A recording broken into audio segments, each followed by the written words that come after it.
Alright, what's hopping everyone? Fishbowl here. Sorry for the wait. Welcome to the stream. Today we are kind of just going to be all over the place playing some random shit. I have a couple games lined up and then I also have like kind of the usual suspects. So we'll see where the day takes us. But I wanted to start off with the Roadwarden demo. This is a game that is out. I believe it's also on sale. But I saw that there was a demo, and I figured why not play the demo before deciding if we want to like buy it and stream it. So, yeah, we're gonna be starting off with this. It does look like a pretty fun game. Yeah, recommended by the Hermit Gamer, who's in chat right now. So yeah, we'll check it out. I'm gonna be judging you very closely while we go through this, and we have a couple other games. I got 2 new games. Should I save it for like to be a surprise? I can save it to be a surprise. Better have a notepad and pen. Is it that intense, or you mean for like grading this game, this demo, so that I can evaluate it better, or so that I can like remember? Oh, it'll slap you hard and won't help you recall info. Hey, Clever, you pulled up. How's it going? Long time no see, I feel like. But okay, I have my notepad and my pen right here. This is usually the notepad that I use for like writing down stream ideas, but I guess I'll start from the last page then. Fishtoe Volga. I love how that's just a regular thing now. Your grandfather's deck sucks. Is that what I would say? Yeah, so I have 2 other games. Also, if there are other, like, does Steam have a demo section? Do y'all know? Because I'm trying to just play a bunch of demos and see what, like, catches my eye. See what makes me bite. But, if not, we have, like, plenty of other stuff to do. So, I guess we might as well just get into things. I hope everyone's having a great weekend. Hi, Fish Big Eyes. What's up, Gav? Alright, so we marvel at the serenity of the forest and crave the shroud of its silence. Let's enter the forest. Okay, so this is the demo. Don't treat this like a normal RPG adventure game. Okay. Honestly, I don't even know how I treat a normal RPG adventure game. I've just seen the emotes. These are actually amazing. Thanks, Clever. I'll let my artist friend know. She'll be very happy to hear that. Gotta go old school. Okay, so this is like D&D. What's happening? Not much. For some reason, I'm cursed that I always am trying to shove a meal down 3 minutes before I'm supposed to start streaming. And, like, it kind of makes sense at, like, the 12:30 streams or the 7 p.m. streams. But, like, today's my 2 p.m. stream, and I just hadn't eaten yet. And so I'm, like, shoveling food into my mouth at 1:57. And I don't know how I'm so bad at planning my everyday life, but you need to respect the information and content provided to you. Okay. Alright, well this will be a learning experience about the game too, because like I don't know to what extent I need to be like taking notes. My friend Rava just got to affiliate and also has some emotes. Hey, congrats to your friend, Clever. That's pretty hype. I'm cursed too. If my wife shows up, tell her I was never here. Okay, will do. Who's your wife again? Is that Andrea? Alright, well, I won't tell anyone you are here, Gav, just to be safe. But yeah, let's start a new game. Everyone knows how to stay away from the wilderness. Most people would never risk a lonely journey. Roadwardens not only accept this struggle, they embrace it. They deliver messages, assist merchants, burn human corpses, and, if possible, get rid of the beasts and highwaymen. They live on the road, die young, or retire early. It's a dangerous job, but a respectable one, and it pays well. So I can either leave... Can I still have my doubts? No names, please? Okay, no names. My B. Whatever you feel is important, name of places, people, anything of note. And while there is a journal section, not all the pertinent info is recorded. Bro.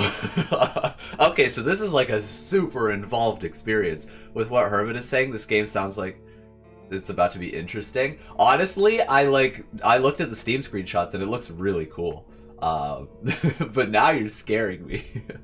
Her name may or may not be Angie. She gets mad when I visit other streams. Alright, I won't tell anyone, Gav.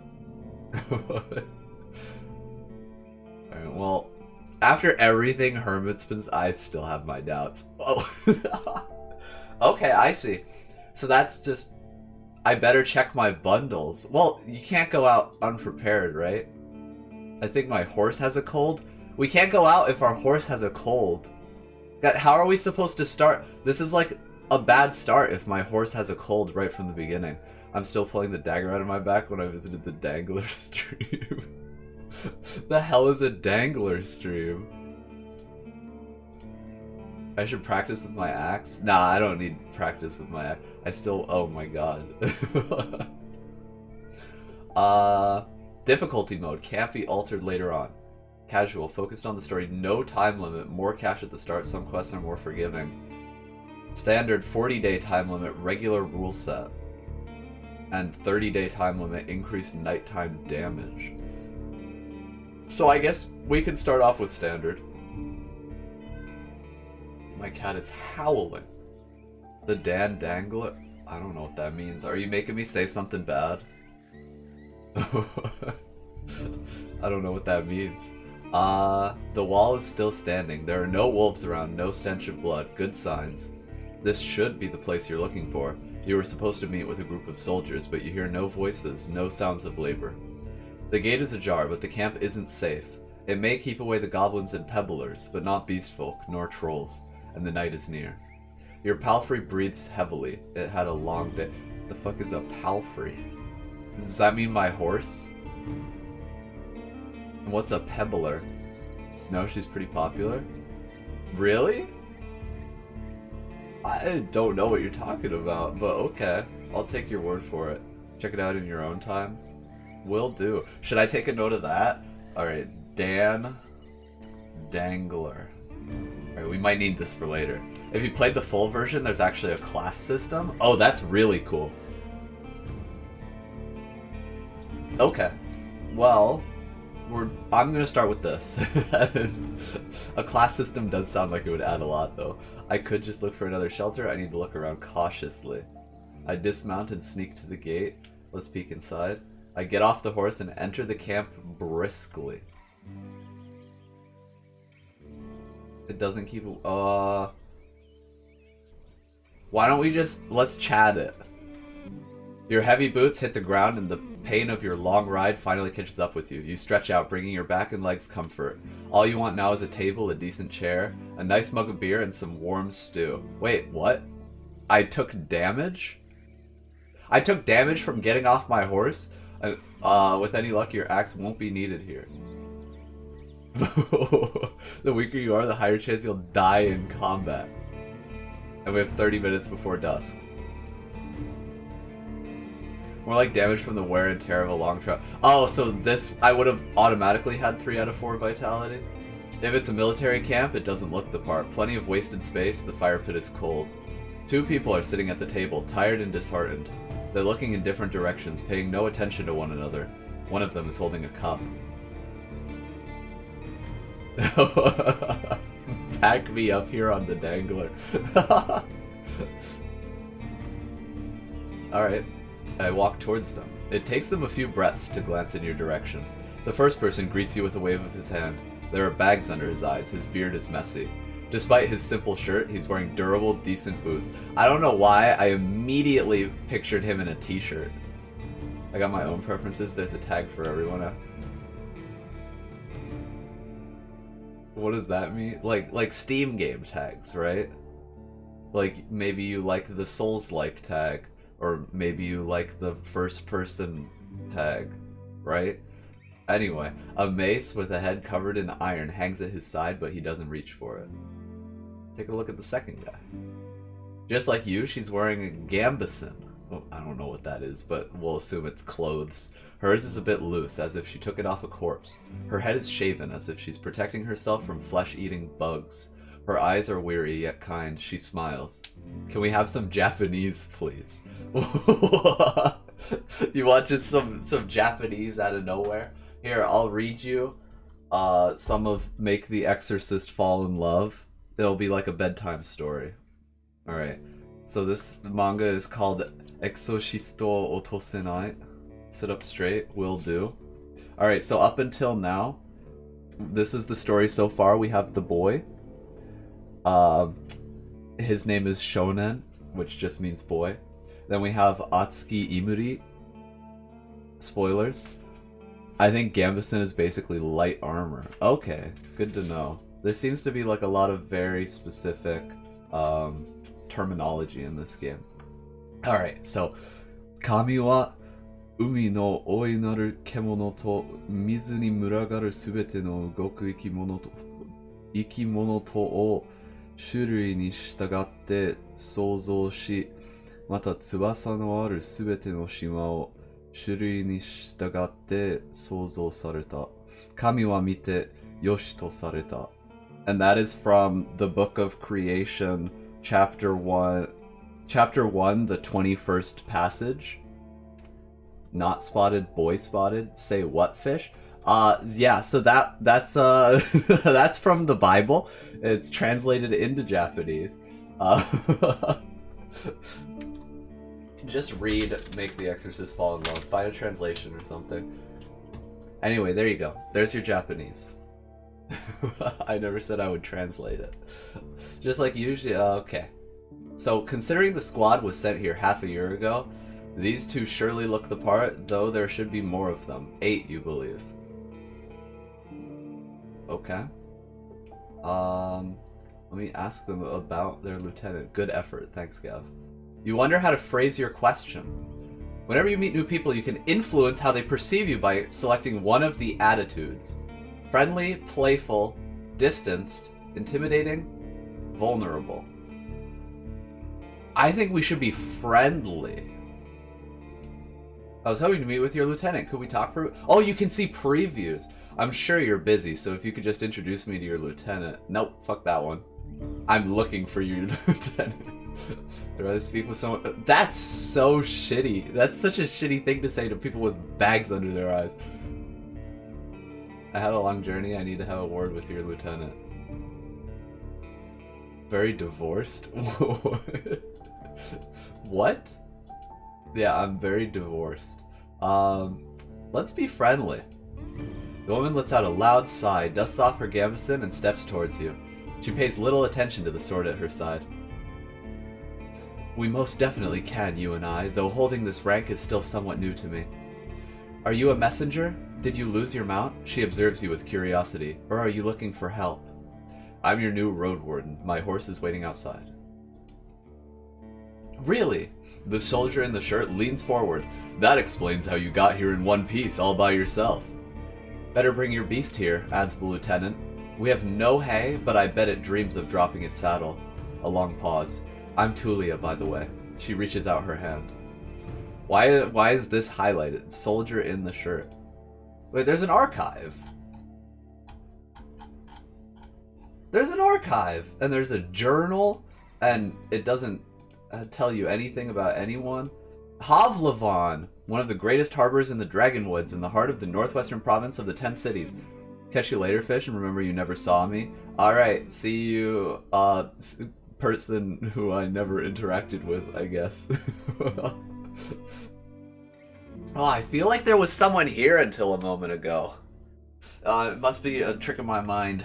I must still be exhausted from last night. One of the greatest harbors in the Dragonwoods, heart of the northwestern province of the 10 cities. I was hired by its officials and merchants. No way? Wait, we get all this in... Okay, what's a pebbler? Like most people, you know quite a bit about pebblers. Maybe the most infamous source of nuisance for farmers across the Dragonwoods. They can get as big as a house and maybe just as heavy. From time to time, pebblers look for some unusual tastes like meat or honey, which can encourage them to bother human settlements. Once they get used to a specific spot, like an unfenced farm or a forest garden, getting rid of them may be a huge endeavor. There are but a few blades, I keep forgetting to sit up straight, able to cut through their thick skin and durable bones, and a single mistake may put them into a furious charge and then encourage them to look for human dwellings to tear them down in revenge. Jedi mind tricks? Wait, so is the person who may or may not have been here until a moment ago a Jedi? Is that what that means? Next time he's around, I should catch him and get him to teach me some of his masterful ways. I shake her hand. It may be a trap. I gesture for her to stop, pretending to be embarrassed. I should wash myself first, but you can call me. No, let's just be let's be as friendly and trusting as we can possibly be. How do you want people to call? Who the fuck is Leto? Bro, I am not the Joker. Let's go Fishbulg. Her grasp is confident, the shake is slight. Just keep your horse away from the tents. She steps away. We don't need to smell its dung. There's this one issue. The soldier in the shirt also rises to his feet. We've no tent to spare. You'll have to use a blanket or something. You know, I should get used to sleeping on the ground anyway. We're not gonna cope that hard, but we're gonna semi-cope. You walk through the gate. Your mount looks around and snorts anxiously. Not many humans could ride a horse. It's not only taller than you, but also bulky, as heavy as it is strong. You can get in the saddle within a single breath, but most people wouldn't know where to even begin. From every side, it's a wall of flesh. Thank you for describing a horse to me. Horses were brought to the Dragonwoods from the conquests in the south. They can trot for a long time, but won't outrun some of the local monsters. Your palfrey needs you to survive, but without it, you too would be lost. Okay, so that word definitely means horse. It's my only companion here. I want it to feel at ease. I don't care how it feels, but I need it to be strong if I want to travel, and I can't afford another one. You know, let's be kind to the horse. It takes a few steps towards you, scolding you with another snort. You scratch the bottom of its neck with strength and confidence, just the way it likes it. Palfrey equals Google it. Alright. Alright. Why don't I just Google it? I think we could have got by only half knowing what it means, but I'll Google it. A small horse. Bro was just talking about how scary and hard to ride horses are, and then he's like, oh yeah, by the way, I got a small horse. So it's the opposite of a war horse. It's like a little baby horse for nobles. Okay. So, basically, I got a baby horse. I'm riding a pony. It's the pony that I got for my birthday. Humans see useful animals and even pets as monsters in disguise. Getting emotionally attached to them is believed to lead humans to their doom. But you know that horses need companionship.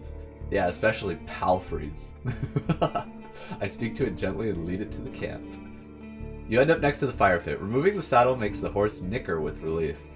You take a couple of minutes to examine its back just in case. While the riding equipment is not that heavy for such a strong animal, with enough time it starts to chafe.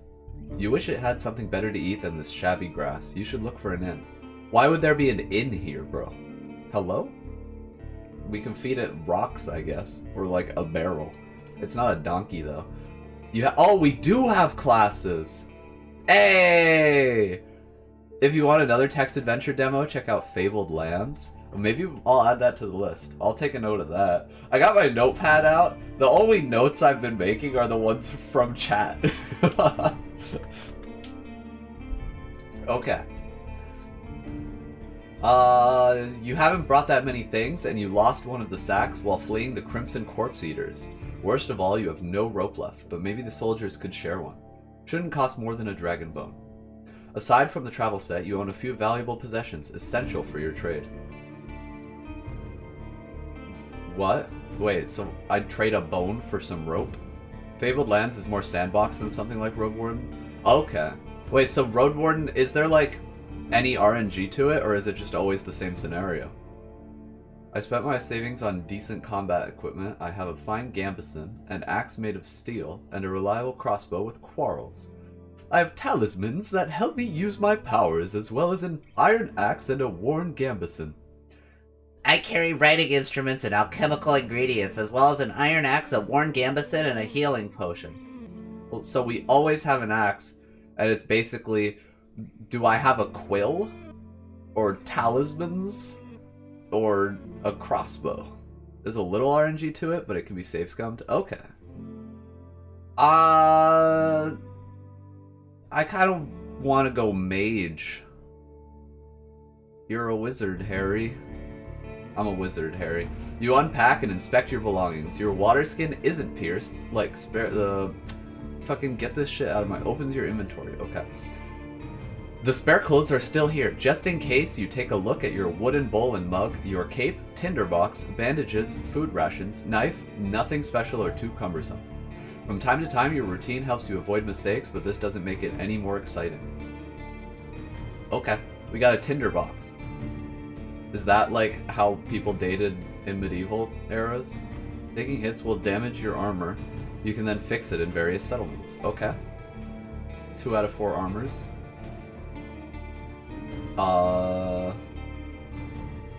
Gambeson, a padded defensive jacket made of linen filled with rags. It's the cheapest type of armor, yet surprisingly effective, and as a result, very common. Okay. So it's just like a thick jacket. Magical amulets. Magic is unreliable, so you've spent a sack of coins to collect a couple of enhancing amulets. They help you focus your pneuma in ways that you don't quite understand. I feel like you should hopefully understand it, but you know what? The travel set. Your sack contains all sorts of useful tools. Simple battle axe, pouch with coins, food rations. Okay. Return to the soldiers. They're at the table again, observing your beast and chatting between themselves. Your stomach growls at the sight of them eating out of wooden bowls. One more bowl was put at a previously unused end of the table. You can sit down on a tree log. Join them and take a look at the meal. I thank them for the meal, but I don't want to eat with them. I sit down and ask Tulia what she can tell me about this area. Bro, my stomach growls, but I don't want to eat. Who would do that? Completely ignore the meal? I feel like if your stomach is growling, you should eat with them. It's cold gruel, the meal eaten in times of hardship. This specific bowl is filled with water, hog millet, some strange-looking cereals, and blueberries. Welcoming you with a meal. I'm gonna have to go for now. Alright, no worries. Thanks for stopping by, Clever. Nice to see you. Welcoming you with a meal, even a humble one, is beyond their duty. Soldiers live with and for their companions, constantly on the move from one part of the realm to another, making sacrifices to protect their group as they face dozens of hideous creatures. Their lives are filled with discipline, hardship, and camaraderie. Roadwardens, on the other hand, learn how to work by themselves. They seldom engage in open combat, patrolling the same roads for years. They help the settlements stay in touch, but also maintain commerce, settle down, forge friendships. When there are no laws to follow, they use their own judgment. Different responsibilities, different lifestyle. So, is the game telling me to be more of an edgy bastard? Keeping your stomach full will make you stronger. Starvation won't allow you to restore vitality while resting. You can find your supplies in the inventory. So this is Minecraft. If you're too hungry, your hearts don't come back. Up to you. Okay. Because I feel like just the natural way I want to go is like be nice, be friendly, be like the fucking the men's man. I don't know how to put it. Just like walk up and be friendly. But then it's like, oh yeah, but road wardens, they keep to themselves. They like the darkness. They sleep during the day and they're up all night. And they have no friends. I eat quickly, not focusing on the taste, then speak with Tulia. Hey. She's focused and chooses her words carefully. She looks away only when she gathers her thoughts. I'm afraid I can tell you less than I would like to, and less than I should. She nods toward the other soldier. As you can see, there's not a lot of us left. At the beginning of summer, there were 8 of us, including our previous lieutenant. 5 are dead, 1 has run away in tears. We're also strangers in this land, adds her companion. Any piece of information may help me do my job. The man leans forward, his legs shake nervously. He sounds like a kid asking a bard to sing one more story, tell a joke, or do a magic trick. Whatever it takes to escape from boredom. His untrimmed beard hides a much younger face than you originally thought. What did, is that his voice? What did the officials tell you? I expect not that much. No soul governs these lands. I share what I consider to be relevant. What I've discussed with the officials should stay between me and them. No, I can tell them about it. You tell the soldiers how little guidance you've received. Since this area is too far away from Hovlavon to keep it under control, you are warned that it's untamed and unknown. Who knows how many villages, bandits, or monsters may be found in these unmapped hills and forests. From time to time, new people come here to look for boundless opportunities. Most of them never return. Do they turn into walking corpses or find what they're looking for? No soul could tell me, so I was looking for your guidance. It's a reading game and I can't speak. The lieutenant drinks from her cup and crosses her legs, ankle on knee. Ankle on knee. Alright. I'm sitting like the lieutenant now. Seeing her chair makes you doubt she'll ever find a comfortable position. Where should we start? What should I know about the peninsula? Any ideas what happened to the previous Roadwarden? I've lost my rope, could you spare one? What happened to your squad? Tulia, how did you become a lieutenant? What was your squad's mission? Anything I should know about this camp? If you were me, where would you go next? Before I continue, I need to ask them about the peninsula, the Roadwarden, and the road. What happened to your squad? The man shrugs. Bandits happened. And monsters. A strong band, though, his companion chips in. When we got to the peninsula in spring, we saw some people living in this camp. The lieutenant decided to avoid it and look for an inn. We had to travel through the night for a bit. The bearded soldier scoffs and crosses his arms, but she carries on. If he had decided otherwise, we would have all died that day. The innkeeper explained that the camp is a trap, that the armed ones pretend to be soldiers. Stay there at night, lose everything you have. Sounds like slave hunters. Hold up, this camp? So if I had just walked in and these people weren't in here, I would have been fucking enslaved, is what you're telling me? Alright, maybe we should be a little less confident about walking into camps. Tulia sighs. Very much so. They killed some and took others away. Who knows where? They were letting the Northerners go, hoping to avoid their wrath.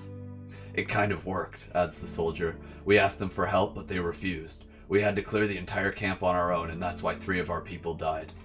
Don't exaggerate. It's not like the lieutenant didn't make a mistake. He wanted to get rid of them and take over their camp, but we didn't know our enemy well enough. We were outnumbered, and they had an ice mage among them. She looks at you.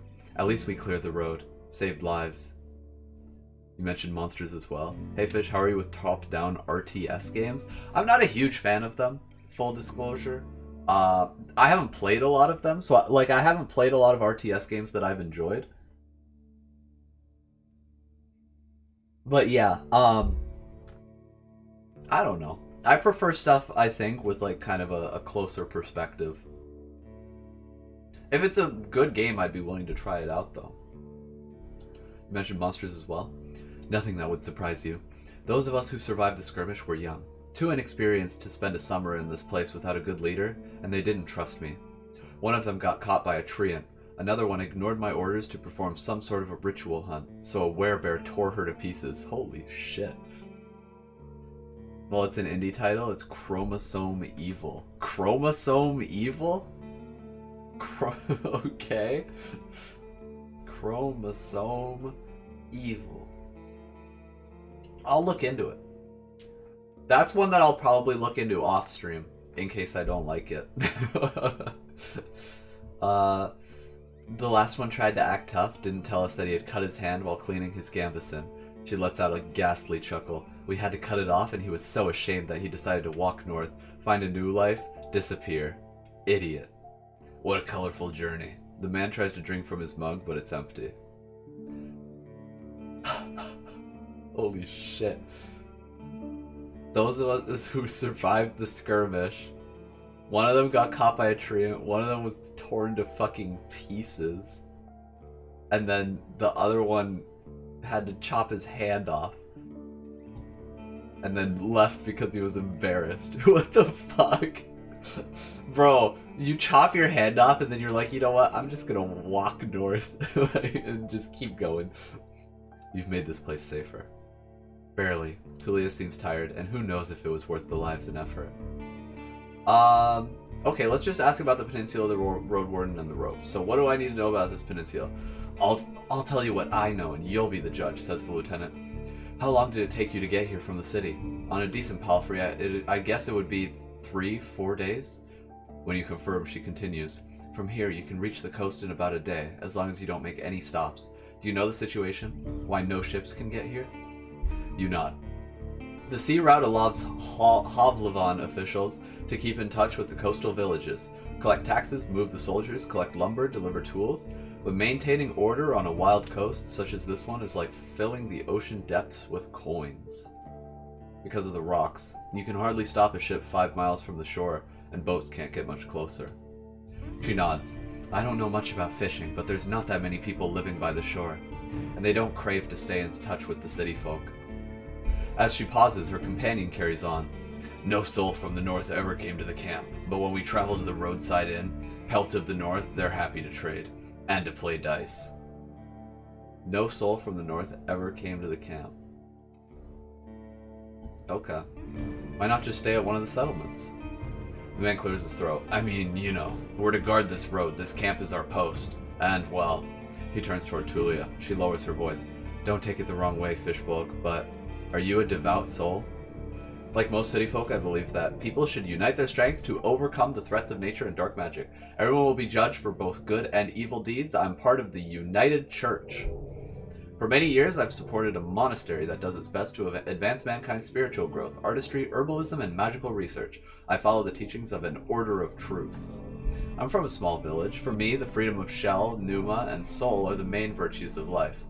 My community is unique and independent, and so are its members. I have a place in my fellowship. I have a strong connection to nature and spirits, and follow the path of my ancestors. Some of my beliefs may be considered sinister and treacherous by the city folk. You'd probably call me a pagan. There's no evidence of the right's existence, and all the mystical tales are explained by magic. No, I'm not.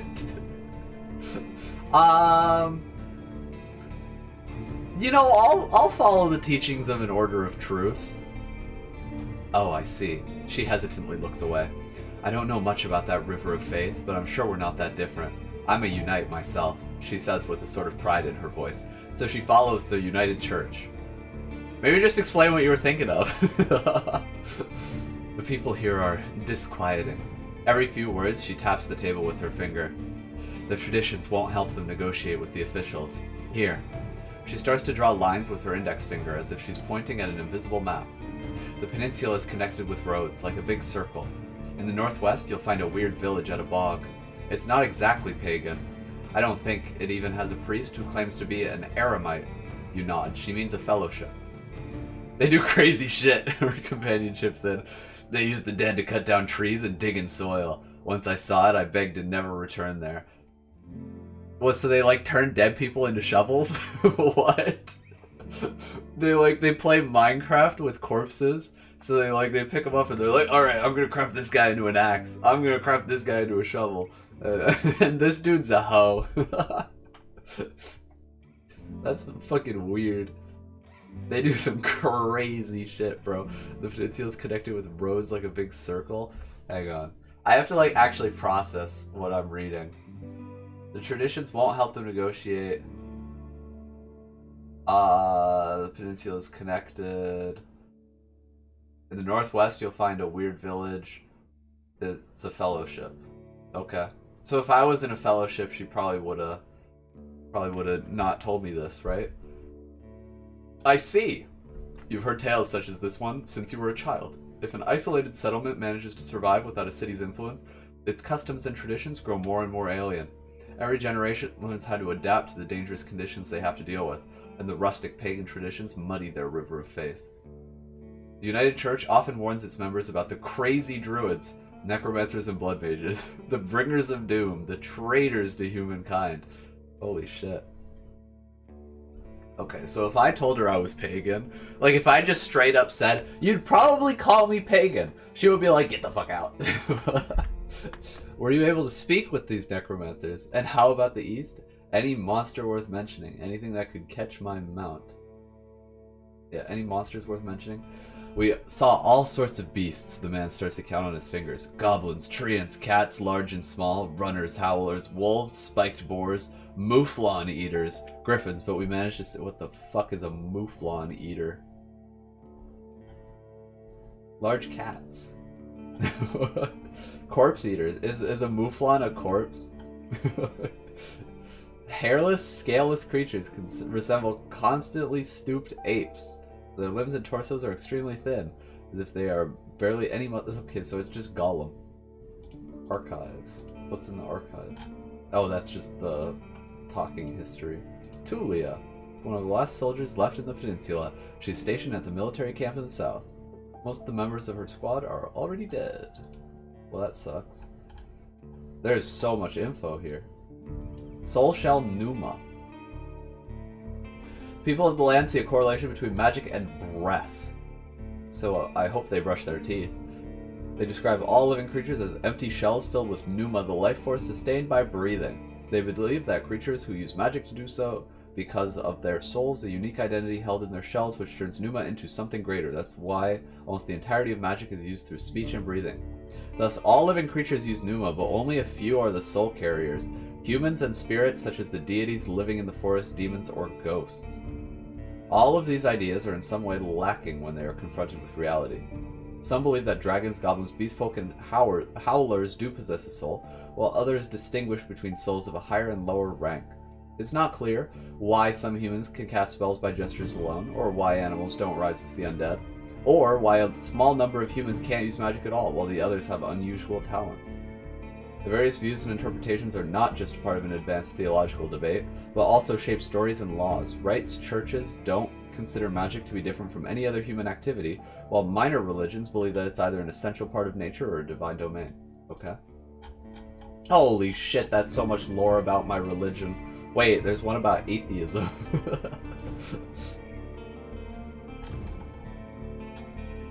Atheism. There are plenty of people who don't follow any type of religious beliefs. In some places, atheists are the majority, while in others they are treated as pagans and protect themselves by participating in religious rituals despite their lack of conviction. Some could catch up with most mounts. Tulia glances at her companion. Though a palfrey should be fine. The trees are so tall that the flying creatures keep to the coast and mountains. There's not that many humans around and the animals are busy fighting among themselves. They fight more for food than territory. The soldier cracks his knuckles. Don't provoke them and ride fast. Just count on luck. How about the east? She stares off across the camp. Hard to tell. We went there only once. There are hills, forests, rivers. We saw a tunnel sculpted in leaves and branches, but we didn't enter it. Wilderness all around. Roadwarden is pretty low-key, but it's a nice text adventure game, but you need to be in the right mindset to enjoy it. Yeah! No, I like it so far. I like it a lot. I'm just kind of overwhelmed with the information here.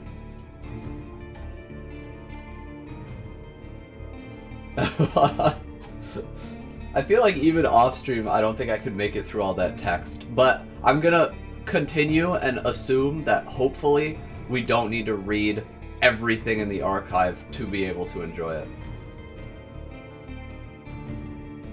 You can see why we were not eager to go there if we could avoid it. The lieutenant chuckles. Maybe they'll be more welcoming to a road warden. The roads are dangerous with little to no shelters. People need your help.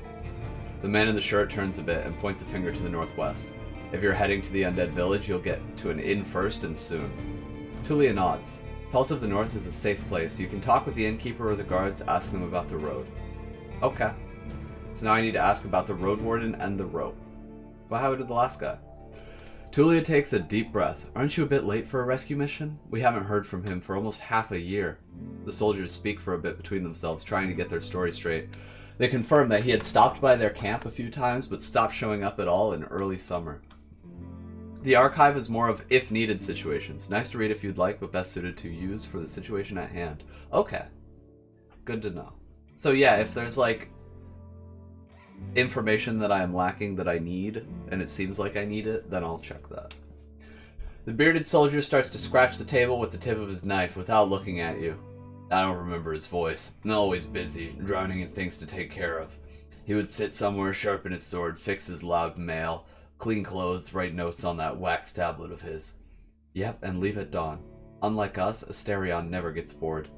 Tulia let out a joyless chuckle. He's secretive, but some of the locals speak about him warmly.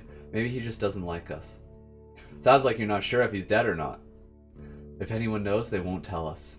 Maybe someone is keeping him in a basement. The man carves with passion. We haven't seen him or his saurian. Something ate them, I bet. The officials have hired you, right? They don't expect him to return. Richer road wardens often use four-legged, meat-eating saurians as their mounts. They have to be tamed and trained since they're hatching, but unlike horses, can easily defend themselves from many monsters. Like dinosaurs? Like they ride on dinosaurs? At least your palfrey is fast and reliable, and won't suddenly sink its teeth into an innocent passerby. I want a dinosaur. I don't give a shit about innocent passerby. Give me a dinosaur. Do you know what he was looking for? Maybe he left you a message. Neither one of us had any insight into his dealings, says Tulia. This game reminds me I need to finish Vagris. I looked into that one too. Vagris is expensive though. That's a pricey game. My predecessor left me no clues. We also took a look at Asterion's stuff. Wait! She raises her open palm. I almost forgot. She stands up and heads to a nearby tent. He has kids in a village near Hovlevan. I was planning to take all his things there. A pouch, a second spear, a decent bow, some potions. Quite a treasure. She glances at you. But I would much prefer to bring them the truth about their father. Vagris is fine, thank you Gabe, and regional pricing. Damn. Can they lower my region's pricing? So you want me to find out what happened to him in exchange for his stuff? Here's the catch. She dusts off the hilt of her sword. We've hired a messenger to ask the commanders for further orders. Since she hasn't returned and you know nothing about her, she either ran away or something happened to her. She sighs with resignation. We are meant to stay here until fall. What do you think? Come see us. Tell us what you've learned about the man, and we'll get back to Hovlevan together. You think about your real mission. You were planning to return to Hovlevan in the early fall anyway. If he's alive, I don't think he's going to be happy about me taking away all of his possessions. True, but he's considered dead. I doubt he'd begrudge you anything. And who knows, you may just find his shell lying on the roadside tomorrow. He wears mail, uses a spear mostly, maybe 5 feet tall but stout. Long, red beard, short hair, pale face, rarely smiles. She glances at her companion, but after he adds nothing, she sits down and stretches out her legs. So find out what happened to him. Dead, alive, left? Just let me know. So he's a dwarf. And I guess I need to get a rope. You're in luck. She heads toward one of the crates and moves aside a large linen sack, revealing a rope. She brings it back and nonchalantly sits down on her chair. Take it. I was planning to leave it behind. I take a closer look. A fine rope. Regular rope made of hemp fibers. You can buy it for free. Or I can take it and offer some food in return. Give me it for free. Tulia nods. For now you leave the rope on the table. Damn. I just scammed them. Anything I should know about the camp? Well, I have like a thing that I've been hired for, right? Damn. What if I need my food? I see you don't like to build relations. What if I need my food? What? I only have 2 food rations, and they just fed me, so I'm assuming they have food to spare. Tulia nods. For now you... Like... Let's not get into it. How did you become a lieutenant? What was your squad's mission? What was your squad's mission? The lieutenant looks into your eyes. You know, the usual. Making the road safe. Keeping people alive. The full version of this game tracks your relationship, so... Alright, well, good thing it's the demo. Hey! Looks like I got off easy. I don't know about you, I can forage, they can't. Well, I didn't know I can forage. The previous Roadwarden, he disappeared a couple months ago under unknown circumstances. This is what he looks like. He was a bit of a recluse, constantly on the move, looking for work. His kids live near Hovlevan. Okay. I explained that it may be important for me to know what they have tried to accomplish. I can't really tell you. Let's just say it would be nice to have a reliable outpost somewhere nearby. A place where you can always find a group of fighters willing to protect you in the name of the law. She tilts her head back. Now if you have any other questions... Nah, I know everything I need. Are you sure? Says the bearded man. We may not be around the next time you come here. Yeah, no, we should prepare for the night anyway. I agree. Tulia sighs with relief. And may you do better than Asterion did. Stay vigilant. She winks at you, shattering the mask of a soldier. Thank you for your help. I don't know, she winked at me. They can't dislike me that much. One more thing, if I can. The bearded man approaches you. Can you take the first watch? Splitting time between 3 people makes a great difference. You think for a moment. To fully rest, you need a good sleep. Sure, leave it to me. Fabulous. He pats your shoulder. It should be calm, at least before midnight. Wake me up in a few hours or even earlier, if anything happens. I smile. I'm happy to do my part. Stay tidy to have a better chance to influence others. You won't get much cleaner without I showered today, for the record. So I did have a proper bath. Give me like the whole 5 points on this. You go to the barrel and splash water on your face, which makes you even more aware of how much you need a bath. After the night, it will only get worse. Your horse is already napping, still too anxious to lay down. I prepare for my watch. The soldier in the shirt is eager to guide you. Just observe the area. There's plenty of griffins around, though they won't try to jump over the palisade. Probably. Better watch out for the apes. They climb up and carry out any food they can find. And there's this one really loud were-elk that keeps smelling the wall, though it has never tried to get in. Were-elk? It's smelling the wall? What the fuck? I want to see what that looks like.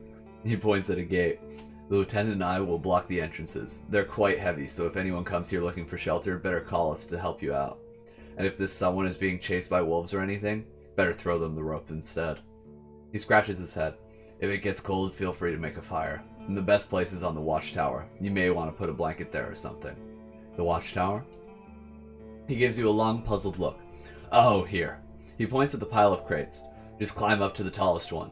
You'll have a great view at the northern side, the more dangerous side. And also, I know you're tired after all that riding.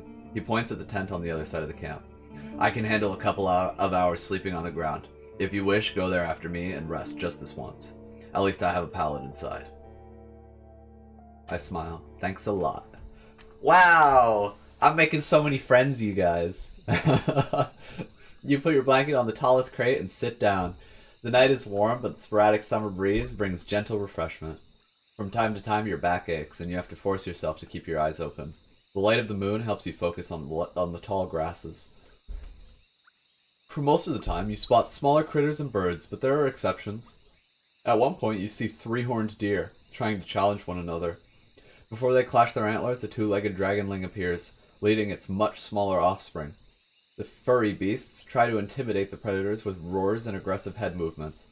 After a few moments, both sides walk away slowly, not willing to risk the fight, nor to admit their defeat. Damn, deer are that scary? A deer can fight off a fucking dragonling? That's a sick deer.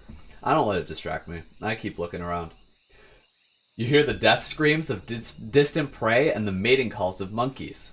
Runners are chasing a gray hare. I was like, bro, what is a runner and what is a gray? But no, runners are chasing a gray hare. A group of musk oxen lazily chew the grass, preparing themselves to sleep. A dusk fox is running together with a lynx, making playful screeches. This sounds so chill. I want to, like, sit on that crate and keep lookout. Thankfully, you never have to intervene. You just sit there watching the not-so-distant forest, trying to outlast your sleepiness. You can only guess how much time has passed. Once you feel you've had enough, you climb down and go to a tent, waking up the bearded man with just a couple of words. You confirm that nothing important has happened. I gather my things and squeeze into the tent. I use my bag as a pillow, put my blanket on the pallet, and cover myself with my cloak. Sleeping in a tent is not the stuff of dreams, but it's a much welcome rest. The pallet keeps the cold soil away. The moonlight saves the outside world from the eerie gloom. You listen to your own breath and find a comfortable position. Your job starts tomorrow. Don't remind me! Come on, man. That's a low blow. I focus on the real goal of my journey.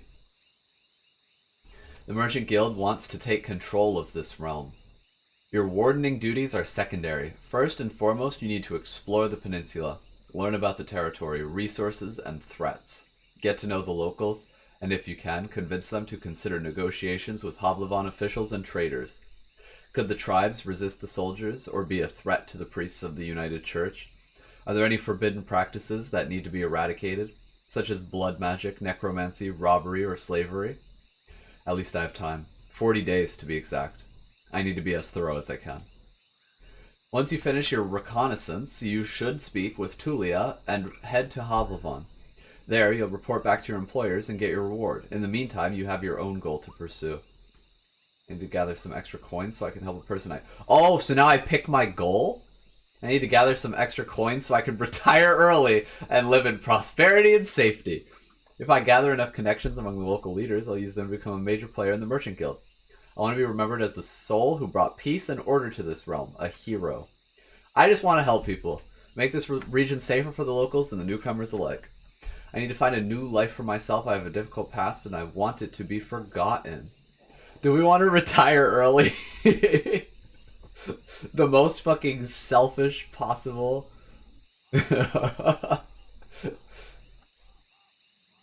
This is where the replayability comes in. Your end goal can differ. That's pretty cool. I feel like being a hero is so basic. You know, I'm a nice guy. I just want to help people. I just want to make it safer for the locals. You know, I don't need thanks. I'm just your friendly neighborhood road warden. New shelter unlocked. New entry. Help others. Your half asleep senses are catching the sounds of the wild forest. Your instincts keep you alert and anxious, though the pleasant, humid late summer air evens it out slowly. You're thinking about your goal, but you can't travel during the night. Press the sleep under us. You need to gather your strength. Sleep. Sleeping in a tent. You can spend the night in a borrowed tent. It's nothing special, but it will protect you from the wind and rain, and the ground won't be painfully hard nor cold. You don't need to eat now. What do I do with money? Nothing? Well, all I can do now is rest, so I have to rest.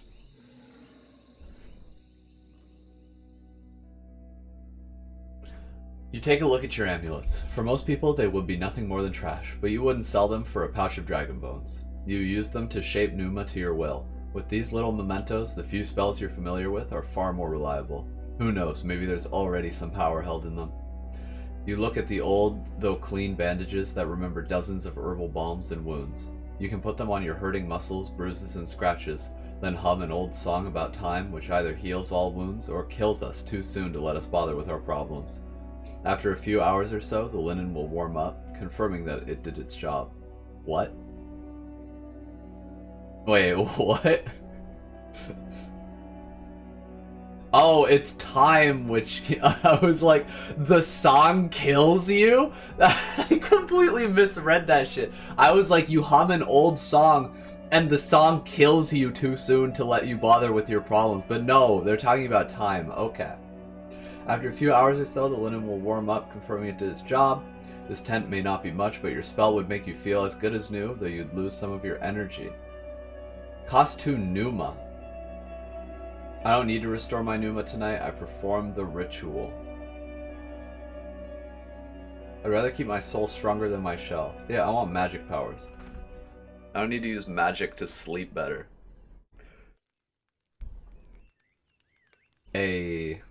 Wait, what? Do I have to use magic to sleep better? What the fuck? I thought... Oh. Oh, okay, whatever. You're woken up by sunlight, well rested and ready. Without haste, you gather your things. After only a couple of breaths, you notice a weird smell, like a roast. No, burning meat. Burning, rotten meat. Disgust crawls into your consciousness. You exit the tent. Your horse is looking around nervously. Your bags are where you had left them. You see an open gate. I go outside to see what's happening. Uh-oh. If you read the text, using your spell could have helped you rest better to actually heal. I thought there was like a bottom line is what happened to me.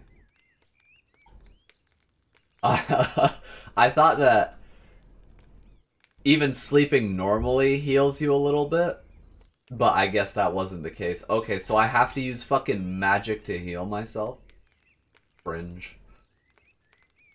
I feel like a good night's rest would have put me at 100%. Not realistic. Your horse is... Okay, I go outside to see what's happening. Both soldiers are standing near a humble pyre. The man in the shirt looks at it contemplatively. Tulia is the first one to address you. Fishbulk, she greets you with a nod. We used the horse's manure for the flames, so don't worry about cleaning it up. Hey, they got my horse poop, and they used it. If you rested in somewhere like an inn, you could have healed without help. Okay, you need to double check context clues. But in that fort with no amenities, it's harder to actually recover. I see. You know, I figured I'm sleeping in a fucking tent. I have a pillow and a blanket. That should have been enough. This guy is like, you know, he rides on, what's it called? A weird noble horse. So I guess it makes sense that he's like a fragile little baby man who's like, oh, I need to sleep in a real bed to feel better. While he rides on the pony that he got for his birthday. You see a corpse among the flames. It's impossible to tell if it belongs to a male or a female, but it was an adult. The burning process won't be over for a couple more hours. A traveler or an undead? The latter. A young one. She lacked the pneuma to understand that she couldn't get inside the camp without climbing. I stabbed her with a spear from a safe distance. She shifts her weight. One more fog and she'd be a real threat. Even now, it took a couple of hits to knock her down. Sooner or later, every human shell wakes up, gaining more strength with each soul it devours and each moment it spends in the fogs. Burning the dead is not just a religious practice, it's a necessity. Soldiers, priests, village mayors, even roadwardens. Making a large pyre takes a lot of time, but it saves lives. What? Wait, so everyone turns into a zombie in this world? Tulia calls this undead a she. Most unites hesitate to do so. Time for me to leave. Running away from the reek, huh? I don't blame you. She walks with you for a few steps. Find us here if you need us, or if you learn what happened to Asterion. There's enough ground here for you to rest. Safe travels. These words make you stop. An old farewell, mocked in a number of songs and tales, but yet you hear no scorn in Tulia's voice. You wonder how many acts of kindness like this one you're going to experience in the days to follow. She returns to the pyre. I prepare myself for the journey. You somehow missed the fact that your mount is already saddled and warmed up. You double-check the equipment, but you don't need to fix anything. The soldiers were diligent. Normally, preparing any palfrey for a long journey takes a lot of time. But travel. Use the travel button to see the map and move to another area. You put on your gambeson and make sure that your axe is tightly attached to your belt, then get in the saddle. The palfrey knickers, ready to leave.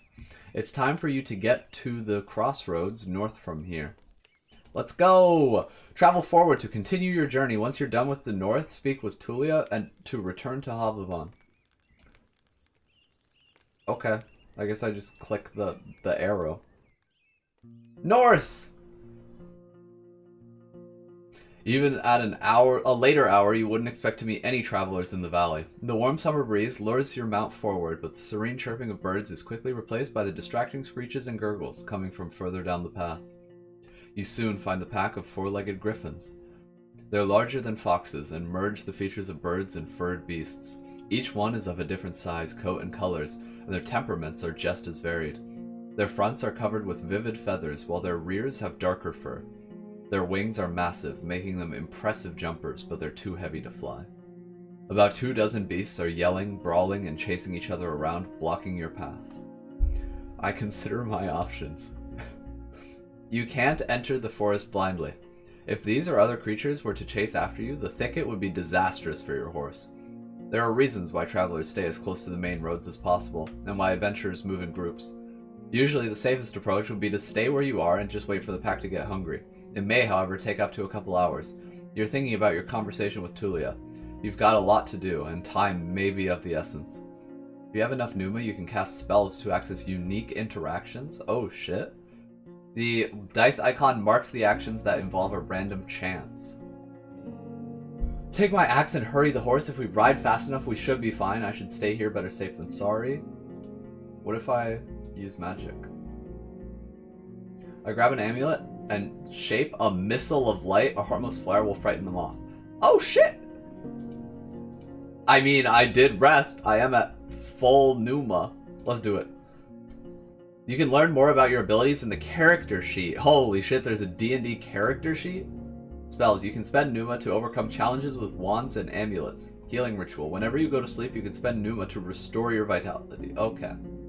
So I have to spend pneuma to restore my vitality unless it says otherwise. Bro. Wait, what? I have 1 cleanliness. You lose cleanliness when you sleep or engage in tiresome activities. Bro, I'm nasty looking. Nasty looking as hell. You pray to the right and follow the river of truth. For many years, you've supported a monastery that does its best to advance mankind's spiritual growth, artistry, herbalism, and magical research. So I'm like a magic scientist. My faith is undetermined. Oh. Lies none. Damn, this is so cool. Sewing experience. That's so specific. Sewing experience? Spared animals. Depending on your beliefs, it either makes you a weakling or soothes your soul. Gambling experience. Combat experience. This is cool. I like just all the shit that's going on in this game. After years of practicing with axes and magical amulets to help the local villages and to make this region safer for the locals and newcomers alike. Yes. I am a magic scientist, wizard, savior. You grab one of your oldest amulets, a pendant made of leather, and a single dim pearl. The little sphere is covered by cryptic engravings, but if there's any special meaning behind them, you were never able to find out what it could be. Bro, don't I, like, have a faith that literally researches this shit? Holding the pearl between your fingers, you feel the pleasant, familiar warmth.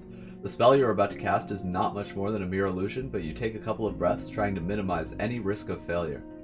The pneuma leaves your shell, formed into a white ball that you barely comprehend. Expecto Patronum! When it falls next to the griffins, for a couple of blinks it emits dazzling light. The animals squeak and snarl, fleeing in multiple directions at once. The road is now clear. I ride forward and enjoy the touch of my pendant. It cools down slowly. What the fuck? He's just like stroking it in his hand.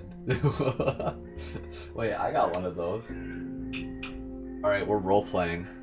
Expecto Patronum! And then I just kind of rub it, right? So I just stroke it. Wow, it's so warm. I like that so much.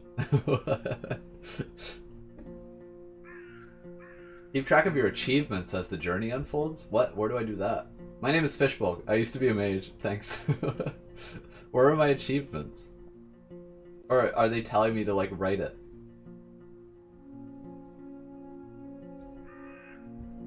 Where are my achievements? Journal. Quests. Explore the peninsula, help others, find the Roadwarden. Oh god, I'm gonna be so bad at helping others. Animal husbandry. The road splits. According to what the soldiers have told you, you may find a safe inn by turning left. The forest to the right is lush, and the trail overgrown. Kids used to have this song. How did it go? The harshest... What's the tune, bro? Tell me the tune. The harshest pathway leads to the dragon's lair. Those who search for treasure, do you truly dare? The signpost in front of you doesn't make your situation much clearer. It was put there by someone who can't write, for folks who can't read. Covered in old red paint, it points east. Blood there, as people say. Danger to be found. There's not a soul to ask for guidance. Oh, it doesn't say blood there, it just has paint on it. That's why, okay. They just put fucking red paint on a sign and they were like, that way. Okay. There's not a soul to ask for guidance. I look at my horse. Hey, horse, what do you think? What's its name? Sodal? No. What's my horse's name?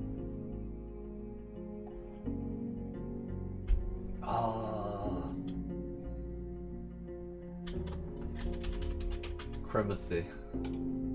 Crimothy is peaceful as you stroke its mane. Maybe it can't help you choose a path, but you've spent many years together. Happy to go on, it takes a couple of steps forward. You spot a few berry shrubs and wild cabbages, but they still need at least 2 weeks to gain maturity. Time to make a turn? Bro, what? I gotta travel now? Oh, it's do you go west or east? Show me the archive. So, blood to the east.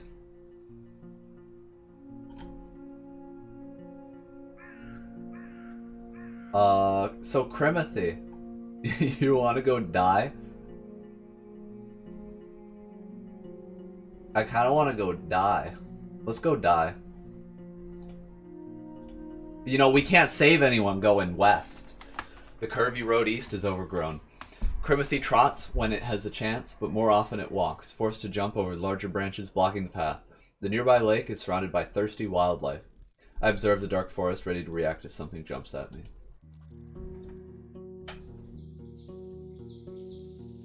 Oh, what's that symbol?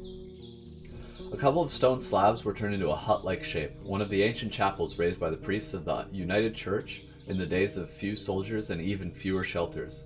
The dolmens proved to be especially durable, though the conditions they offered were harsh. The entrance is barely wide enough to let you walk inside. It was meant to keep larger beasts away, including your palfrey. You can't spend the night here.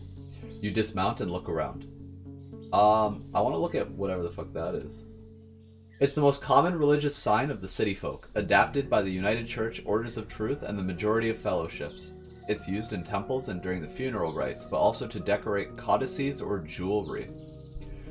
The winged hourglass portray the ephemerality of life and the rigidity of time.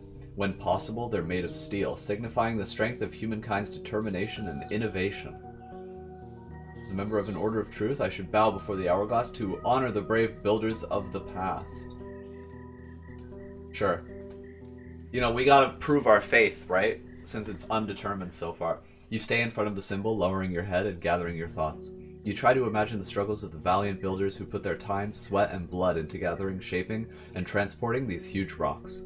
They were led by a vision, one that requires artistry, planning, the sense of shared purpose.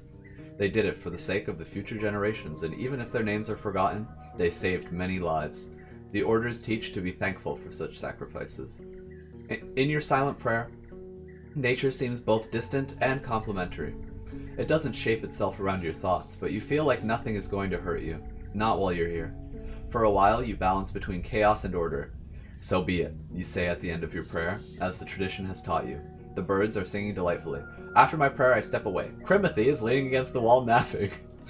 You good, Crimothy? Let's go in. The beams of light get through the gaps between the rocks, but you can hardly see anything. A torch would fill the place with smoke, but a candle will suffice. You wonder how many travelers have sat on the cold rock, observing the entrance and fighting their heavy eyelids. What time is it? We're still 13 hours before dusk, bro. You cannot be getting tired. Not yet. Let me look at the map. The Dolmen, a stone chapel built centuries ago to provide shelter for wayfarers. You're currently here. Cool. I want to look around. What are you looking for or paying attention to? Example, door. Wall. They are all around you. Does time pass while I'm looking at the walls? Door. There are no doors in the walls, and considering the size of the dolmen, it has only one chamber. Okay, this doesn't pass any time. Floor.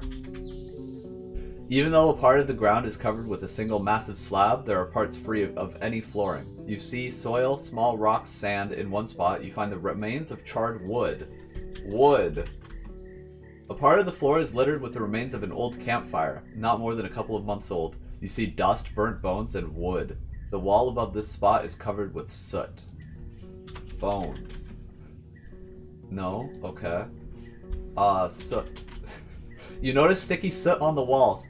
Parts of it cover black marks and pictures, possibly letters. Marks. A large part of the wall is covered with engravings. It's difficult to figure out what the... No time has passed, right? Okay, thank God. It's difficult to figure out what they are meant to portray, but one picture is obvious to you. A long arrow pointing down. Parts of the writing, as well as the nearby wall, is covered with soot. Writing. Okay. Arrow. It's all the same. What's under the arrow? Under the arrow. You either don't find it or I can't understand you. Wall below arrow.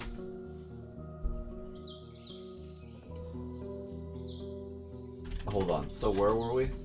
Large part of the wall is covered with engravings. It's difficult to figure out what they're meant to portray, but one picture is a long arrow pointing down. What does that mean, bro? What do I do with this? I'm gonna write on my notebook an arrow pointing down. There we go. On my handy dandy notepad. Try something like a hole? A hole? Why? Where would you try to make a hole somewhere in the ground, but with no luck? Okay. Slab. Okay, no. Dig. Sand.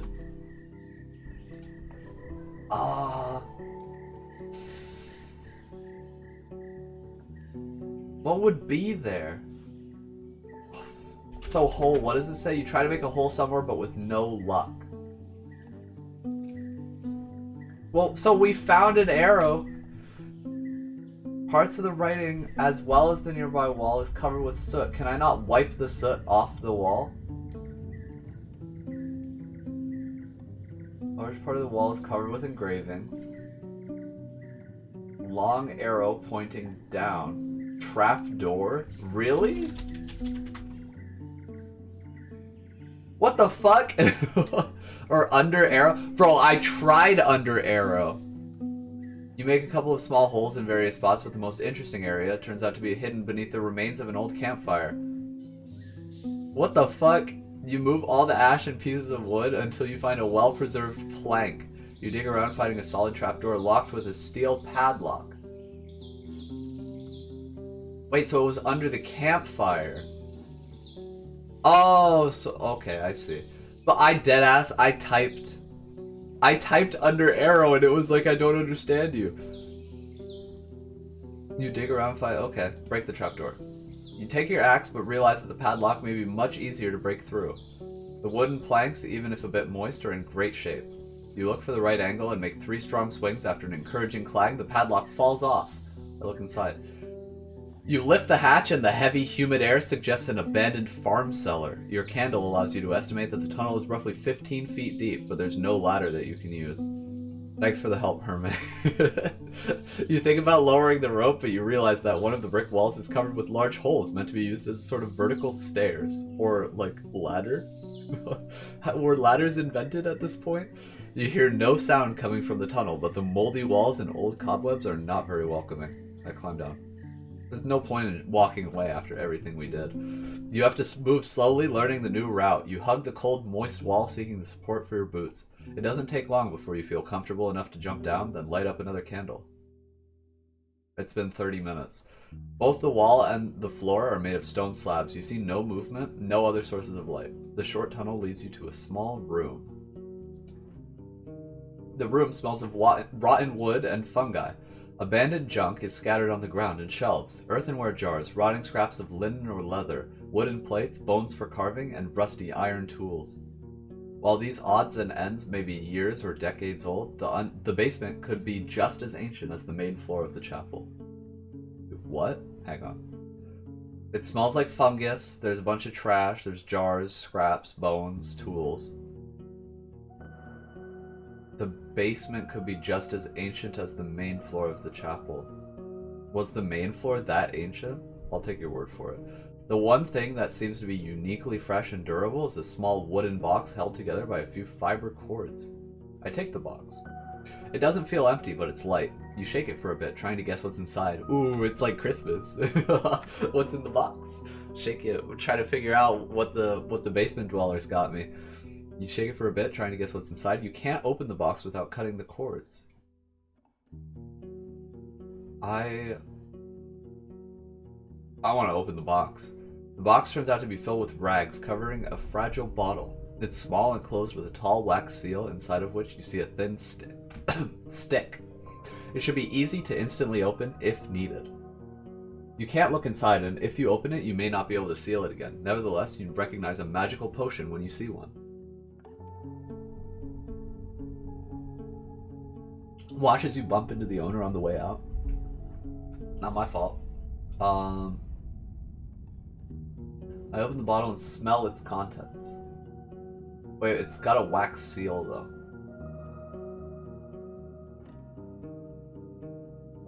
Attach it to my belt, but I don't even know what it does. I want to sniff it.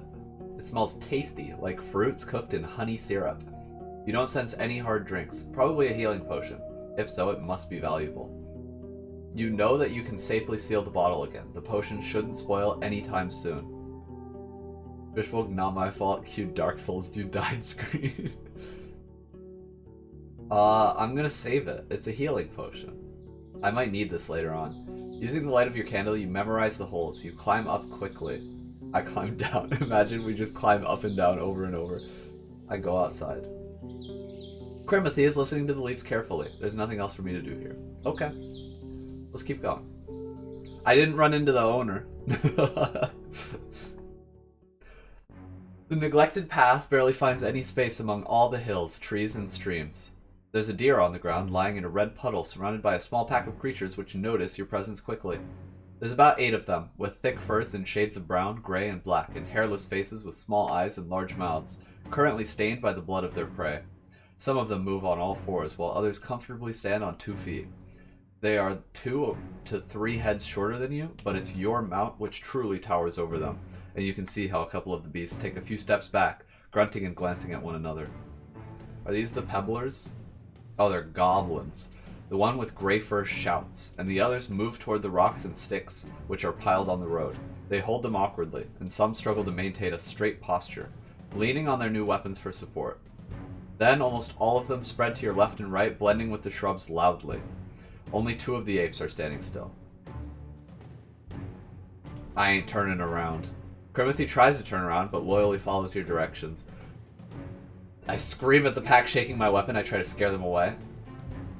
Throw them some food. Look behind me. Oh, should I look behind me? I make a few threatening swings, focusing my attention on the beasts that entered the forest. Scare them away.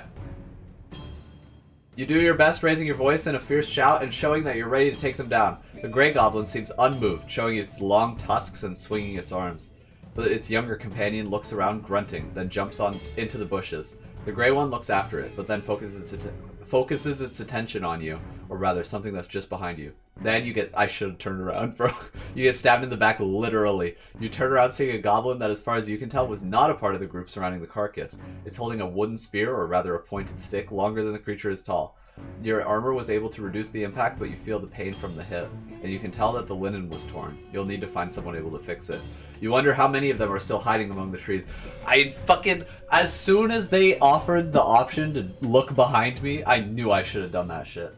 But I thought, you know, maybe if I get a good enough roll scaring them off, then it doesn't matter if there's anyone behind me. So, fucking rip me, I guess. I can't win, and I can't run away. I rush Crimothy forward. Your mount speeds up, though it doesn't have enough space to enter a gallop. You prepare your weapon, but while you feel somewhat comfortable with a blade when on foot, fighting from a saddle is completely unfamiliar to you. What? I don't know how to fight on horseback? The other goblin didn't return, but the gray one manages not only to jump aside, but also to bounce off the landing spot and grab your boot. It's now trying to keep up with your speed, making one long leap after another. The first strong swing of your axe wasn't able to reach the target. A spear would do better in this scenario. What kind of spells can I use? I can try to hit it with magic. I don't want to use magic. Ride faster. Kick it off. Aim for the head. If I miss the head, that's bad. I think we go faster here. You put your entire trust in your horse, trying to endure the pain in your ankle and focusing on the reins. Crimothy does its best, and after your encouragement, it jumps, making the goblin lose its balance and roll over the road. Your leg hurts a bit, but it's free and the road is clear. This is where the fighter would have had it easier. Hey, we got out though, since he would have had a crossbow. Right. I could have just shot him in the face. We ride as fast as we can. But you know, we made it. For a few more moments, you hear the angry shouts and screeches, but soon after that, it's again only you and your mount. Thank God this game doesn't have experience points. I don't think I would have got, like, any EXP.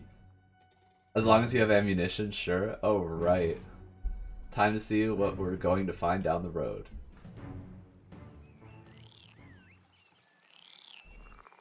New entry, fallen tree. A round pine tree blocks the road. For a wayfarer, walking over the thin branches at the top is not much of an issue. Even Crimothy, led on a rope, could walk around the stump. But a large wagon couldn't move onward in one piece, at least not without detaching the mules, unpacking all the wares, and moving everything by hand. Cutting a tree into pieces would take hours, even with proper tools, and you can't hope to move it with just the muscles that you and your mount have to offer. Wait, okay, so this tree is just completely blocking the road. Wait, but it says Crimothy could walk around the stump. Should I wash myself in the river? I am kind of filthy. My face is dirty. The river is full of life. Not only a bit brown and greenish, but also smelling of algae. It won't help you much. You need at least one piece of bathing equipment to get more out of this place. Oh, I don't have any bathing equipment? Alright, let's step away. You go back to Crimothy. I want to look around. What do you investigate? The wagon. The planks are still firm, and there's no mustiness in the air. No soap, no bath. What the fuck? Isn't just running water good enough? You guys use soap? You use soap, Hermit? The planks are still firm and there's no mustiness in the air, but the vehicle needs just a push to fall to pieces, like a child's toy with nothing to keep the parts together. There are ways to construct a wagon with just wood, leather, and fiber, but you find the marks of hinges, braces, nails, and clamps, which are now all gone. The wheels are missing their steel rims. You find only one linen bag, empty and moist. You can't estimate how deep the tracks are. The ground was hard, so the cart's weight wasn't a significant factor. Well, I think I know what happened here. What do you think happened to the tree? Actually, I have second thoughts. I have to figure out what happened to the tree? What is this, fucking Danganronpa? Okay, let me investigate the stump. You don't find any marks of a maw or paws. The top is hip high and unnaturally smooth. You could comfortably sit down on it, so someone chopped it. The tree. The leaves are not completely dry, and when you break one of the twigs, it still contains water. There are no signs of sickness that you can recognize, and the termites and other bugs are still sparse. Beneath the trunk, there's no blood, no abandoned limbs. Okay. So someone 100% chopped the tree. How about the road? The road here is already being overgrown, fading away, but it's in no worse shape than the other parts of the southeastern route. No alternate path is formed around the blockade. The tracks. In the trampled grass, you find 2 sets of tracks to follow. There are no hoof prints. The first set is near the destroyed wagon. The wayfarers suddenly stopped. You can see where they made a sharp turn. The second trail is close to the tree stump. Most of the marks were left by flat, cheap boots not suitable for long walks, but someone was wearing hard, wide heels distorting the ground. Both trails avoid the eastern wilderness. They stick to the main road and lead you north. They could have belonged to 24 people, maybe more. You follow them for a bit, but lose them once there's no more mud and tree needles to find. Okay, what happened on the western hill? The rocky wall isn't much of a challenge. The top of the hill is covered with short grass and sparse trees. No time is passing, right? Shit, 15 minutes passed. You notice a couple of bushes with a good view of the road, just next to the remains of a campfire. Charred pieces of wood, ash, bird bones, trampled grass, and a broken earthenware bottle. You follow the deepest tracks leading to the edge of the soft earth. Someone jumped down or at least stopped stepping on the grass. Yeah, I think I know what happened here. It was cut out. Wait, I would have fucking figured this out just by inspecting the stump, bro. These are my only options. I would have figured this out just by looking at the stump. Why was the wagon abandoned? The owners had no time to move it, so they left it behind. It was attacked by highwaymen. Highwaymen, or they'd left it behind? I think highwaymen. What was originally transported on the wagon? What happened to the owners of the wagon? They were taken north. You think that the tree was cut down to set up an ambush. The cart, which transported some valuable merchandise, was attacked by highwaymen. Its owners were taken north. Are you sure this is most likely what happened? I have second thoughts. I want to look at the wagon again. Wait, so there's nothing in the wagon. You find the marks of hinges. Yeah, so all of the metal is gone from the wagon. There was one linen bag that was empty. The ground was hard. Oh, yeah, so it was probably heavy. What about... Should I inspect the river and the bushes? We're gonna get as much information as we can. It would only take 2 steps to disappear in the deep water. The rocky bank smells fresh and is filled with the sounds of frogs, insects, and birds. It's not a good spot to quench your thirst. The beds of long kelp, pulled by the flow of the river, are crowded with fish and 4-legged creatures that you don't even recognize. No carcass in sight. No signs of shells. Yes, okay. No one died. And the surrounding area. You walk deeper into the wilderness. It's been another 15 minutes. Searching through the shrubs and trees, you don't find any side paths, nor remains of a camp or a hamlet. The first game trail you find has been used exclusively by animals. Okay, so it was cut down to set up an ambush. It was attacked by highwaymen. Valuable... Or was it passengers? There were like 20 footsteps, right? There's no way that the ambushers could outnumber like 20 people though, right? I don't know what was on it. That's the thing I can't figure out. I don't know what was on the cart, but they were definitely taken north.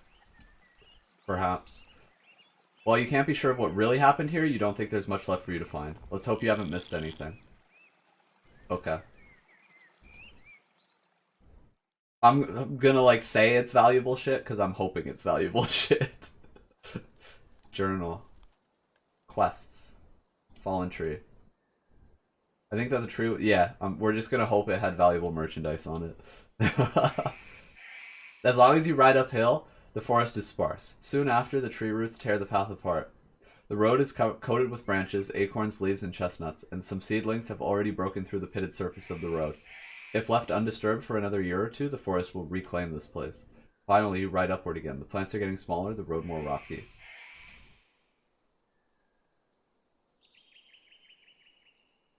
While the hills are full of life, you don't hear anything coming from the watchtower.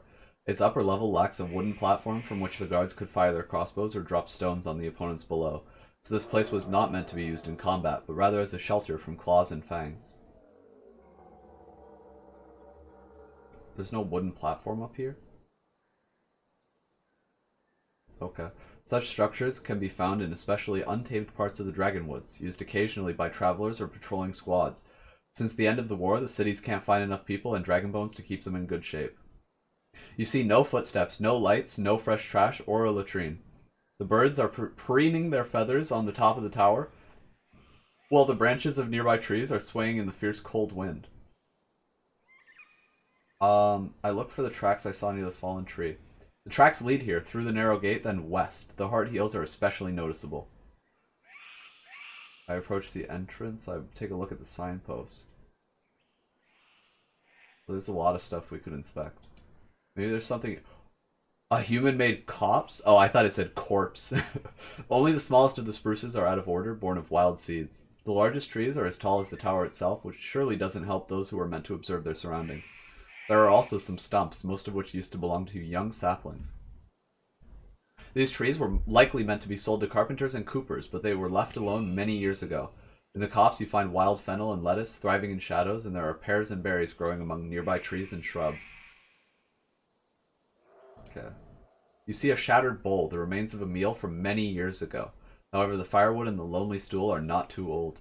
You don't doubt that the watchtower seems less threatening to wayfarers than the wilderness around it, even when it's locked. Okay, what does the signpost say? The planks and letters are damaged by decades of rains, frosts, borers, and claws. You scratch off some of the moss. There are 3 planks on the signpost, each one pointing in a different direction. The letters don't tell you anything. The plank on the top points both south and north, but there are no pictures that would tell you anything more than that. The one beneath it points east, and there's a word written in blue paint. The arrow here looks more like a magic wand. The bottom plank has a picture of a tall tower surrounded by little houses and points west. The wood is covered in red paint, suggesting danger. Approach the entrance. You take a look at Crimothy. If necessary, it could bow its head and walk inside. This place should be a decent shelter for both of you. Okay, well, it's still 10 hours before dusk. The flanks are strong, heavy, well protected from rain and wind. And when you knock, they seem to be thick. While the door shakes at your push, it won't open. Defensive structures usually have a locking bar on the inner side, but you also see a large keyhole. You walk around the tower, making sure there are no open windows or other entrances. It doesn't look like you can get in without destroying the door, and doing so is going to make a potential entryway for wild creatures.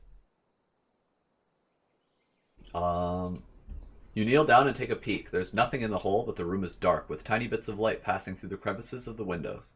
You see the shapes of wooden furniture, like tables, casks, and a ladder, but the only movement you notice belongs to the dust, dancing, and sunbeams. Alright, yeah, get the fuck in there. New shelter unlocked! You start chopping the door in a spot where 2 planks are connected to one another. It takes a bit of time and some precision, especially since you struggle to find the right angle and take a swing. Finally, the wood cracks. When you push it, it lets out the dizzy creaking of rusty hinges. An empty table stands in the middle of a large round room filled with dusty furniture. Without the open door, you'd struggle to see anything. You wait to be sure that nothing tries to jump on you, and finally hide your weapon.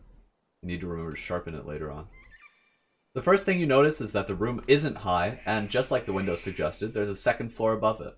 The scent sparks an image of a cellar, humid but without much mustiness. Tree stumps used as stools surround a round table in the center, now covered in dust. The shelves are empty with no tools left behind, and you see a couple of dishes laying in various spots, empty, sticky. The bugs are crawling both on the furniture and near the walls. Spiders, roaches, worms. You think about taking a look into one of the casks, but the smell coming from it makes you change your plans. Instead, you climb up the ladder. See, he does know what a ladder is. The view there isn't much different. The view is covered with pieces of the floor is covered with pieces of trash, dirty furniture, and sleeping pallets, which are moist, smelly, and full of wriggling and chirping creatures. I don't care about some bugs. I just need to ignore them. Nah, bugs are gross, dude. You climb down. Crimothy is looking at the grass outside, still touched by sunlight. You approach the windows, each one locked with 2 heavy wooden bars. Opening them would not be a problem, but knocking them down from the outside won't be an easy task. You sigh with relief. It's a safe place. Alright. Let's walk to the gate. There was nothing valuable in there at all. I thought we were going to find something we could use, but nope, it was long since abandoned. 10 hours to dusk. Setting up a firm wall in a place like this is a bit unusual. It goes on for no more than 40 feet until it connects with a natural rock face. Such a structure could be found near the city, acting as a checkpoint at which to stop any travelers to search through their belongings or request a fee. But in the middle of nowhere, deer and other animals used to running here with no hindrance must have been more than annoyed. A risky investment. You touch the gate made of high-quality wood, previously soaked in oil, now mostly wiped off. It was left open and you don't see any wooden bar that would be used to lock it. You try to move the cold planks buried in dried out mud, but with no luck. It would require some wearying digging. Alright, let's go in the top. Wait. No, let's travel. Right, there's nothing left here. The way forward is not available in the demo? No, is that it, bro? No! No way, we got fucking demo walled here. Bro, I was about to go west. Just buy the game? What the fuck? I mean, honestly, I will buy the game. Should I buy it right now, though? Will it, like, let me resume my progress? This is so fucked up. This is so fucked up. Probably not. Oh. Okay. Well, in that case, let's see what's... Should we go back all the way here? It'll take 2 hours to travel here. Well, that's it, right? Those are the little creatures. I don't want to spoil what's on the other path. This is the canon path. Shit, dude. My armor, my vitality, my nourishment. I'm dirty as fuck and people don't trust me because I'm filthy. Let's just get in the tower. There's nothing in the tower. I may use this campfire spot in the future if I have any raw meat with me. The wild plants here need more than 1 week before they ripe. Okay, so we come back in a week. Alright, well... This has been... What's this game called? Roadwarden? It's a great game. I had a lot of fun playing it, but now I think it's time to switch games, since we have reached the end of the demo. So let's quick save. Quick save complete. And then let's go to the main menu. Yay! Roadwarden demo! That was abrupt. Okay, well, look forward to me like playing this game again in the future. And until then, what do we want to play now? So I have Evoland, and then I have I Am Bread. I did purchase I Am Bread. Let's try Evoland. Not really in a bready mood right now. Fabled Lands. Oh, right, I need to look into the ones that y'all recommended me. Fabled Lands. Oh, this one has a demo. That's what you said earlier. Yeah, that's what you said again now. Interesting. Oh, it's like a hexagon game. This looks cool. Honestly, in terms of like raw aesthetic, I think I like Roadwarden a lot more. Just visually. We can try this out though. Let's do it. So let's do Fabled Lands demo.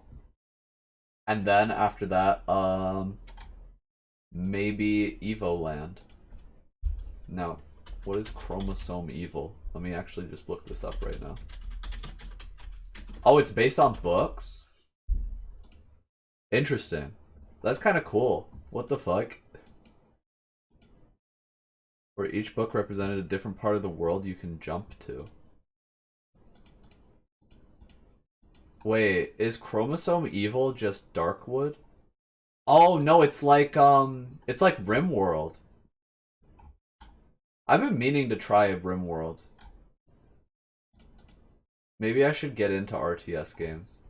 I like top-down a lot more than I like the, like, point perspective, the, like, 3D.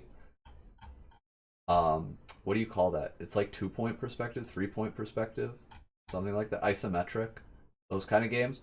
I don't really like the isometric games where you, like, control troops. Okay, so I'm gonna switch category to...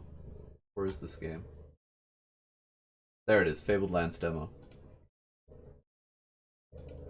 Chromosome Evil is more tactical squad combat. Okay. I don't know how good at that I would be. I don't know how good I would be at, like, managing a squad tactically. Okay, so let me get the capture going. Fable those lands.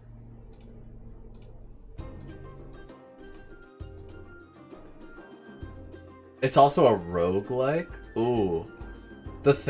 My favorite thing about roguelikes is that you don't have to be good at them. Because dying is just like it's a given. You're like guaranteed to suck in the beginning. And I feel like that takes a lot of the pressure off. So maybe. Like, I feel like there's a lot less pressure to learn how to play a game fast in a roguelike. Whereas with like a full-on game, well, how do you describe, like a non-roguelike, like just something on rails, not even necessarily on rails. How do you put it? Something where you're not constantly restarting.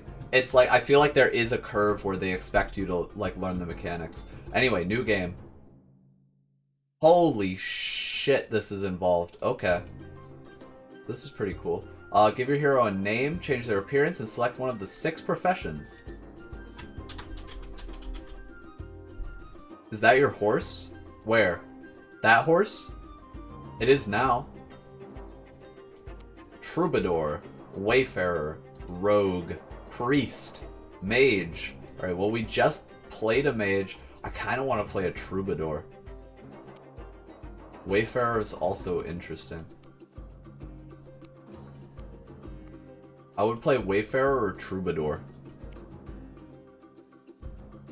Oh, we can change how we look, too. TikTok meme? What? TikToker? TikTok class? Here's another game with a demo, Neo Scavenger. It's pretty rough in terms of learning its systems, so temper expectations. Oh, shit. Okay. Neo Scavenger. Noted. Yo, we can change our instrument? Oh, I like the banjo. And we can pick between 3 necklaces. Careful with Troubadour, your easy pickings for combat. How involved is the combat? I think I want Tweety. Best to check on your stats and abilities. Look at how much charisma we have, though. Are you German Hermit?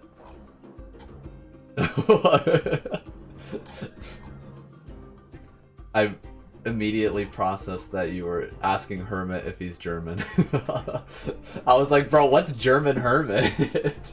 Is that a TikTok thing? If you have the Wanderlust... Oh, you have the Wanderlust. And Chafes if you have to remain in one place for any length of time. You enjoy the freedom of the open road and the thought that you will never know what adventures each new day will bring. You live by your wits and are a familiar figure at tavern firesides where you regale travelers with your tales. Yo, Thick Mints? First time chatter. Neoscav is really good, by the way. Seconding, it can be really slow and punishing, though. Well, now that I've had 2 people recommend it, I'll check it out. Keep up, fish. Might be.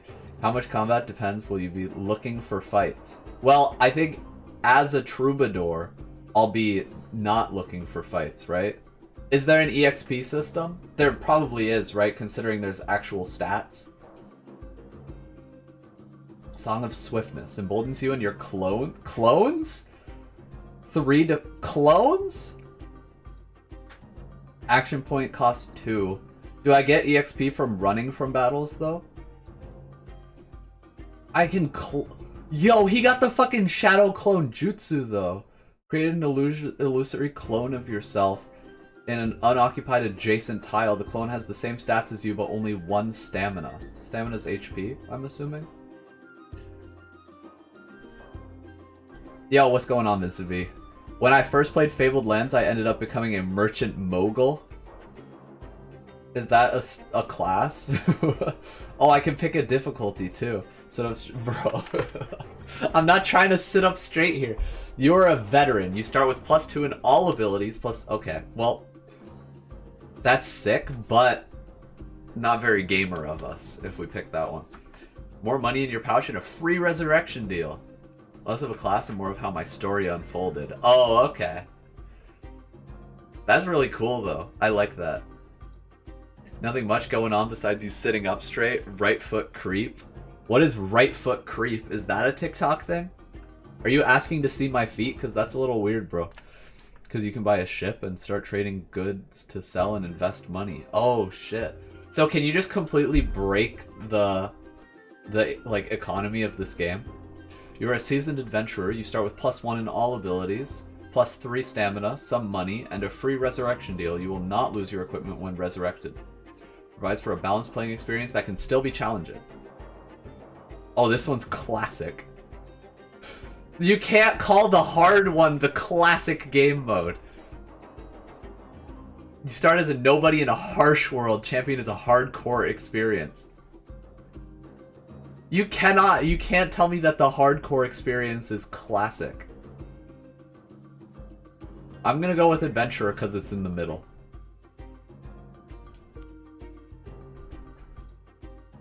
Old Harkuna.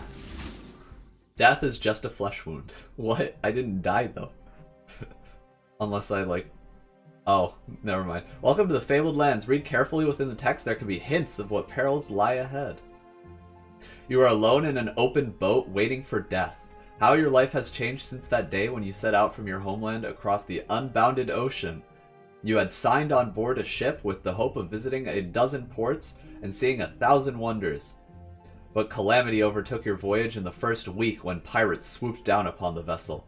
You and a handful of shipmates managed to get the cutter down into the water and were making off, but some of the pirates leapt down the rail right in your midst. The fighting was hard. You remembered little of it now, but when it was over, the boat was awash with blood and you were the only one left alive. Of your own ship and the pirates' craft, there was no sign. The current had carried you out of sight of any living thing. You didn't sit up straight and then got murked by back problems. More like my whole crew got murked by back problems. Meanwhile, I'm God gifted because I can like shrimp it. I could go full like Hunchback of Notre Dame over here and I'm the sole survivor. Anyway, let's continue. Best not to think how you've survived since then. At the mercy of the wind and sea currents, you have been swept steadily westwards into regions completely unknown to you. Drinking water has been your biggest problem. Nuh-uh. I don't know about that shit, bro. Ah. You've had to rely on rain, and there has been none for days. I mean, that part's true. This is rainwater. Your body is weak, your spirit's low. Then, just as death seems ready to draw his boat alongside, you see something that kindles new hope. White clouds, birds turning high above, the gray hump of land on the horizon. Steering towards the shore, you feel the cutter lurch as it enters rough water. The wind whips up plumes of spindrift and breakers pound your cliffs. Pound the cliffs. The tiller is yanked out of your hands. The little boat is spun around out of control and goes plunging towards the coast. You leap clear at the last second. There's the snap of timber, the roaring crescendo of the waves, and then silence as you go under. Striking out wildly, you try to swim clear, then suddenly a wave catches you and flings you contemptuously up onto the beach. It's time to... duel! Oh shit. Battered and bedraggled, you lie gasping for breath until you hear someone walking along the shore towards you. Wary of danger, you lose no time in getting to your feet. Confronting you is an old man clad in a dirty loincloth. His eyes have a feverish, bright look that is suggestive of either a mystic or a madman. There's just a crazy naked man here. Okay, let's make friends with him. Well, what have we here, friends? Asks the old man. He seems to be talking to someone next to him, although you are certain he's alone. Looks like a washed-up adventurer to me, he says in answer to his own question. All wet and out of luck. He carries on having a conversation that quickly turns into a heated debate. He's clearly quite mad. Excuse me, you shout above the hubbub in an attempt to grab the old man's attention. He stops and stares at you. Any chance of meatballs today? Nope, not a cloud in sight. Actually, it's very cloudy. But, no meatballs. Not a big fan, personally. I live in a climate zone that doesn't have meatballs. Because I'm not a fan. Is this the Isle of the Druids, you ask impatiently? I like spaghetti. Indeed it is, says the old man. I see that you are from a far land, so it is up to me to welcome you to Harkuna. But I think you may have much to do here, as it is written in the stars that someone like you would come. Your destiny awaits you. Follow me, young adventurer. The old man turns smartly about and begins walking up a path towards some hills. You can just see some sort of monolithic stone structure atop one of them. Fair. Fair like the weather. Hey. Can I scour and then still follow him? Can I like scour a bit and then run after him? I feel like probably not, so I'm gonna go after him. During your short trip upward, the old man regales you with tales of your destiny and fate, continuously arguing with himself as he does so. Make a move. What, am I gonna like jump him? Does anyone see my wife today? Remember, I was never here. Nope, no wife in sight. Are you sure she's not imaginary? Click on any of the available map locations in order to move your character. Okay. Well, I guess all that's available right now is the obsidian stones. This Gav guy, I think he's the madman that I ran into on the shore. Alright, let's go. You reach a hill covered with a circle of large obsidian standing stones. Despite the bitter wind that blows across these hills, the stones are unweathered and seem almost newly lain. Here are the gates of the world, says the mad old man. The stones are laid in such a way that they form 3 archways, each carven with mystic symbols and runes of power.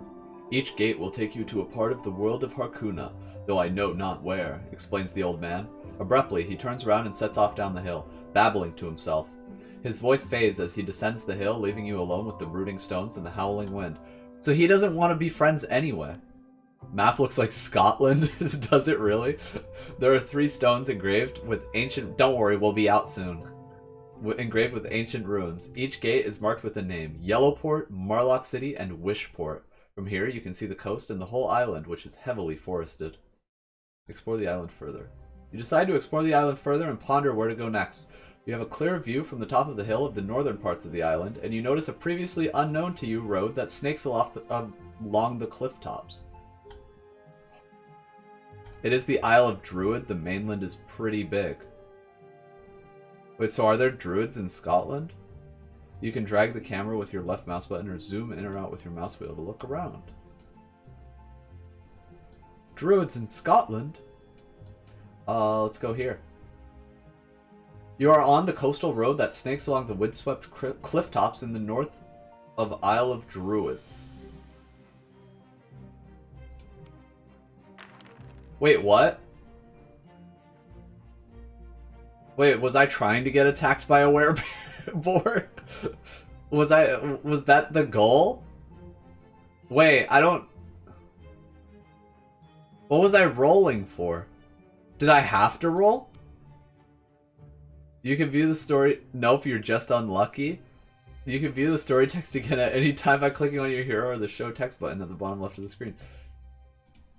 Wait, you had to roll. Okay. I thought it was like you don't have to roll. and I just rolled for no reason and got attacked. But your roll got you the score of being attacked. Well, every score was Oh, I guess the militia patrol might not attack me necessarily. Alright, well let's fuck up the werebore. Wait, what? Werebores are humanoid? To equip a weapon or armor, right-click on it and select Equip, or drag and drop it to on the equipment slot highlighted in blue on your character sheet, C. This is your inventory. Every item you pick up is stored in here. Right-click on items in your inventory to find out what you can do with them. Am I just gonna die immediately? Right out of the gate? So I have a mace. And I have a No, I don't have a crossbow. Where's my banjo? Why did I start with a mace? What? Probably, he says. A wereborn ornate armor comes thundering out of the undergrowth near the road with a raised spear. There's no chance of retreat or surrender in this battle.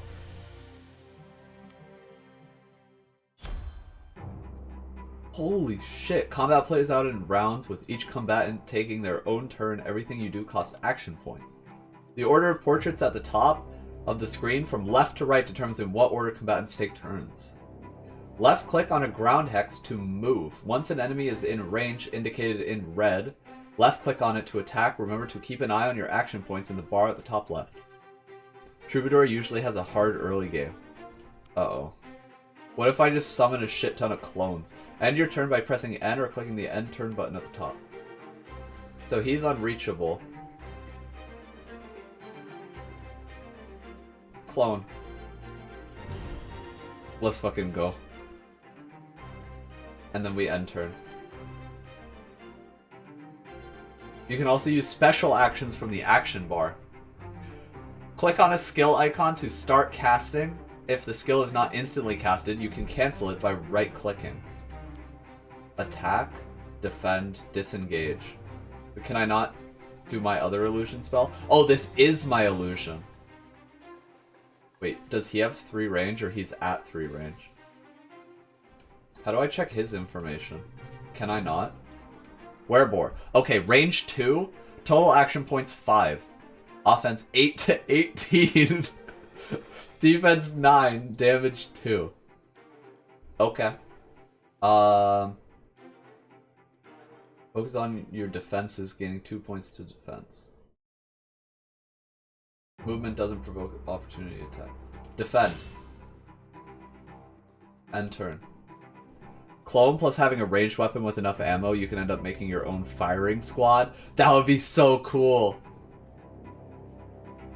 Wait. Song of Swiftness. Emboldens you and your clones in the area of effect, granting +3 defense for 3 turns. Yes. And then I move here. And then I can't defend. Shit. What is that? Big old rock. Okay. Go down here. End turn. Oh god. Attack him! Kill him, my clone! Alright, we're gonna fuck him up. Hey! Hey, we took no damage! Okay, so stamina is your max HP. Hey! The creature's armor is too heavy to suit you, but you can take a hunting spear and a boar's tusk. Grab your acquisitions and continue onwards. Wait, no, I'm not ready yet. I want my spear. There we go. You can recap all tutorial messages by viewing the tutorial log. Okay. Help, notes, ship's manifest. Inventory! Hey! Wait, so should I grab a spear? Is that better than a mace? Damage 2 to 5, damage 3 to 5. No. But this has better range, though.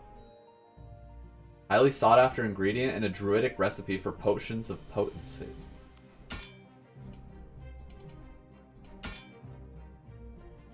Take note of the action point cost. Oh! There's so much going on here. Okay. This game's cool, though. It's like, so far, it's a lot more fun than the Steam page made it look. Trading post. Trading post is a small... Can I just live on this island?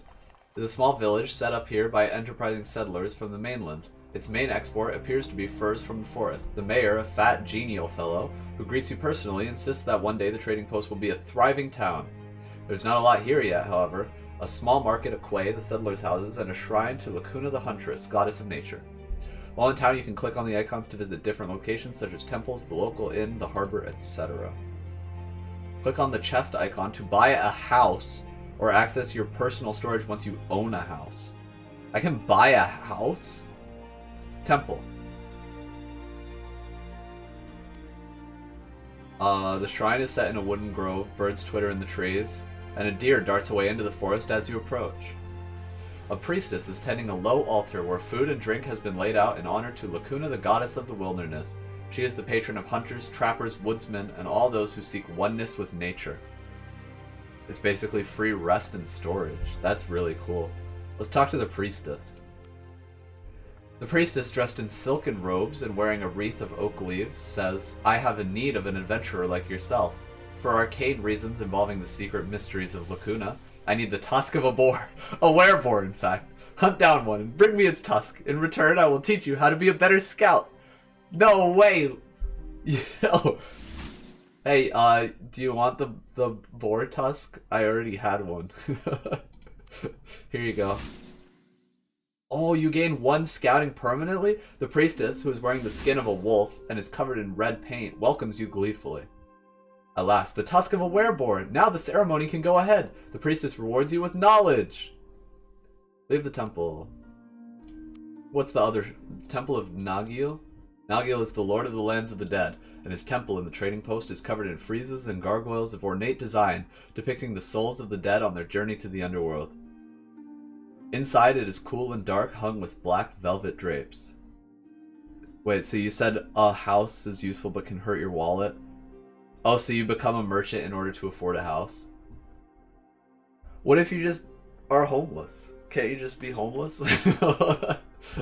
Inside it is cool and dark, hung with black velvet drapes. The scroll tacked to the wall reads, Wanted, person of unusual resourcefulness. See Temple Warden. Yes. The warden is in charge of security. We have had an unfortunate, accident. You can live as a vagrant. Fabled Lands is what pushed me to D&D. I mean, honestly, D&D is fun. I've played before. But you need, like, a large group of people for it. That's the hard part. Just need to manage your resources. Okay. The warden is in charge of security. We have had an unfortunate, accident. In the crypt below the temple, we sometimes experiment with the corpses of the dead. You know, the occasional zombie, part of the rituals in honor of the particular aspect of Nagil we revere here. It seems a ghoul has escaped from these pits and is terrorizing the villagers at night. We'd rather someone like you sorted the problem out before the militia got to hear of it. Destroy it and bring me the ghoul's head.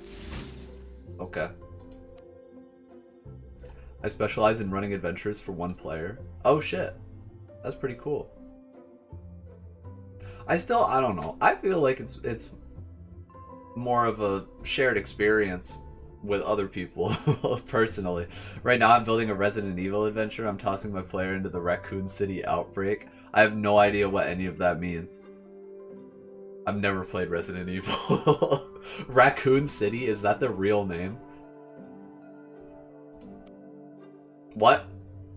You set out on that night on your quest, to find the ghoul. Roll 2 dice and add your score and the given ability. To succeed in a task, you must get higher than the difficulty. Wait, what? Magic is 5.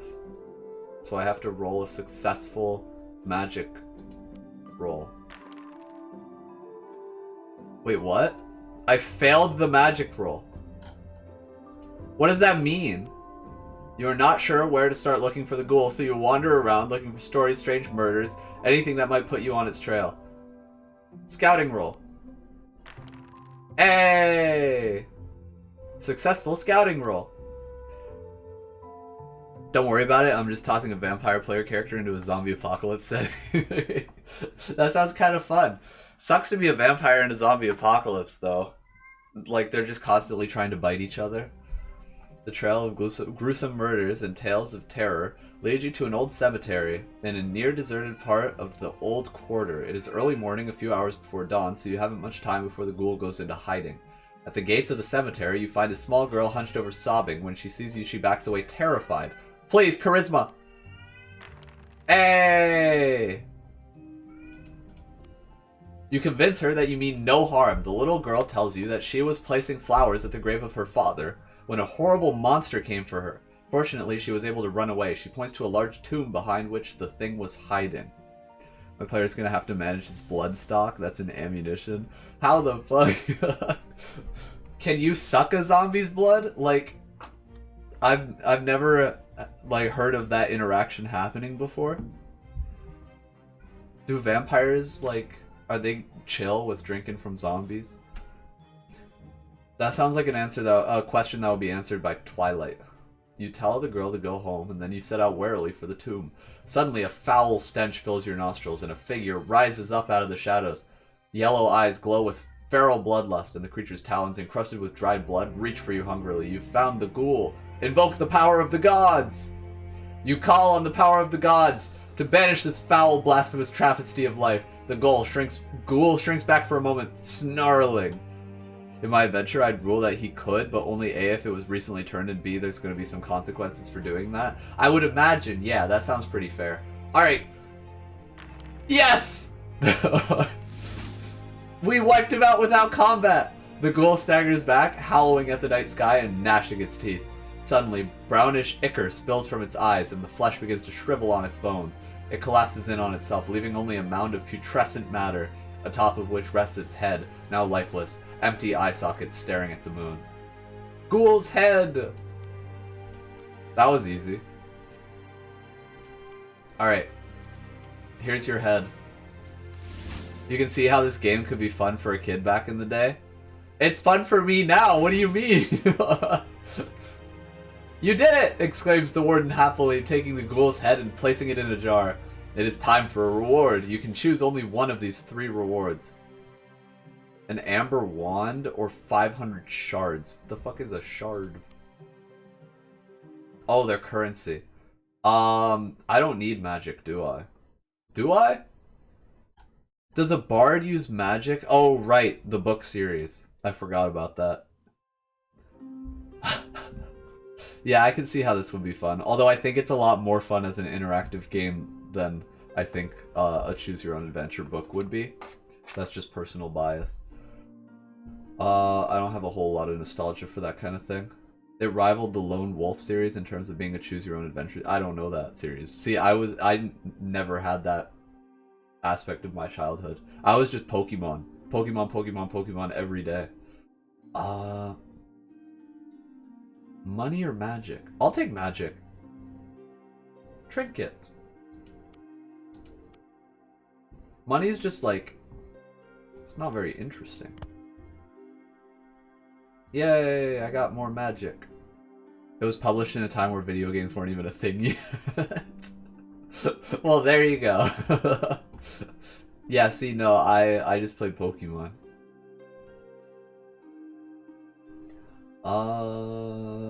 I think I'm good with this town. Fuck it. Coastline. Make your way around the coast. The interior of the island appears to be heavily forested.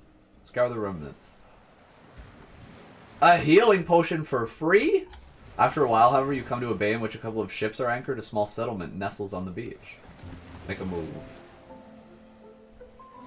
Oh, so that's normally how I would get to the obsidian stones, is I'd have to like go to the trading post.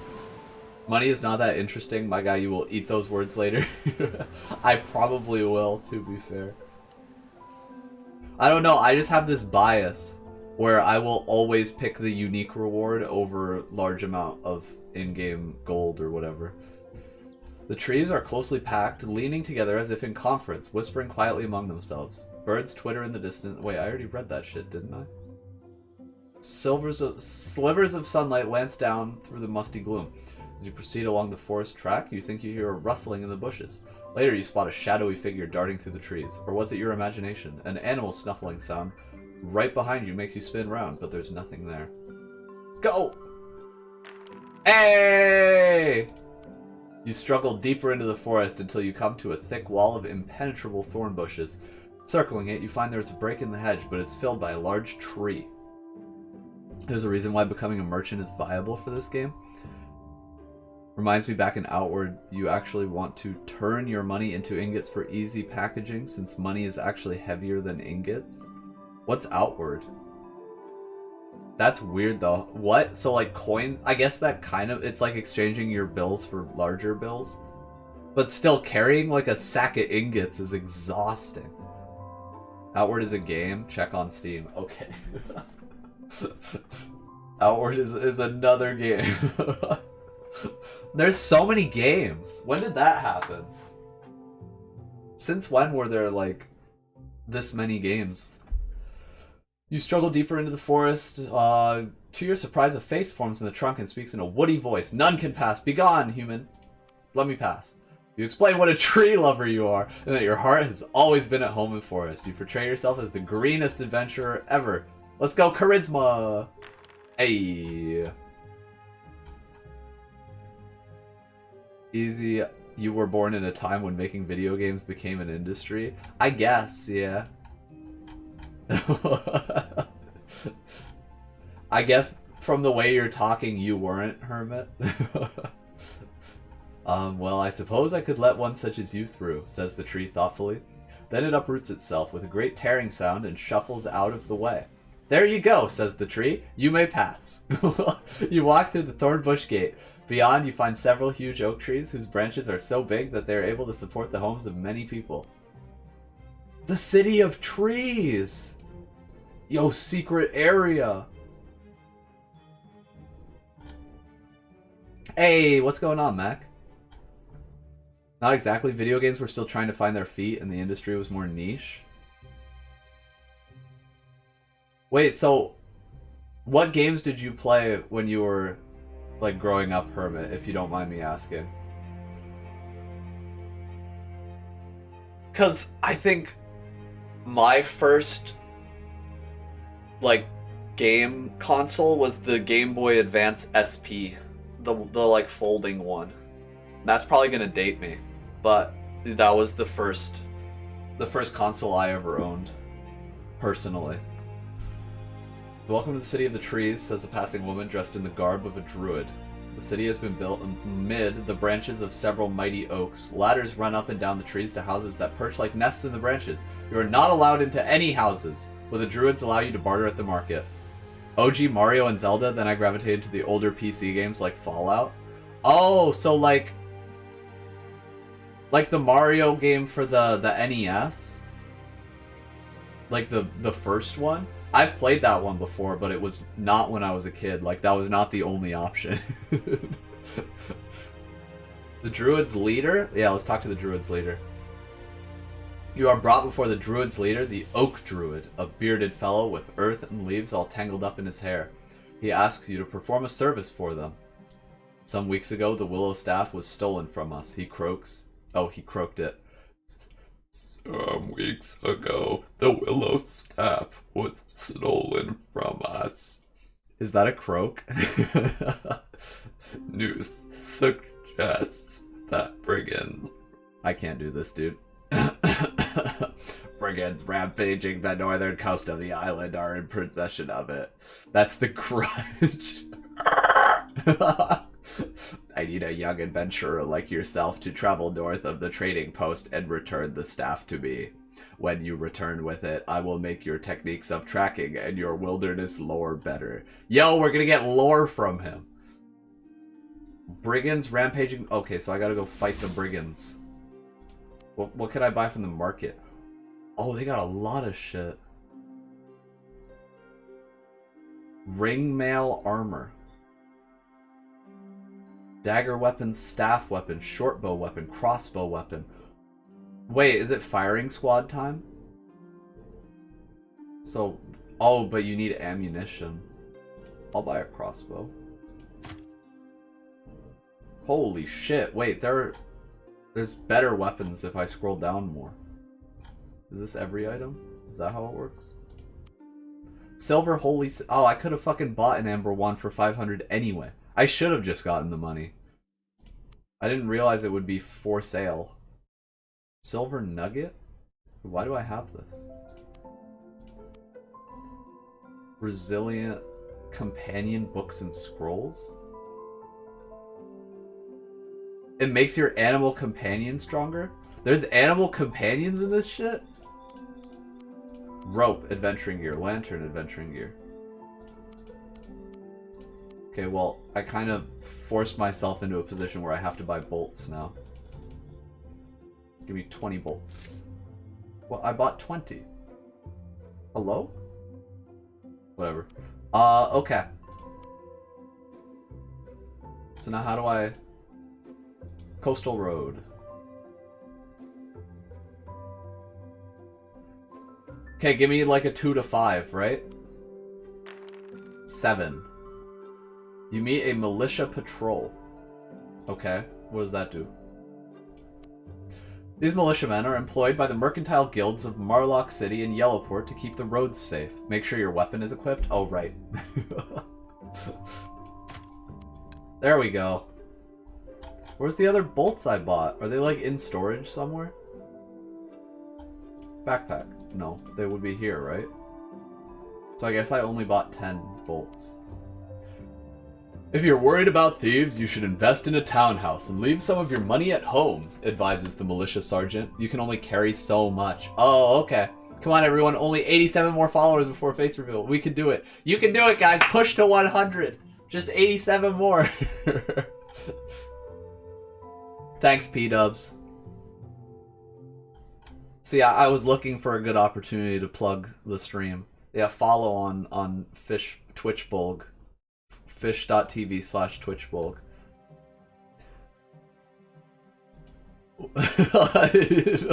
Yeah, and check out the Discord too. Okay. Better still, invest at the Merchants Guild, suggests the captain. Anyways, if misfortune strikes, you are left without any weapon or armor and you are completely broke, find us and we will aid you. Oh shit. That's very nice of them. Wait, so can I invest? Yo, let me get that 401k. Market. No, the market's where you buy shit. Mandolin. I want a mandolin. It gives you plus... Oh, it's a trinket. Cringe. Cringe. I thought it was a weapon. Quayside Temple Inn. Quayside. Well, I can buy passage to Yellowport. Oh, so if I didn't follow the crazy guy, then I would have had to have gone to Yellowport.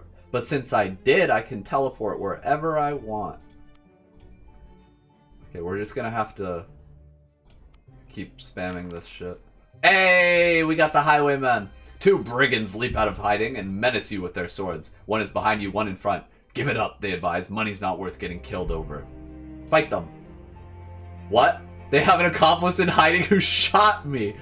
I want to see the real face. Yeah, well, we got to get to 100 followers before I do a face reveal stream, so...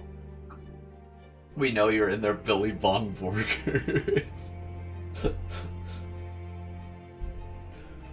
I'm trying to, like, plan what I would actually do for a face reveal stream. Because I actually, if we hit 100, I think I actually do want to do, like, a face reveal stream. But it's going to be a massive shitpost. They have an accomplice in hiding who shoots you with an arrow. The 3rd brigand then leaps up to join his comrades. Kill him. You prepare to teach those brigands some manners. Holy shit, it's a lot of guys. Okay, let's make a clone. End turn. What weapon does he have? Wait, can he not switch weapons? I equipped the thing, didn't I? MS Paint. VTuber. Exactly. Excuse me. What? What? Why am I not using the crossbow? Oh, do I have to be holding the crossbow when I make the clone? He just killed my guy! Click the Roman numeral. It's too late now. Bro, I'm about to fucking die. No, my illusion. Wait, they only have 4 stamina though. MS Paint acts as your camera and you draw whenever your expression changes. What? I have to like erase my face and draw a new one. Give me another clone. I don't give a shit, bro. Alright, clone. Kill him. He lived? Uh-oh.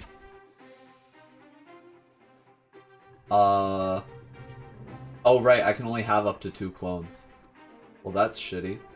Swap weapons. There we go. Now, who can I attack?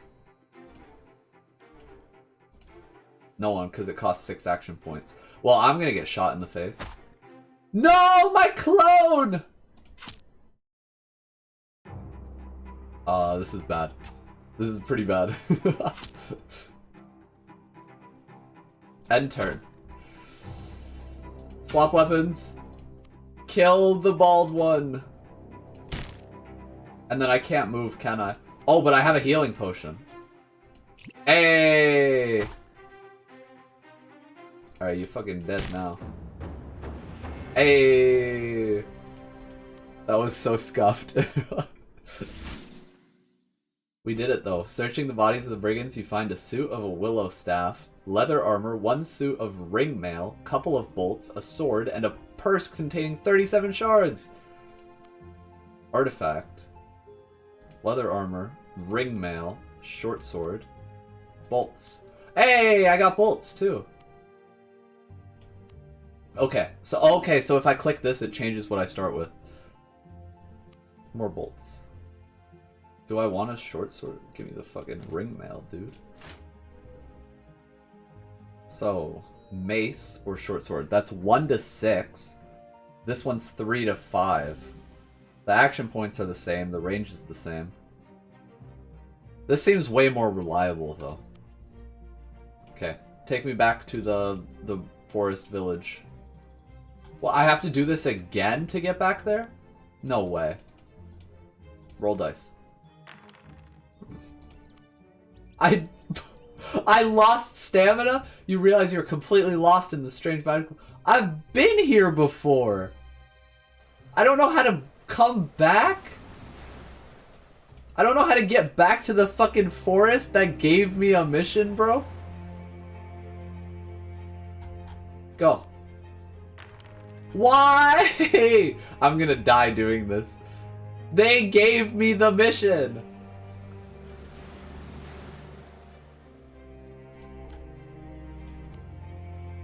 It's a magical forest, not much of a stretch that it keeps changing the path. But, like, I'm doing them a favor. The least they could do is help me get back here. I'm gonna just kill myself doing this. Go, scouting roll. How do I keep failing? I'm gonna fucking die in this forest, bro. Hang on.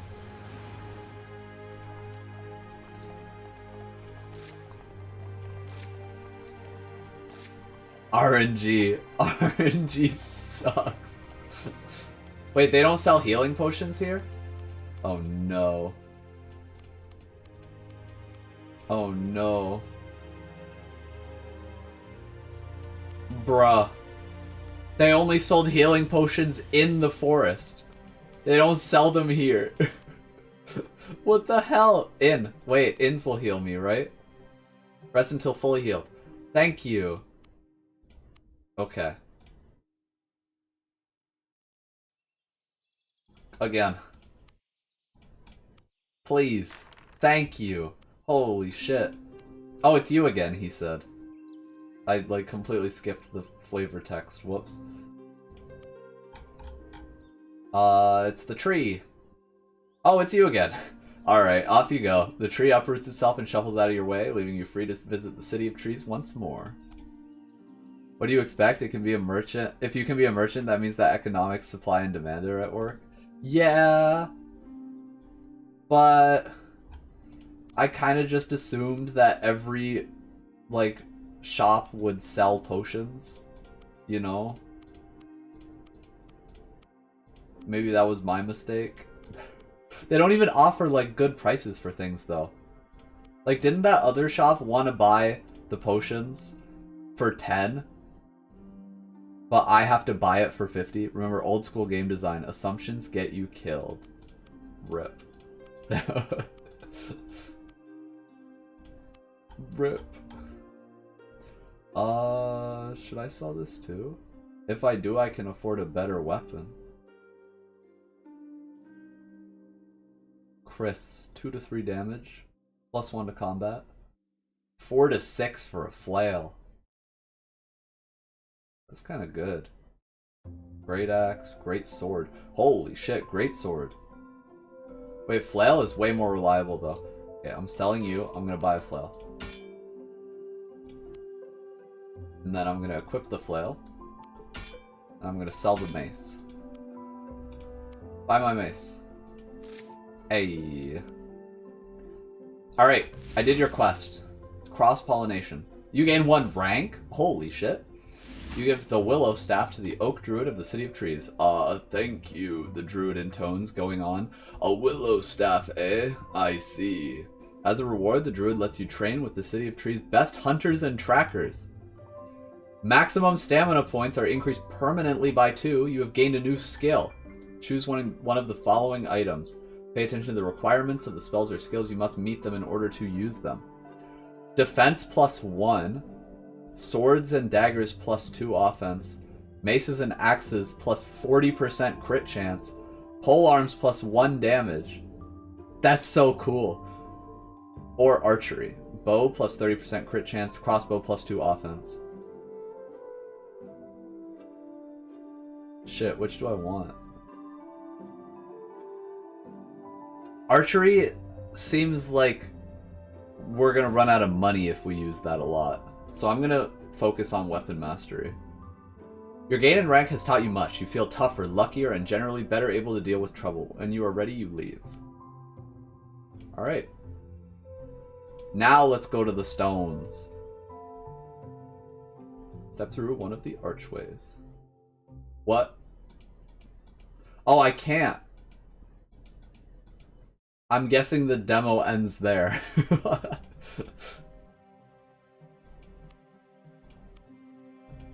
What about this?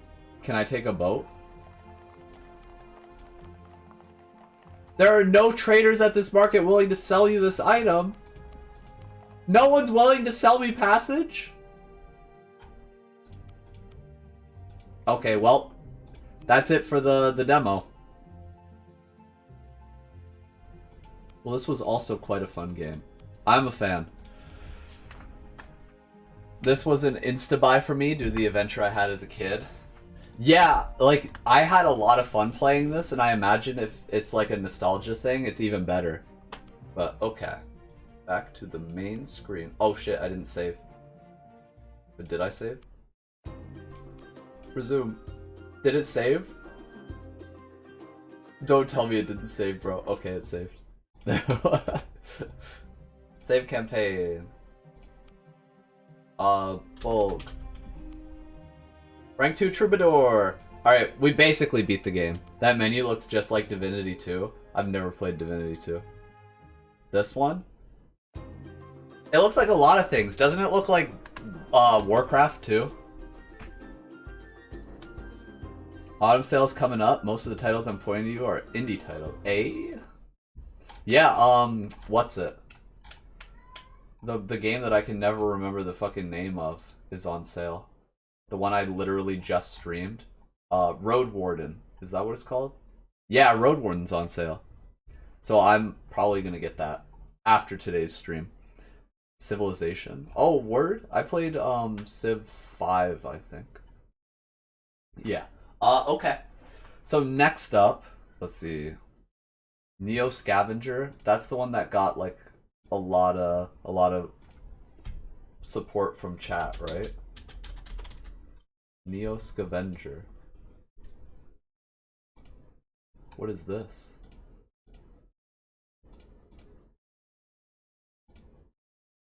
Oh, I've seen this game. Civ 5 was dope. 6 took a little getting used to for me. Yeah, I don't remember if I've ever tried 6. Because I heard 5 was easier to get into, so I think that's the only one I've played. Oh, this game looks like so involved, though. I don't know if I'd be able to get into Neo Scavenger. We can try the demo. We can try the demo for sure. Give me it.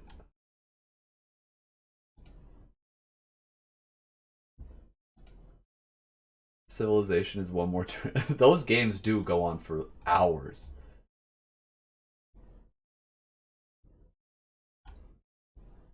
Six turns, some mechanics on their heads. Oh, really? Yeah, no, I'm okay. I'll just be a 5 purist. Those games take way too long though. It's such a time sink. Alright. Add to that folder. Neo Scavenger time.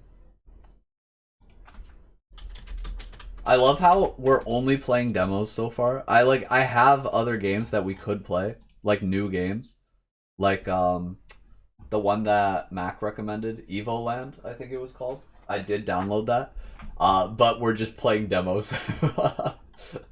Honestly, I don't mind it though. I like trying out new games and not having to pay money for them. So here we go. Wait, so I already changed the category. Let's get that going. Wait, do you hear the game? Okay, you should, yeah. And then let me figure out the capture for it. Okay. There we go. What we doing? We're playing Nevo Scavenger. Nevo Scavenger. This is quite a title screen. Okay, like scavenging but want more zombies? Try Project Wait, did they make Project Zomboid? I've heard of that game before. Hang on. I'm gonna... Can I not, like... I'm trying to make it actually fit, but I don't think it's gonna happen. So whatever. The bottom will just be slightly cut off. Okay. New game. Oh my god. This is like, it feels like, what's that game I have? The one that Muda Man made me play. System Shock. It feels like System Shock, but more text-based. So far, at least. Like, that's the vibes I'm getting from it. Okay, so we have hacking, medic, hiding, melee, eagle eye, tracking, athletic. There's so much going on. Tracking can spot older tracks than normal and hide tracks more effectively. Athletic, less fatigue per move, can run away faster in battle, can run further on map before run moves deplete. I kind of want... Wait, how many can I pick? I see. Wait, why would I want one of these? Why would I want a negative trait? Healing rate slightly increased, food and water intake. Why would I take one of these? Click the traits red colored you want and place into the available slot. Oh, they open up more space. So if I'm like... If I'm an insomniac... I see. That's how it works. Okay. I thought that, yeah, see, the confusing thing was I thought they would go in these spaces, and I was like, well, if it takes up one of these spaces, then it opens up one more that's not actually giving me anything special. But no, I see, I get it. Okay. So what if I'm, like, feeble, but with melee? Botany, knowledge of herbs, fungi, and other useful plants. Trapping, tough. Higher pain threshold. Immune system effectiveness and resistance to wounds. Ability to headbutt. Okay, yes. Dude, I need fucking immune system for sure. Strong. Can carry more without being encumbered. Melee attacks are more damaging. What is the difference between that? Higher wound severity. Better defense in combat. Can leg trip in combat. Lockpicking, electrician. Strong in melee is a pretty strong start. It seems like it looks like you would just murder things if you were strong with melee.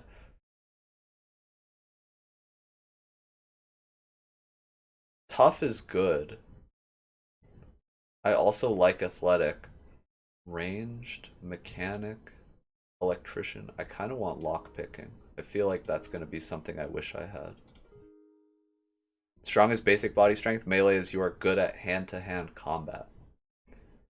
So strong seems more like universally useful.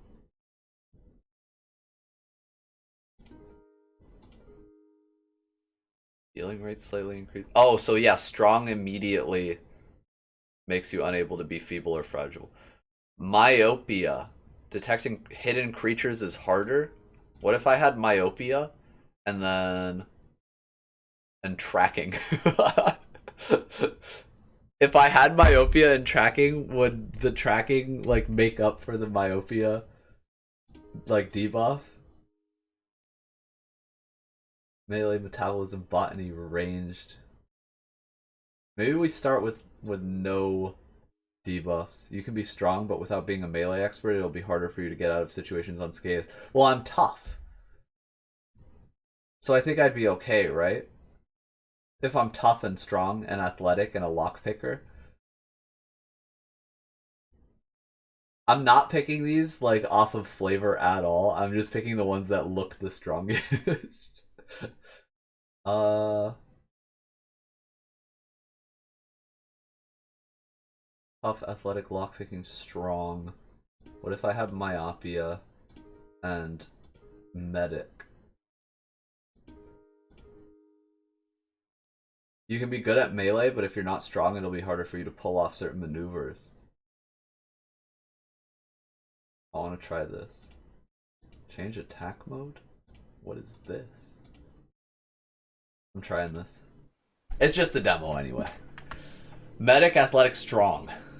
You wake up disoriented, slumped over the base of an empty cryosleep pod, still damp from cryo fluid. The thick dust from the floor clings to your skin, leaving a clean spot on the ground where a large 5 is painted.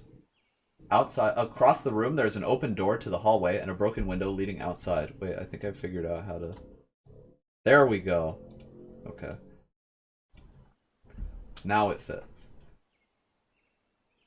Across the room, there's an open door to the hallway and a broken window leading outside. Just as you gather your wits, an unearthly scream erupts from down the hall beyond the doorway. Something is coming fast.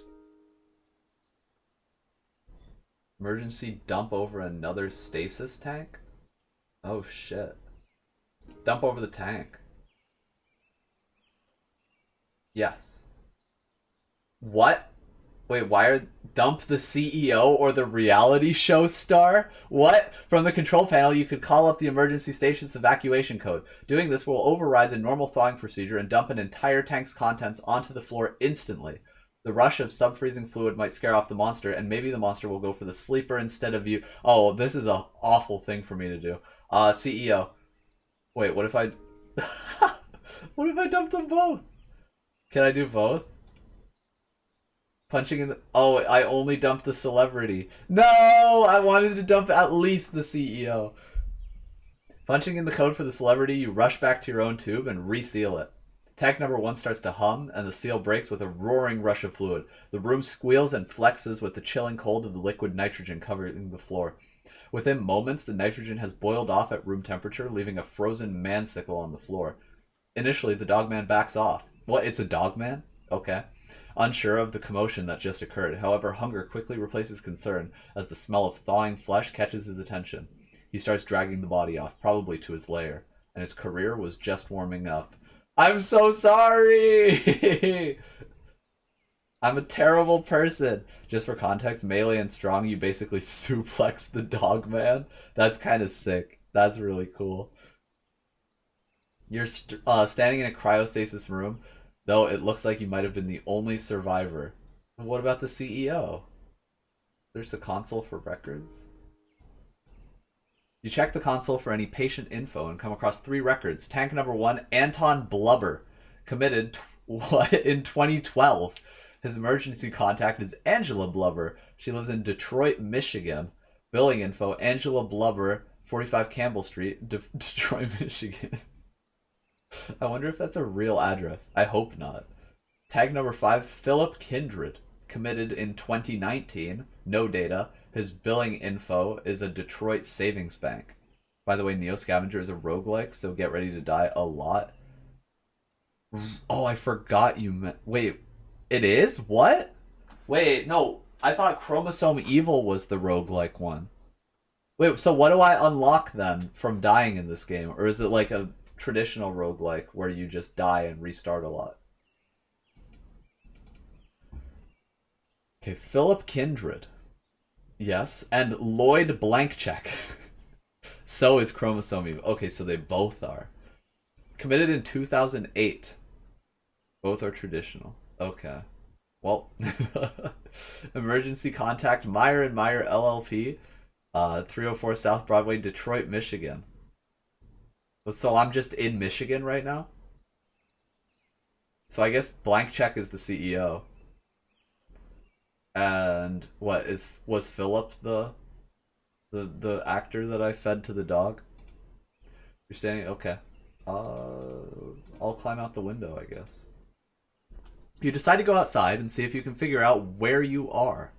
Avoiding the broken glass, you step onto the sill and outside, rustling some plants that have grown wild in the area. It's cool outside and damp, probably morning. You're in the parking lot of Gyges Cryo Facility, but everything looks disused and in disrepair. Plants have pushed their way through the pavement and over the facility.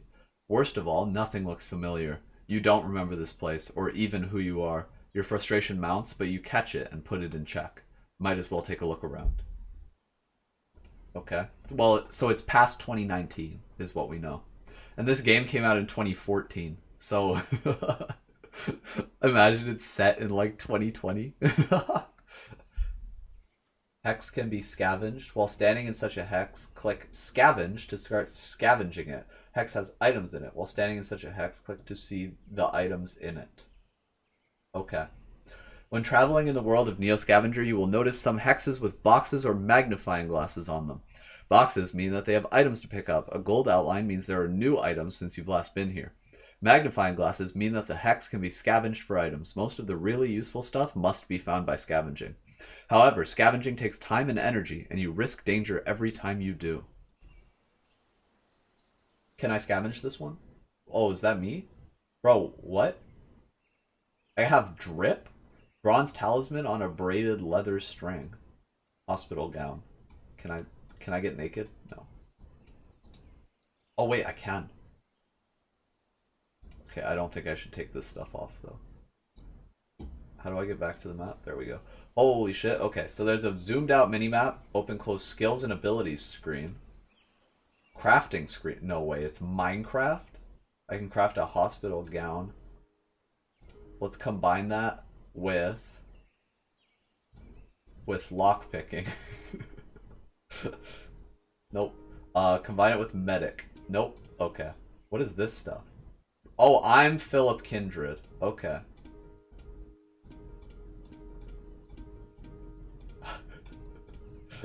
Stuff the above combo makes. Nothing. Okay, and what's this one? Bronze talisman. What if I, like, do some medical shit? Okay. I made a complete mess of this. What are my known recipes? Rags from clothes. Medium absorbent, non-rigid, non-springy sheet. I feel like I should continue wearing clothes. Like, I think that's the smart thing to do. That's my item screen. Player conditions screen. Okay, so that's how I check how in pain I am. Camp screen. And I guess I can get a vehicle at some point. Okay. Let's search the city. As you approach the town, there's no sign of activity. Buildings stand in ruin. Vehicles are overturned and blackened with fire. Explosion marks radiate outwards from walls and pavement. In the distance, strange-looking creatures circle in the sky like monstrous, leathery vultures. The world has drastically changed from what you knew. Some sort of cataclysm has befallen Earth, returning mankind to the Dark Ages. Neo Scavenger isn't easy to get into, but it's pretty rewarding. It looks really cool. I'm a little overwhelmed by just how many menus there are and how much is going on. But I like the way that the like ability system works, where you can like choose which ability you want to use in a certain situation, and I like that it also is going. It seems like it's going to factor into crafting somehow. So I'm assuming like if you have something, you have like a fucking rag and like a stick and medical knowledge, and then you can turn it into like to set a broken arm or whatever, like a tourniquet or whatever you call those. So that's interesting. The world has drastically changed from what you knew. Some sort of cataclysm has befallen Earth. Along with it, your hopes of finding a warm meal and some answers. You decide to look around and scavenge what you can from the ruins. Well, apparently, I got some pieces of an old newspaper sowing the seeds of destruction. Agrisanto Corporation successfully lobbied the dismantling of Svalbard's seed vault last Tuesday, arguing that the collection of seeds represented a contamination risk for its own line of genetically modified seeds. Aggressive marketing and lobbying pressured the Norwegian government to dismantle the seed vault project. Agrisanto seed is used in over 73% of global architecture, and contamination of even a single strain of the Agrisanto seed could devastate food production worldwide. Holy shit. Not gonna lie, a slightly easier start is melee and strong. Not only can you suplex the dogman, but you can use the corpse to make some basic warm clothes. You can freeze and some starting meat. Okay. But that seems like something that only people who know would know to do that, right? Like, I wouldn't have thought of that. I would rather get some variety at the start, like personally. Arrange the items in this container towards the top left. Yeah, because all the, what do you call it? All the abilities we got, like tough, it's not purely combat. Like immune system effectiveness seems really useful. Less fatigue seems really useful. Less like encumberment. Yeah. Let's go here. What, can I not? What, did I find stuff? What? Did I find things? Where's my inventory? Wait, did I not take the shit that I found in the other city? Run, hide tracks, spy, scavenge. Oh, I have to click the scavenge button. Once you have started scavenging, you are shown some areas available to scavenge. You're right, it's not easy to figure it out at the start. Yeah. Nah, but we're good. It's just the demo anyway. Once you begin scavenging, you must first choose the location to search. Some hexes have only one, others will have more.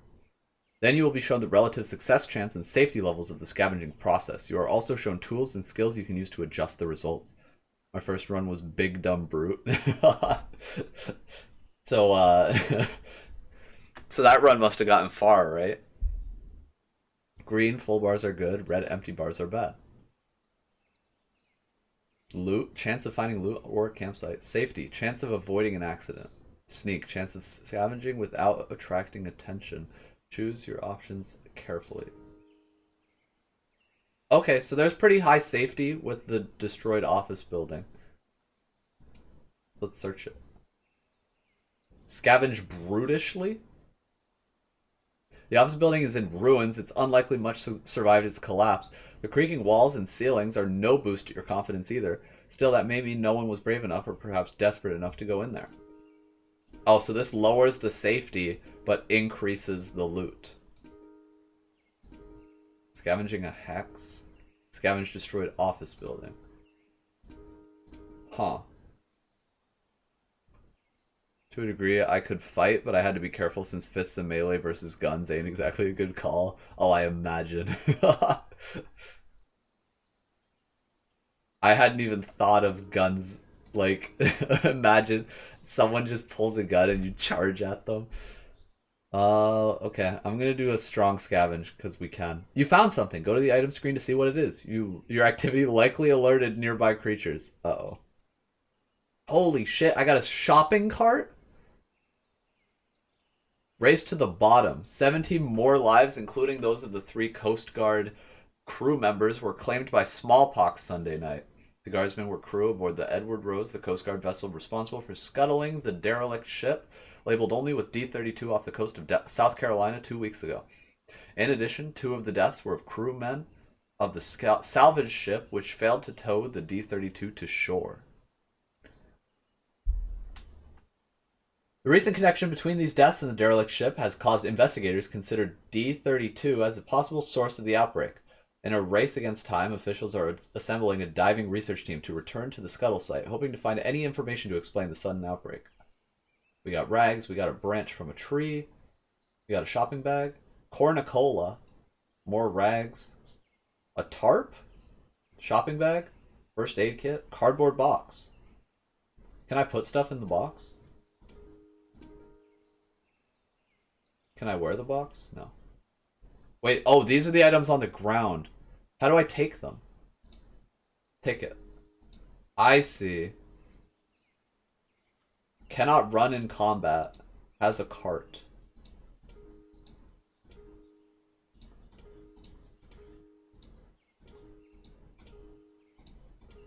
Oh shit. Shopping bag works as a backpack. If you found a plastic bag, you can put it in a hand slot for more carrying capacity. I have a stick now? Wait, I can put one in a hand slot too? Wait. Oh, but I have a cardboard box in my hand slot already. I have a stick and a cardboard box. I have a first aid kit in here. Empty out? Oh, right. I put the tarp in the first aid kit. I don't know why. Oh, because it's empty. Alright, put the tarp. How do I put stuff in the first aid kit? There we go. Okay. Perfect. I'm pushing a cart. Wait, is that my vehicle? It is my... Oh, okay, so I can push shit in the shopping cart too. Usually you'd have to figure out a starting shelter and collect fear before you start moving around the map more. What does that mean? Spy? Hide tracks? Hide tracks. Collect fear? Not enough moves left this turn. Oh, so I have to end my turn now? Camp screen. Oh, I can camp here. Okay, this has really good shelter. Yeah, I'll just camp there. Alright, enter. It is now day. Benefits of being in any old spot on the ground. Benefits of being in an abandoned IT office. Oh, collect gear. I was like, bro, is fear like a thing in this? Okay, I have a stick. I have shit that I could maybe craft. What's in my shopping cart? Did I put the stick in the cart? Wait, what's in the cart? Okay, hang on. Stick. And bottle. Oh, I do think I have sticks in the cart. Stick and strong. No. Stick and... Stick and rags. Next possible item. Oh shit, I can make a quality torch, a rough splint, or a crude... I knew I could make a splint with medical knowledge. I don't even need the medical knowledge, but I can make a splint if I want. I don't think I need a splint at the moment. What if I can take rags from my clothes? If you want wood to use, you need long branches from forest hexes. Oh, okay. What can I do with this tarp? I can't make clothes out of it at all?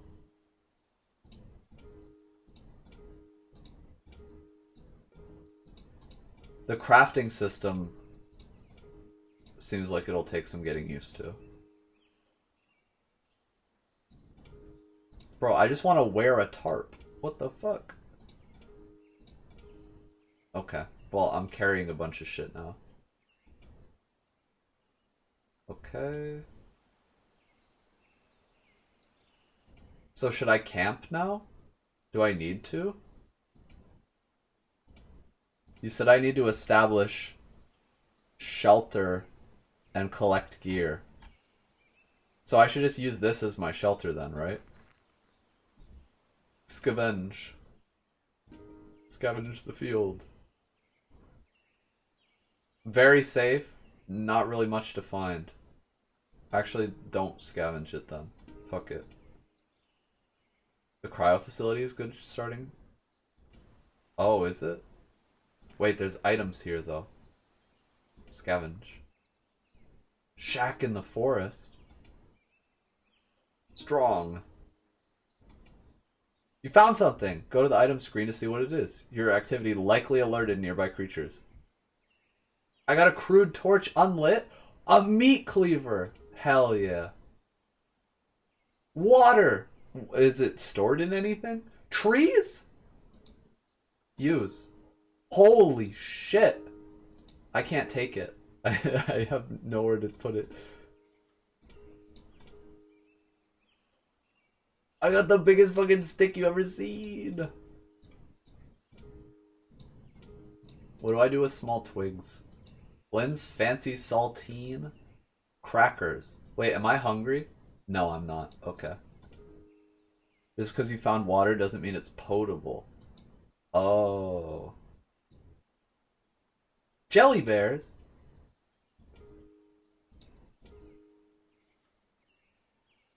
Hang on. So, item screen. Show me my shopping cart. We got a cleaver in it. The cleaver I want to move to... Where can I move it to? I guess here. I want to put the cleaver in my cardboard box. Let's put these in the shopping cart. Small twigs, you can use it as kindling for starting fires. Oh, okay. This feels so scuffed. I have a shopping cart, a cardboard box, a plastic bag, and I just have random shit crammed in all of it. I'm just a hoarder.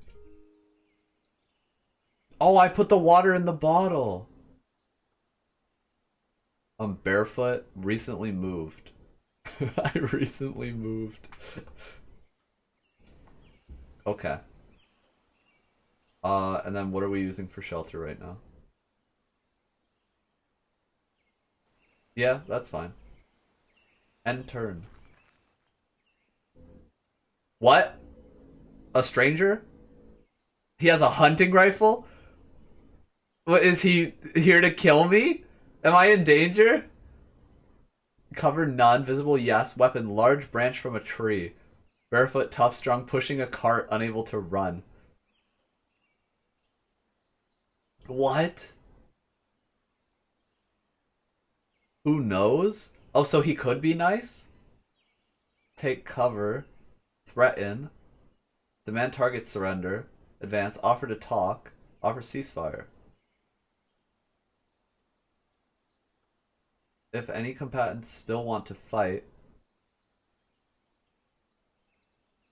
stop battle with target and begin talks. Let's talk about it. He smacked my arm with his rifle. I just wanted to talk about it. What, his name is Bad Mother? What? This fucking Bad Mother guy. I'm bleeding. Now you know? What the fuck, bro?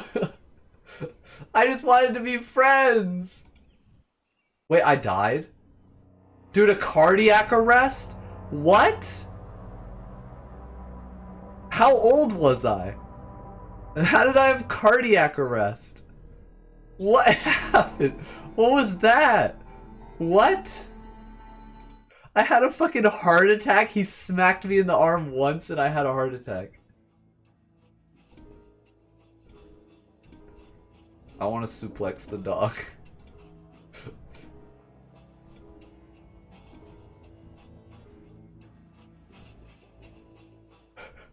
What the fuck was that?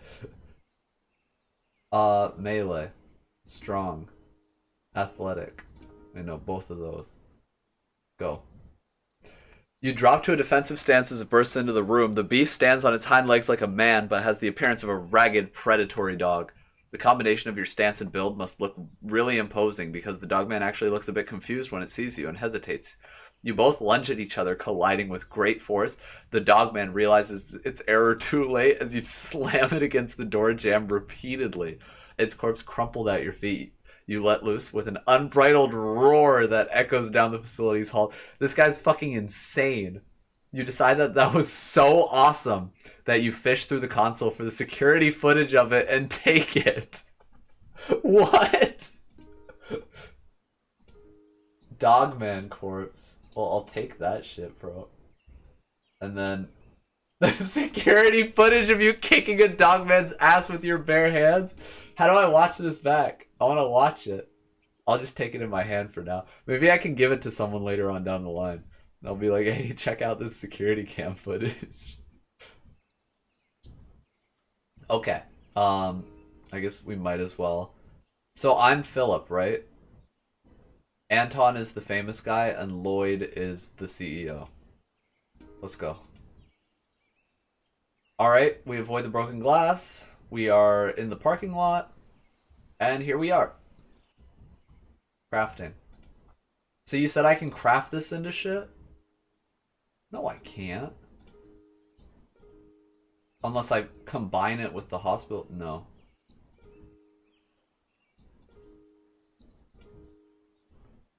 Oh, you have to find glass to craft. Oh, okay. So you can't just like bare hand fucking skin them, tear the skin off and wear it? That would be ridiculous if you could. Scavenge it. I found something. I found... What? Use. That's it. Explore down the hall. Back in the cryo chamber, you still feel echoes of the panic that gripped you when you awoke here. It leaves you unsettled feeling. However, that time has passed. Maybe it's time to look around again. Outside the cryo chamber, there's a debris-filled corridor that looks disused. You climb over the piles of refuse and rubble and come across a blocked doorway. A plaque on the wall reads, Exam Room 17. Forcing the barricade aside, you peer into what looks like a clinic exam room. While there appears to be little worth looting, this room looks like it'd make a great hole-up site. Exam Room 17 has been added to this Hex's campsites. Wow. Here I am. I'm literally dragging a corpse around. Inside is safe to leave items at. Wait, what do you mean you can leave items there? Where? What? The exam room isn't much to look at, but it's secure and sheltered from the elements. It looks like the lights might work if you could figure out the short in the wiring. Also, the HVAC seems to be pumping air. Probably still powered by whatever runs the tubes in the other room. Someone handy with machinery might be able to rig it to heat incoming air a bit. With a little work, this room would make a decent place to hole up. Oh, so if I had, like, electrician skills, I could just make this place so nice to live in. If you leave items in a hex while exploring the map, other NPCs can come across them. Wait, but how do you drop an item in the first place? Wait, let me examine this shit. Circuit's pretty fried. Rip. Yo, let's vent. Yep, it's a vent. Sure would be nice if one of those mechanics or maintenance guys were around. So if I was an electrician or a mechanic, I could do something with that. Leave the cryo facility. Yeah, let's leave. Wait, so I leave it here? This is where I can leave it? Just leave it on the ground in the facility? I feel like that's very useful information. Now I just need a shard of glass. Just don't leave it for too long. Wait, what happens if I leave it for too long? Is there anything interesting to scavenge here? Nope. How about you? There's the town! Rip mankind. Locked storage shed. Scavenge it. There appear to be... Oh, I didn't find anything?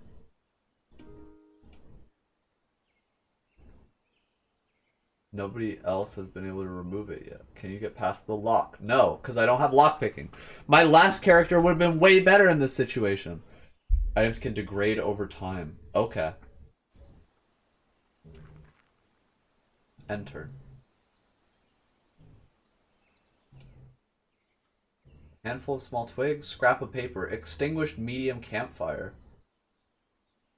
What, is that like a recipe? Handful of twigs, river, trees. Okay, that's not really gonna help me that much. Go back. Here. Oh, what's that? Scavenge. It's just forest. Maybe there's, like, glass in the forest. I don't know. Water. I'll hold it in my hand. I'll just have a handful of water. Handful of small twigs and bark. I'm not finding anything good here. Oops. End turn. Good thing we're not hungry. Another storage shed? Oh, this one's not locked, though. Hey, yo. Stuck in an opening. While trying to access a blocked room, you get stuck crawling through an opening in the debris. My last character had insomnia, so he was a strong fighter, but he was perpetually tired. Does that hurt you a lot? Because I feel like if you were perpetually tired, wouldn't it make the game borderline unplayable? While trying to access a blocked room, you get stuck crawling through an opening in the debris. You manage to wriggle free again, but you lost quite a bit of time in the ordeal. No useful items found. Your activity likely alerted nearby creatures. What the fuck? Hide my tracks. And then let's sleep out here. Uh-oh. Uh-oh. Hey, stranger. You wanna talk? Oh, shit. Wait, what? Did it work? What did he say? No, I didn't change attack modes. What are you talking about? When stranger advances, player offers to talk with stranger.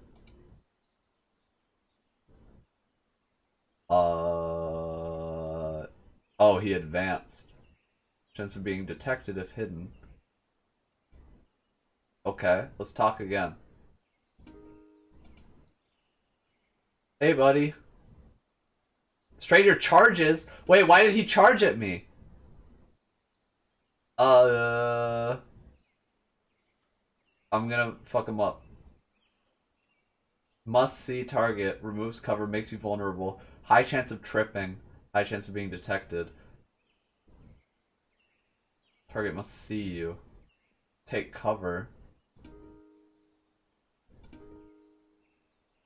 Take cover.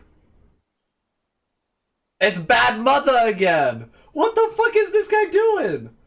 Why is Bad Mother always charging at me? What does his range mean? Range 13, best cover low. Terrain difficult. What's up with this Bad Mother guy?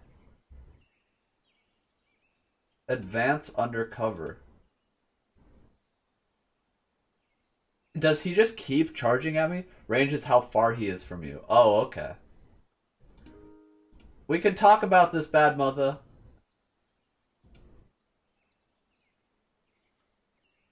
I'm gonna take cover again. Melee surge? What? Launch a flurry of melee attacks. Don't think he's interested in talking? It's worth a shot! Chance to hit target 1 to 3 times. You automatically lose next turn. Wait, what do you mean you automatically lose next turn?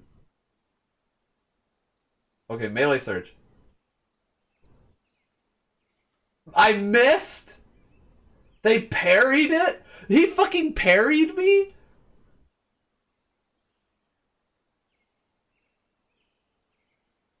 Wait, why? He tried to retreat from me?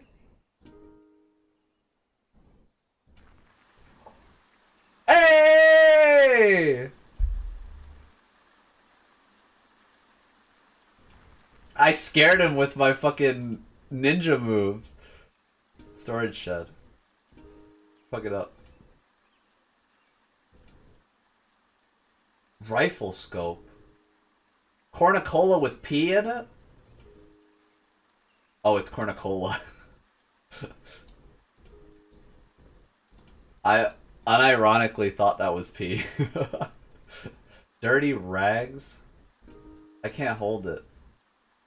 Player is using an optical magnification device. Good to know, I guess. What's over here? Go to sleep here to restore fatigue bar. What? If you craft the rifle scope with a piece of string, you can put it around your neck. Oh, that's so cool. Like this? And this? It's not working. You lied. Why do I have so many branches? Oh, they're probably on the ground here, right? You lied to me, Hermit.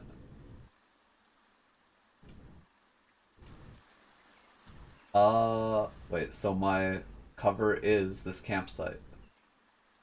Oh, I can get some great sleep.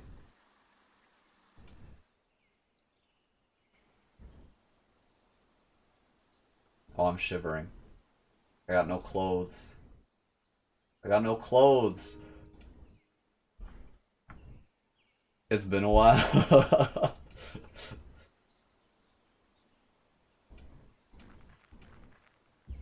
Enter. Player has moderate hypothermia. I want my fucking monster outfit.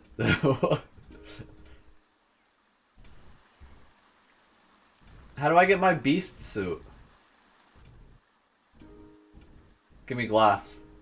Glass. I got a shopping cart. Blue jeans! Hey! I got pants! You need to find a shard of glass or some knife. Well, I got pants and a t-shirt! Holy shit.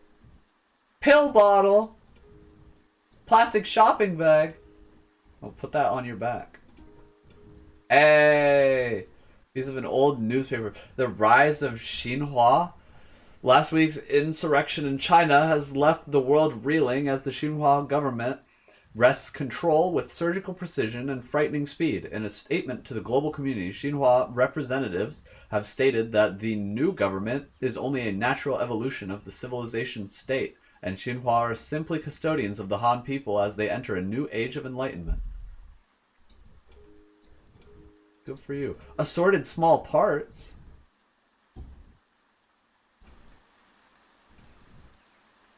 Alright, what are we using as shelter? That campsite? Okay. End turn. Scavenge. Can I please get something from a storage shed? Thank you. Yo, shoes! Hey! Oh, it's one shoe. How many blue jeans? Oh. Oh, those blue jeans are way better than my blue jeans.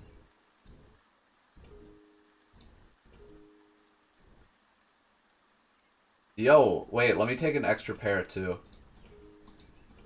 Just because we can. I'm just walking around with a bottle of cornucola in my hand. Uh-oh. Sleep. Current cursor mode.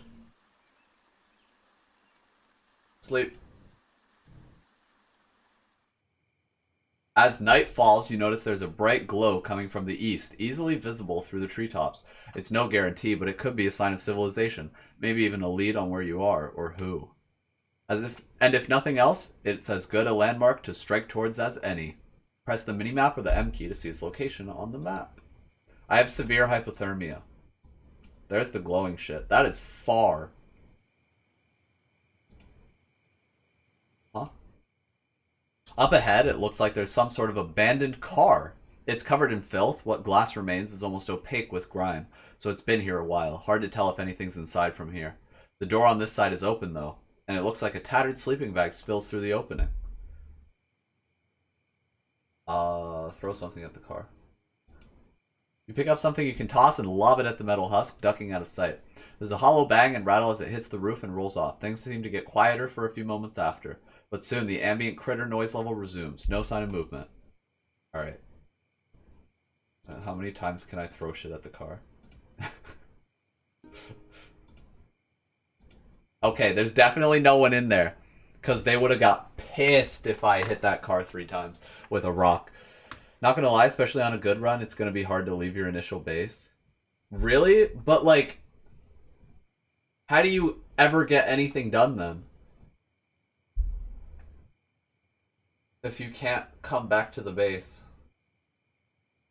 I'm so hypothermic. Take the sleeping bag. It's filthy and you shudder to think of all the things that might have lived in here over the years, but its warmth and not freezing to death beats hygiene any day. Take it. But I'm blind? When did I get blind? What? String! I got string!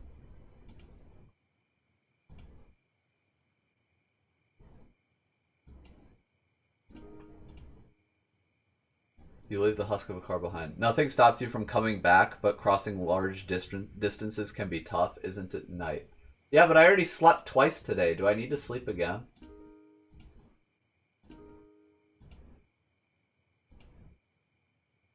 Whiskey! Patchwork hide glove. Okay, well, I know the recipe now, right? Okay. So can I make the necklace thing now? Crafting screen. So we have a handful of string, and we have... Wait, where did my thing go? What do you call it? My sights, my optics. Did I drop it? Do I not have that in this run? Am I crazy? No, I have it in my hand right here. There we go. There's the rifle scope. I still can't do it. Oh, not enough moves left to craft. Whoops. Roasted meat on a stick. How do I make that? Oh, I need a heat source. This game's hard. End turn. Players in a campsite with an average sleeping bag. A hide tracks. End turn. There's a guy right there. Uh-oh. Craft. Now craft the thing. I still can't make it. What recipes do I know? Meat from a humanoid corpse. I need a sharp edge. Patchwork hide glove. I need so many, like, sharp things. I don't have anything sharp. Meat from, that. Roasted meat on a stick. I'm gonna starve to death. Pearson Pharaoh mummy sleeping bag. Can I spy on that guy? Current status tough, barefoot, pushing cart, unable to run. Current weapon, hunting rifle with strap, looting any old spot on the ground. It has not seen me yet.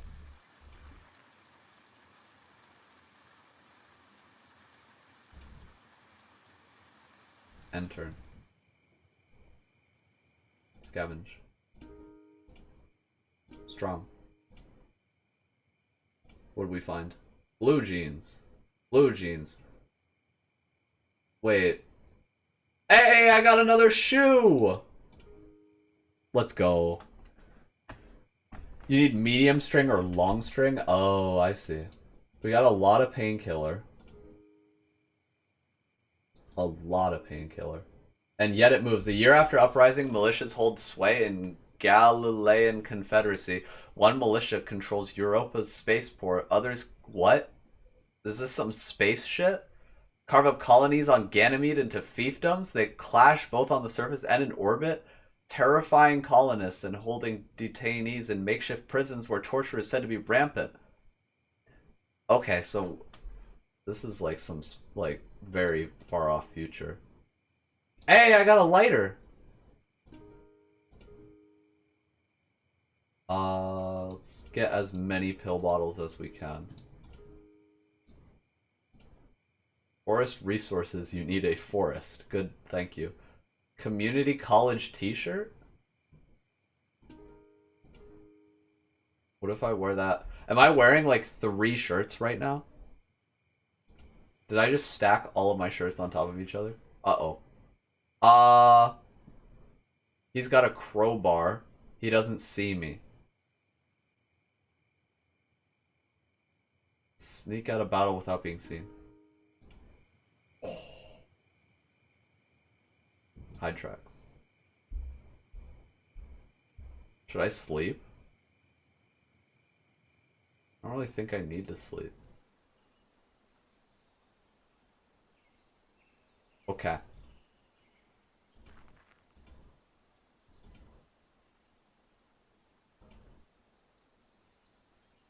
What? Players unable to see well in these conditions, making activity difficult.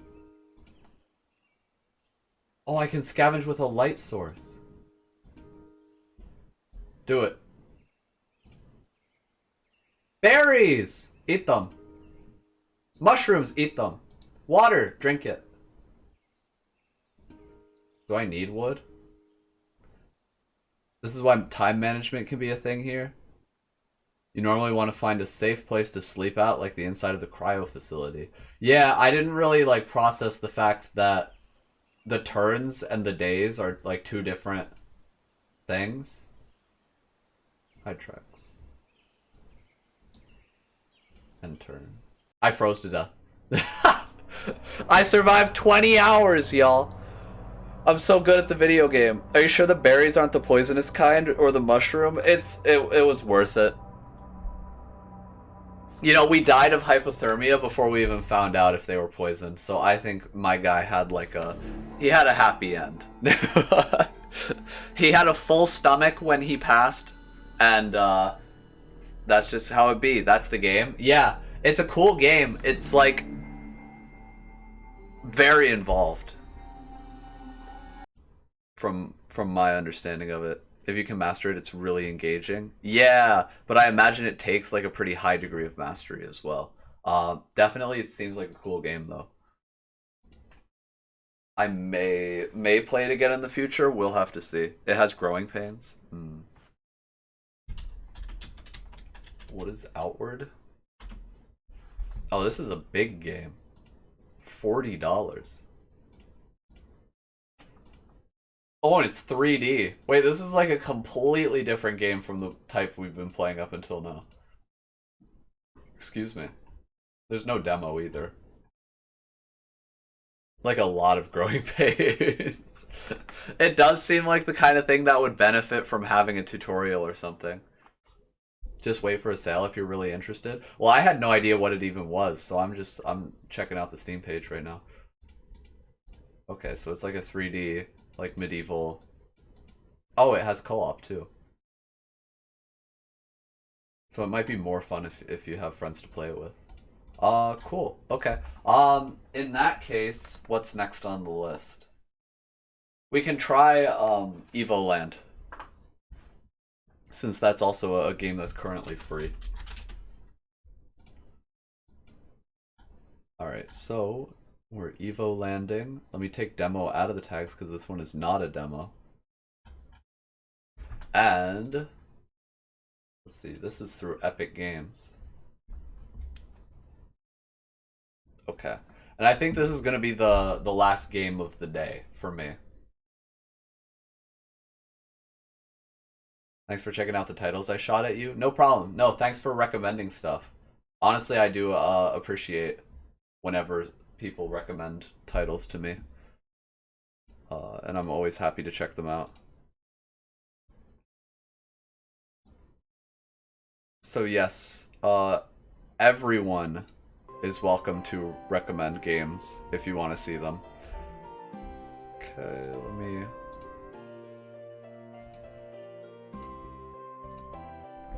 Is it capturing properly?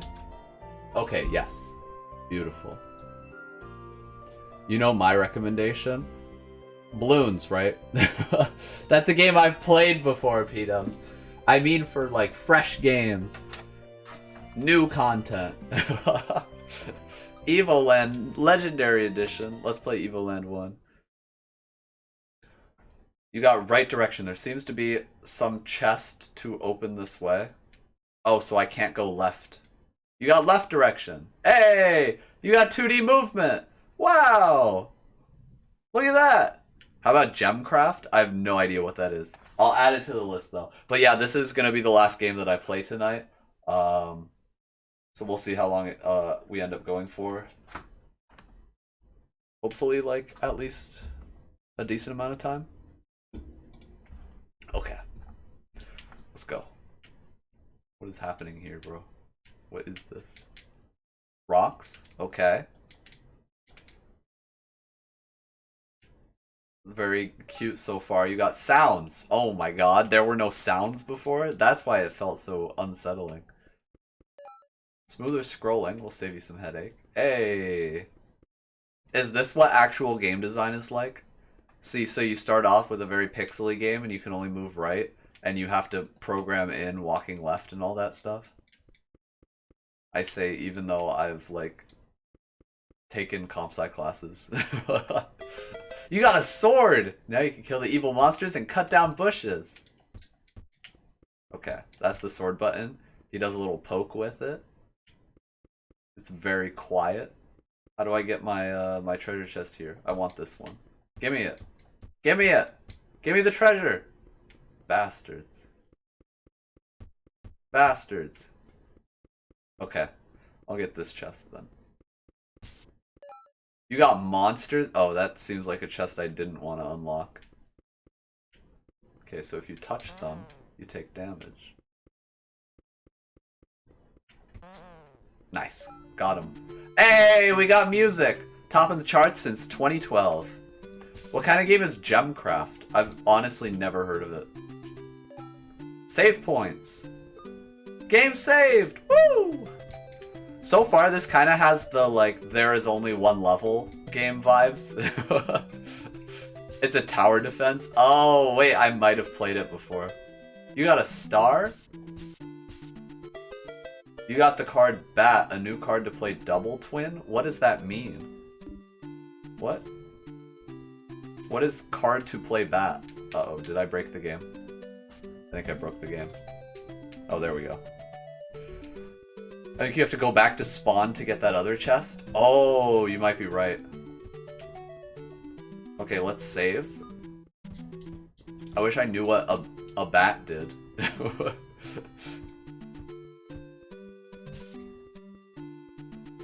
Alright, let's see.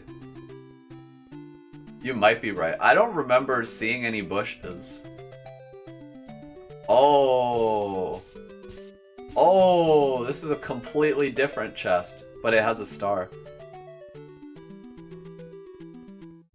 I got a star. You were right, P-Dubs. Damn, P-Dubs got the big brain.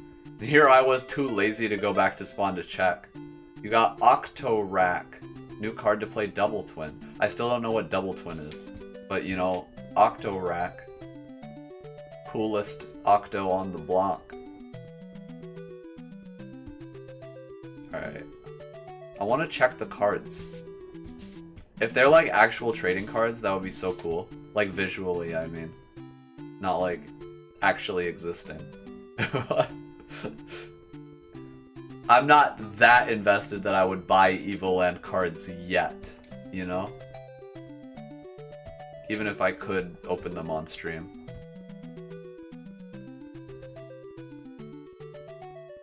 When do I unlock Gacha? Oh shit, color! Where's the Gacha, bro? Berries? Okay.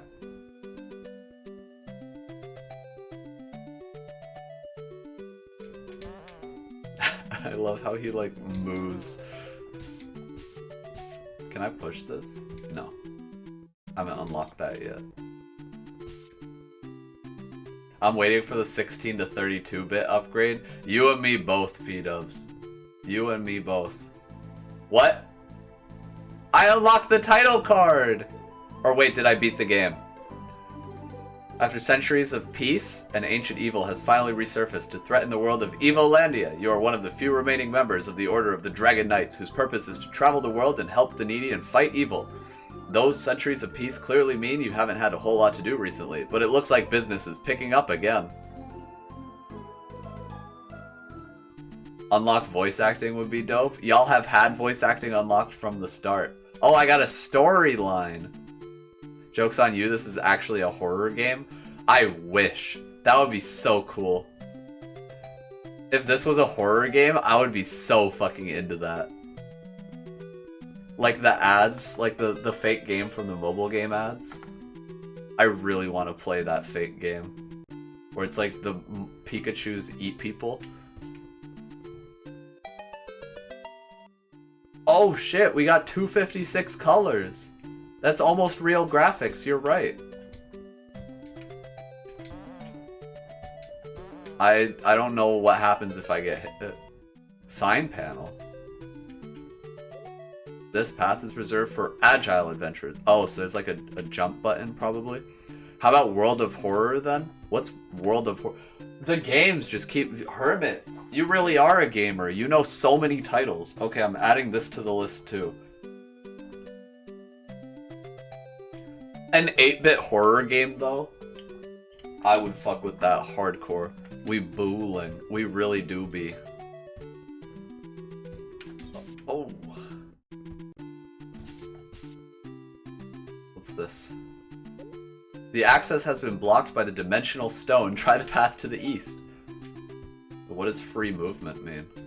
Oh shit! Wait, that's kind of worse. Check it out then. This is kind of worse. Well, it's like, it's still 16-bit or 8-bit or whatever the fuck, but you can move diagonally? This feels wrong. I feel like I'm breaking a rule by doing this. This feels so wrong. I can't get past that one. But where do I go now?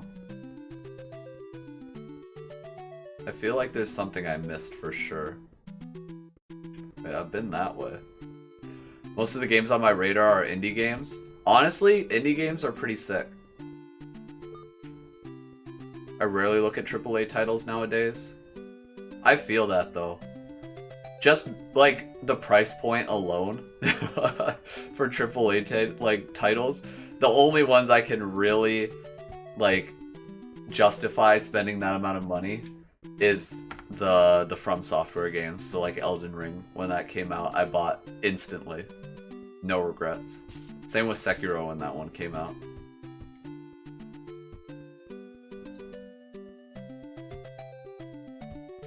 But yeah, I really like indie games just by merit of how affordable they are.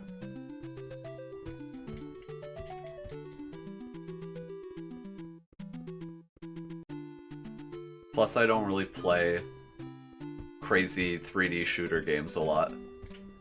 Is Nekopara AAA? I don't want to say that it is. I don't think that it is. I think that most visual novels are like independent. Not just the price point, the game design for most AAA games turn me off unless it's a niche developer. Oh, really? I mean, yeah, it's not really my thing for a lot of them. Like I said, a lot of the FPS games are like third-person shooter games especially. If it's not, then I too support indie P-dubs. How are you just gonna expose yourself like that? Can I not push this? I'm stuck. Try the path to the east.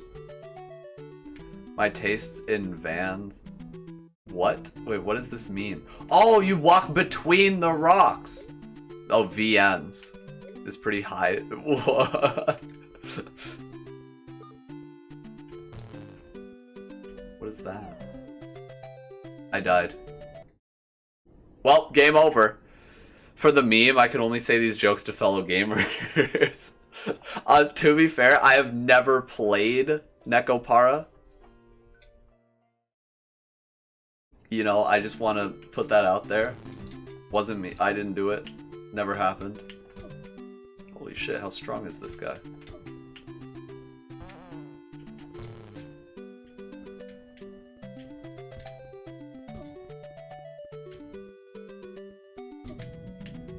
Perish. Perish. Hey! I do own Nekopara. That's not the right button. But I haven't played it because it was part of a bundle of other games that I wanted. Okay, I got an inventory, but I can't really do much with it. Yet.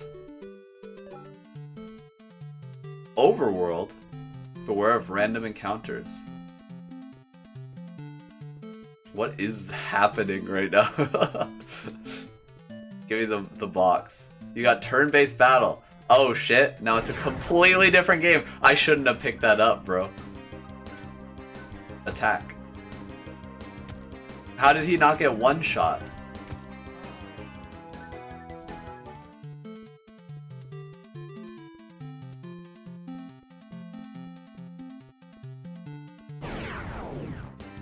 No! Okay, run.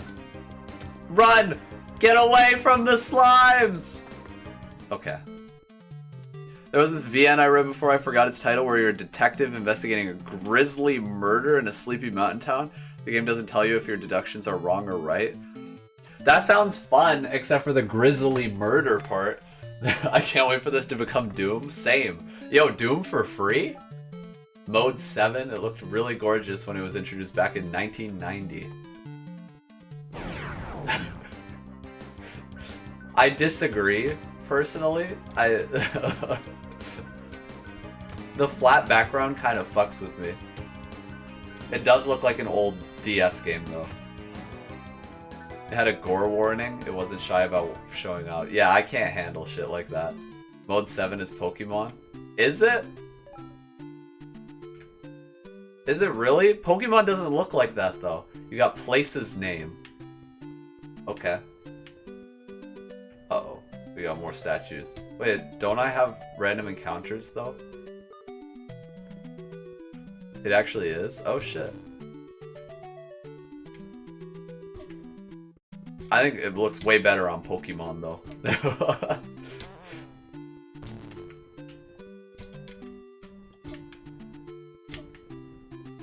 Yo, this feels like a boss fight. Hey.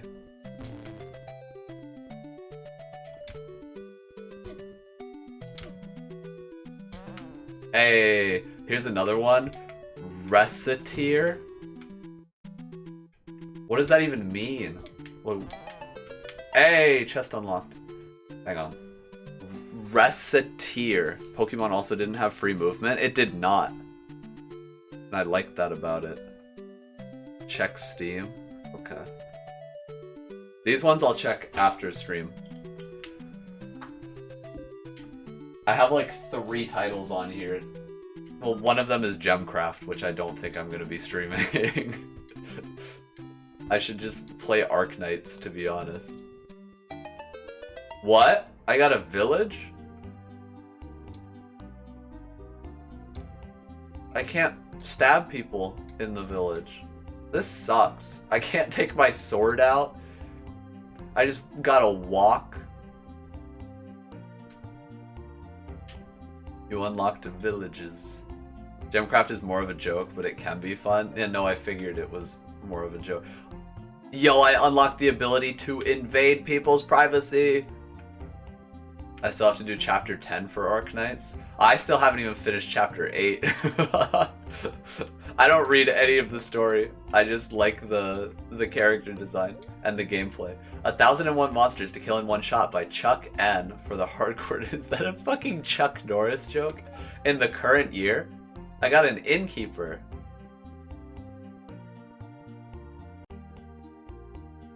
Should I Mine Fight by A. Zephyros doesn't look like a very fun read. I don't get that reference. How to Save the World with Heroes Crystal by H. Sakaguchi. I don't think I will need this. I also don't know that reference. It's fine, but you need to get to chapter 9 and 10 for the chapter specific materials. Do you? Can't you just buy them during events? The newer operators need the materials from 9 and 10. I feel like I haven't been having that issue. Save your game? Yes. You are safe. I am trying to get whoever that new person is. Rock? Isn't that her name? Okay, this How to Cook an Emuk by KFC. Okay, well I get that one. All your chests are belong to us, lost in translation, I guess. These aren't even bookshelves. Horn ate about 120 pulls. Oh, is Horn's the 6-star, right? Oh, I found 50 monies. I used like 8. I haven't even gotten to the pity yet. Like the guaranteed 5-star, I haven't even gotten yet. Gliss. That's what it is. Sorry, the National Sword Association does now... I think you mean does not allow us to sell weapons to children yet? Oh, so I need to get a chest that'll allow them to sell weapons to children. Alright, let's find that. Also, how old am I supposed to be? in this game. It's impossible to tell with this sprite. I still need to save for Spectre and Irene, Gavial Alter, and... See, I don't know any of these characters. I'm assuming you check, like, the upcoming operators. You got NPC? At least, alas, someone to talk to, or not. Sorry, I don't speak to children.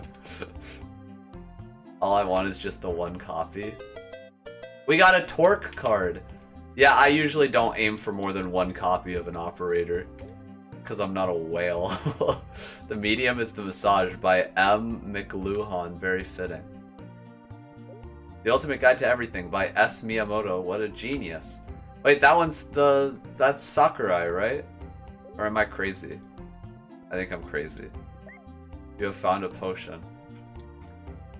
No, Sakurai is Sakurai's last name, isn't it? I don't fucking know.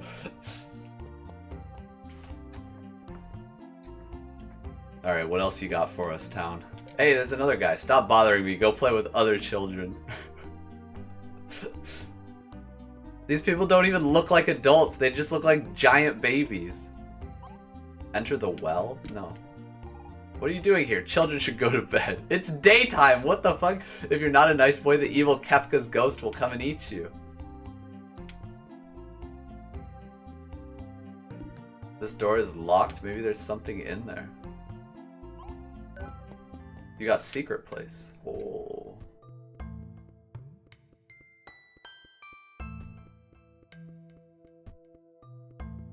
This is cool. What's that? A worm card! They keep giving me cards and I have no idea what I do with them. Oh, my inventory changed. That's a really cute, what do you call it? Like a little picture.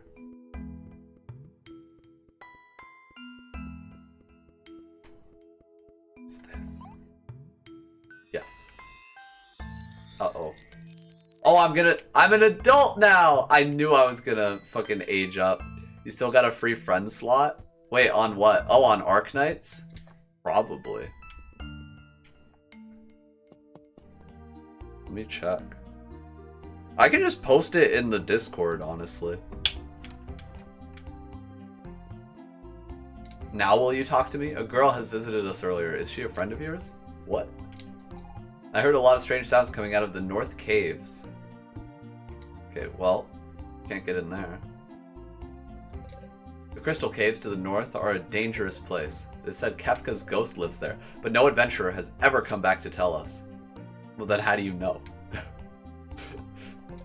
There are quite strong monsters in the caves ahead. We won't let you pass with your current equipment. Oh, I have to go buy shit now that the guy will sell stuff to me. Why does this entire town just hate children? What's that about?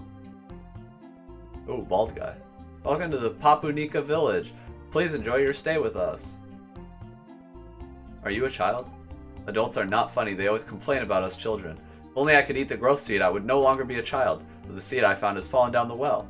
I'm too scared to get it back. It's too dark down there. Kick him. Kick him, stupid child. Sucks to be you. Okay. This one's the inn, right? Let's buy some equipment. Sell to me. Yes. Rare card. Holy shit.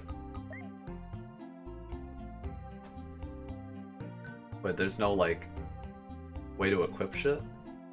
Okay. I want that rare card, though. What can I sell? Potion? Nah.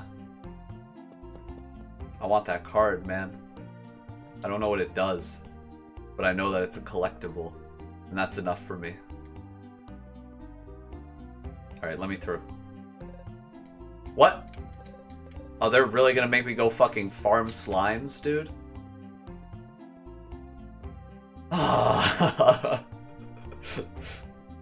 Already. We're like how many minutes in, and I already have to go farm slimes for money. Can't I just, like, get a chest that gives me 10,000 gold? At least we one-shot them.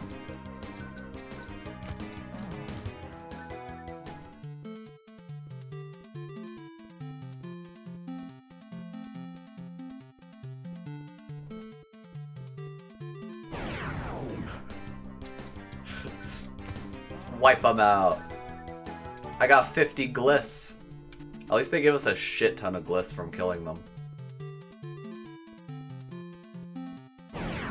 Alright, I'm gonna farm money for that card too, then. Oh, I just realized this is an action gauge system. It's literally Final Fantasy. Like Final Fantasy IV. Fuck him up. Delete the emuck.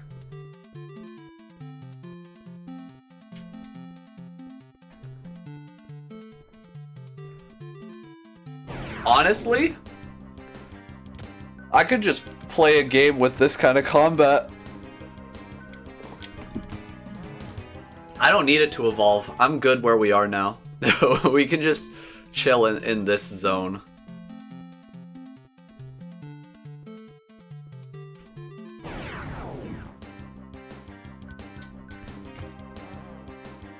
This game, I think, is going to remind me how much fun I had playing Bravely Default, and then I'm actually going to finally stream Bravely Default 2. Coming to a Fishbowl stream near you. Should I go to the inn? I don't think it's even worth it to go to the inn. Alright, sell me your shit. Copper armor? Oh, I'm so close to a rare card. I'm gonna get the armor first, though. Then I'll get the card. Did I hear Bravely Bloons Tower Defense 6? No. You heard Bravely Default 2. Bloons Tower Default 2 Bravely. Must be my imagination. Yeah, I don't know where you heard that, P-dubs. I wonder who said that. It wasn't me. These emuks are too strong. The fact that I'm not one-shotting them with my new weapon, kinda scuffed, bro. Kinda poorly balanced.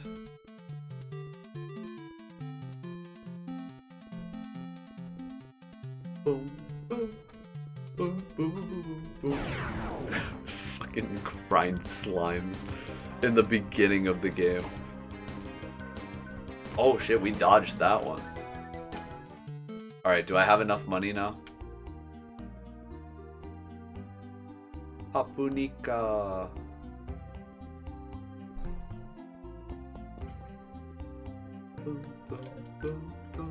Give me that card.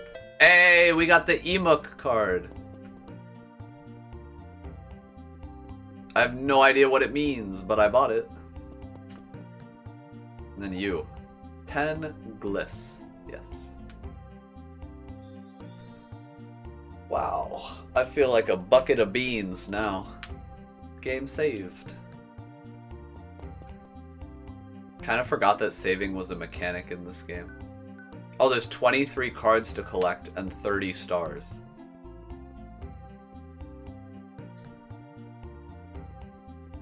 I hope you do something with the cards beyond just pick them up.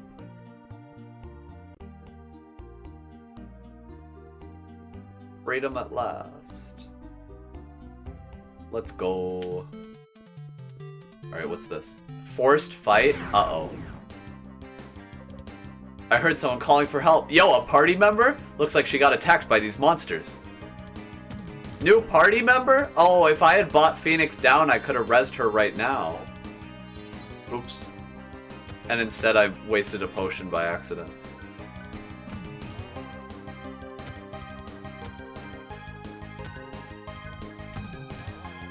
At least they go down so easy.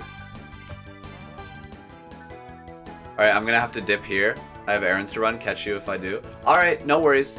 Thanks for hanging out, Hermit. Good luck with your errands. And I'll catch you around. I need the crystal in the cave to save my hometown. Will you help me? They literally won't let me pick no. You got forced choice. Looks like the scenario is lacking proper branching here. By the way, my name is...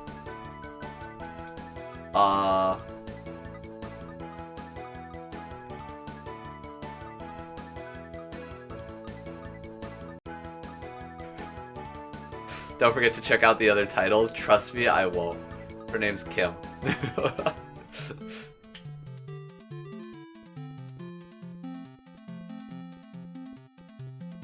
Alright, what else we got around here? Yo, secret?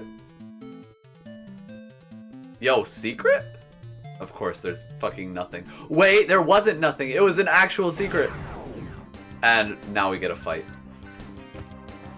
Go, Kim. Nice. They really getting stingy with their chests? Right? They gave us so many at the start. You got True Explorer, you have found the hidden cave. Okay. What does that mean, though? There better be a chest in here. I lied, they're making me play the same game too much. Evolve again. Come on. It's the whole gimmick of your video game. Do it. What are we spending so much time on this section for? You found 50 glyphs.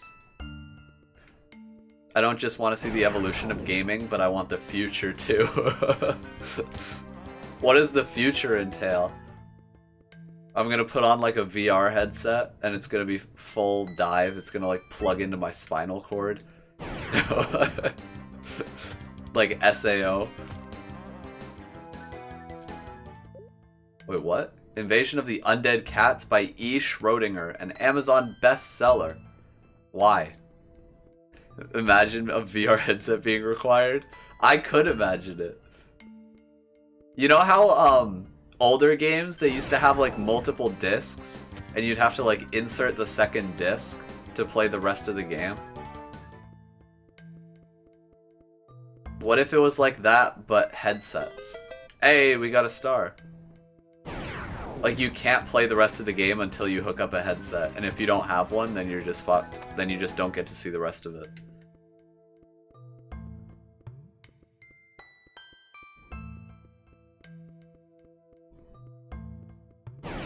Bro, too many random encounters. They gotta chill. What kind of magic do you have? Oh, she's a healer.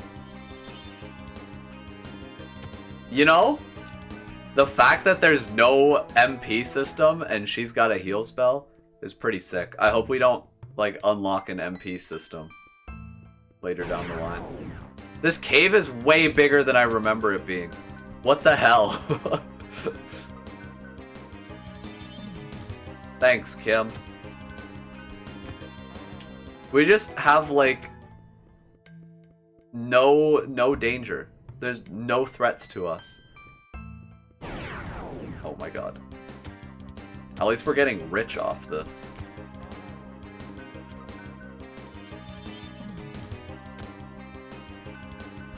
We have unlimited healing that outspeeds any damage we could possibly take.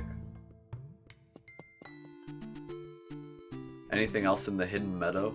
Oh, there's a chest here. I got a slime card. Okay, I think that's it, right?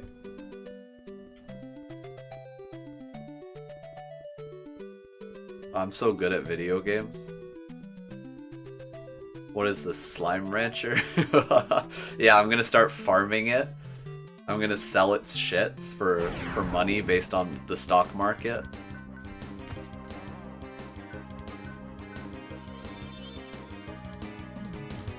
But her self-healing is kind of dog. Oh wait, no, she has max 70 HP. Gotta find those chests first. Yeah, I need the chest that, like, unlocks 3D gameplay, and then the chest that has, like, a vacuum cleaner gun. What? We need to find the crystal. Its power can change your perception of the world, and with it you can fight the evil that threatens my village. By the way, I just noticed that I forgot to ask your name. Clink? No, not Clink. Let's see.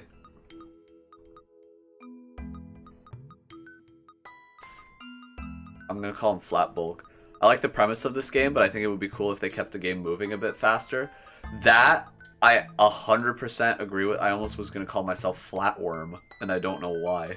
What? Flatworm? I think if the game moved faster, and if there was, like, more of a game, You know, you got a name. The girl's finally noticing you're an actual human being. Like, I'm not gonna complain that much because I got this game for free.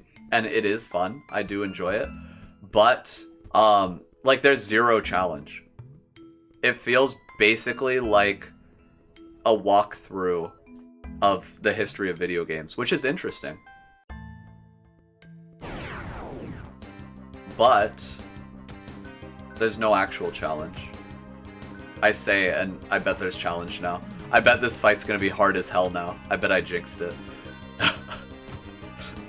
This guy's so tanky, holy shit. I'm just gonna kill these guys first. Heal again.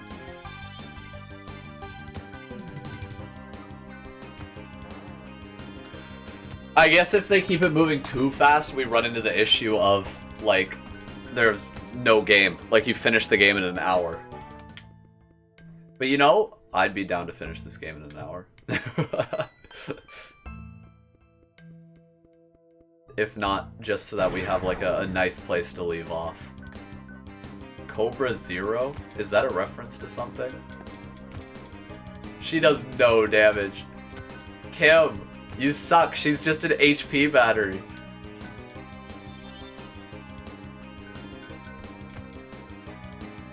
That's it.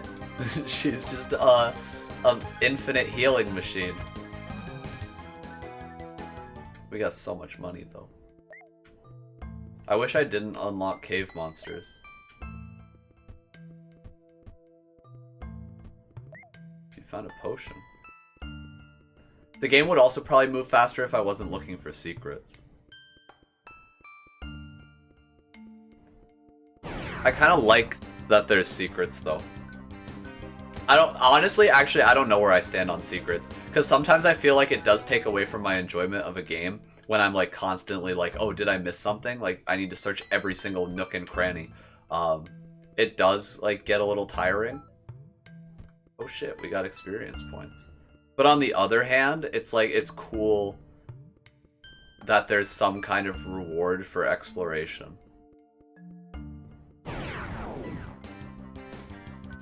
Like, I like having my absurd OCD exploration shit rewarded. But at the same time, it's like, it's a never-ending cycle. How do you keep missing? Holy shit. I might need to turn on my light in the back. Here, give me 1 second.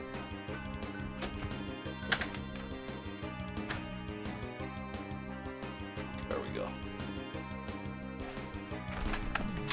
Alright, and then I think we switch to the kind of dark out light. There we go. This is how you know it's getting kind of late. When I switch the lights. Okay. So, heal me.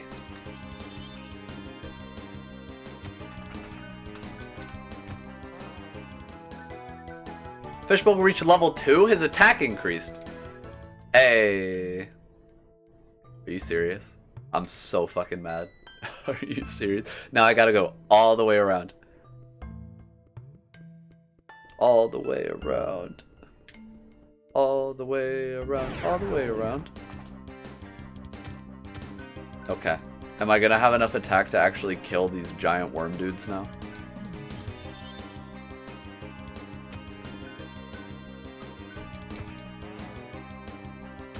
Pork. Perish. Wow. Hey, we're actually doing good damage now. Yeah, but if I was trying to play a slow RPG, I would just play Bravely Default.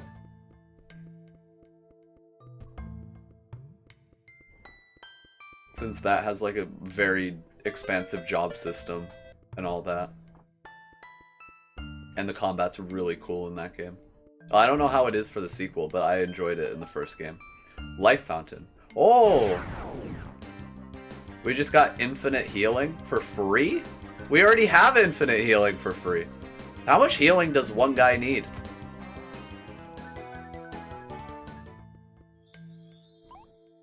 Save. Oh, we got a save point. Bro, I can just... That's crazy.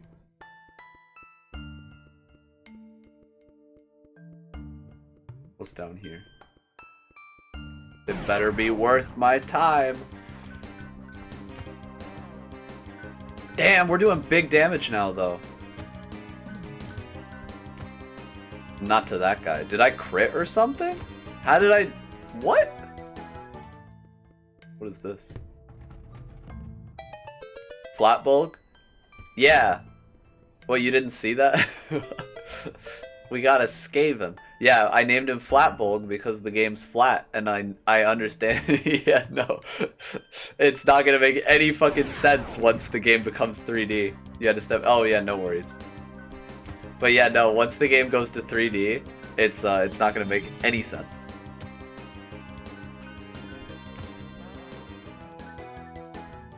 But until then, it's a very clever, funny name. I found a rock. You woke up the guardian of the crystal? What? It's gonna be a lewd anime joke? Bruh. No! What have I done? What have I done? That's not the kind of stream I'm trying to run here! This one looks powerful. It was the crystal's guardian for many centuries, but it looks like it has been corrupted by some evil power. Most likely the same evil that has attacked my hometown. Let's get the crystal. We need its power to fight. Sounds like a good plan. At least Kim will be Kim. Yeah, she'll just always be Kim. Eternally Kim. You got boss animation? He got... Whoa, much more dangerous. Oh shit, he does big damage. Good thing she just healed everything he did. And there's no MP system. So I can just keep doing this. No punishment. Never punished. Uh-oh. Never punished. Well, Bochimon? What the fuck is Bochimon? Until we unlock last names or family bloodlines? I'm gonna take a wild guess and say that we're not gonna unlock that. I highly doubt that they added bloodlines to this game.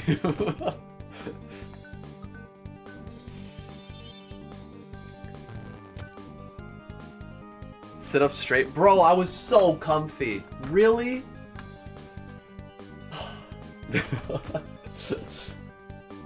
Just exhale. Is he not dying? Hello? I don't want to attack him because he's gonna counter it, but I guess I have to. You need a shrimp redeem? 50 channel points to tell me to shrimp up. Put my feet on the chair. Like bottoms of the feet on the desk chair. Ow. Hang on. Is there a back button? No. All of the buttons are select buttons. So you have to actually select the word back if you want to go back. Kim might die here. Because I fucked up. I'm helping you fix that shit. No more back pain. I don't know about all that. I never even had back pain in the first place. You have won 400 gliss and 20 XP. Fishbulk has reached level 4. His life has increased. Hey, Kim got... Or Flatbulk. I can't even read my own name. The crystal power has been activated.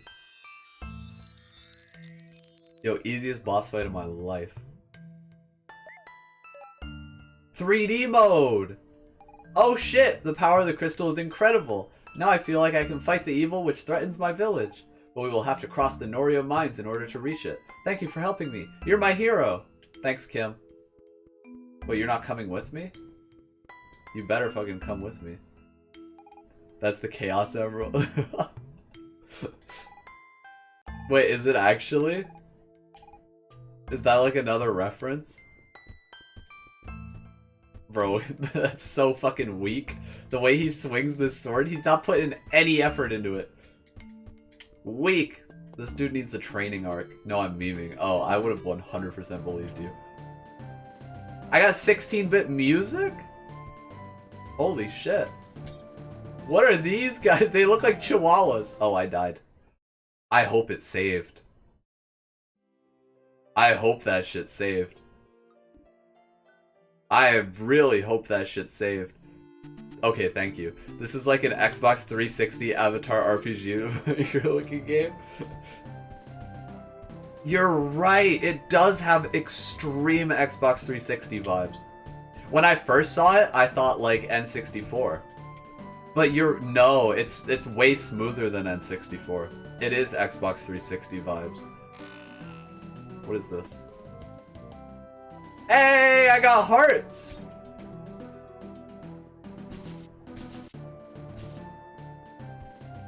What's this one? I got a star! Okay, I'm kinda good on the stars. I think I have enough at this point. N64 was lower poly too. Yeah, honestly, I kinda like the N64 aesthetic better. Or is that one of those things that I should have kept to myself? At least the free movement makes sense now.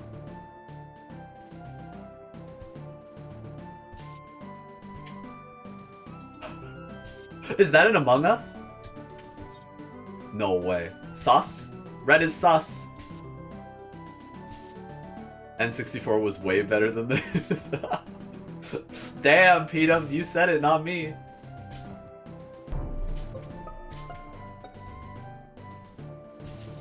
What's in here? Oh, wow, Chihuahua bats. Can I get a save point? Oh, well, I guess I have 3 hearts now, so it's not that... Not that urgent. You found the body of the imposter. Wait, does that mean you're an imposter?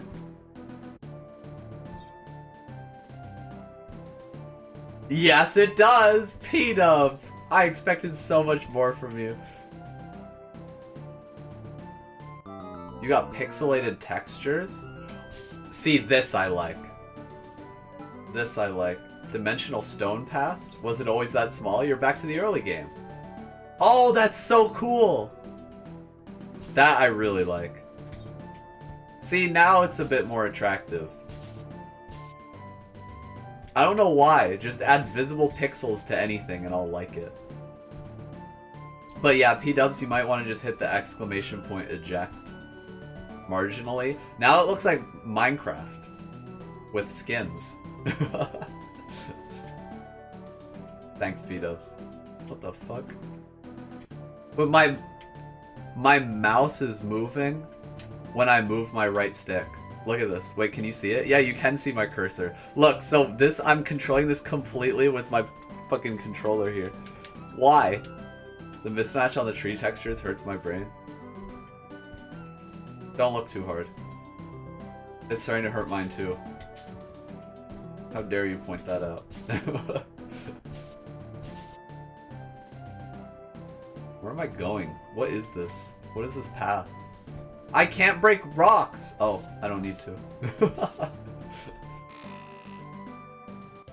You got the card Pakkun. Okay. How you like the game? It's very cute, Mac. I appreciate the recommendation. The JRPG part of it made me want to play an actual JRPG. Which I would say is a good thing. Plus, it was free. Visible frustration over not being able to break rocks, that too. I'm so pissed that I can't break those rocks. But my inventory is back to this again. I need a save spot. There should be some back here, right? Free equals good game, at least 6 out of 10. Right? The fact that it's free already boosts it up. For sure.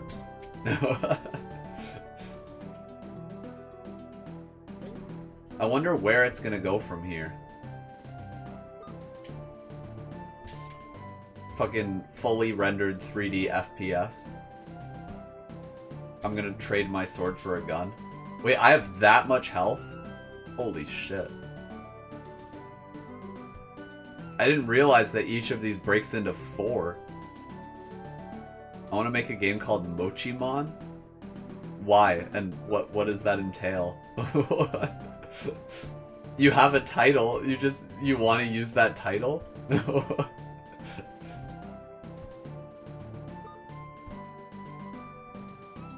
I might just be hungry. I'm getting kind of hungry. We are definitely getting nearer and nearer to wrap-up time. Every second that passes is a second closer to the end of the stream. Just thought I'd remind you guys of that.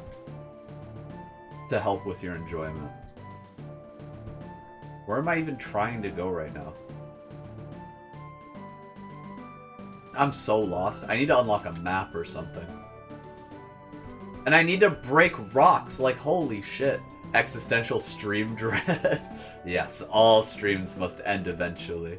Today's my 6-month anniversary on Twitch. Oh shit, I had no idea, Mac. Happy anniversary. Congratulations, and nice work. I don't even know when my anniversary is. Life bonus. Hey. Okay, well now we're just invincible. Rotating camera? No, it's just zoom when you get an item. Well, whack. Whack. I thought I actually got like a 3D camera. So did you do anything? Did you stream, Mac, today?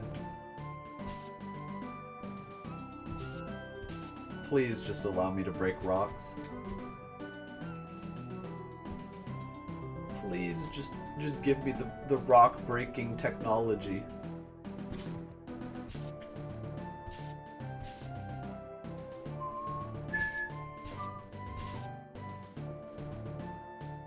Honestly, the item camera zoom was so fucking unnecessary. I will in like an hour. I made a video for everyone though. Hey! Damn, I need to check out that video. I haven't made any videos in so long. It's so much work to make a video. So you like edit it and everything. That's so much effort. Very cool though.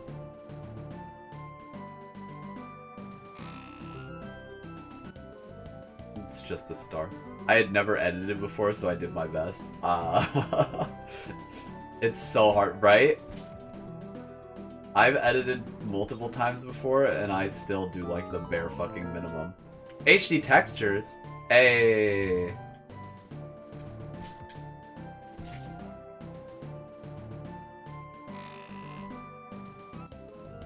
How many stars am I gonna get before I get something like useful, like the ability to destroy rocks?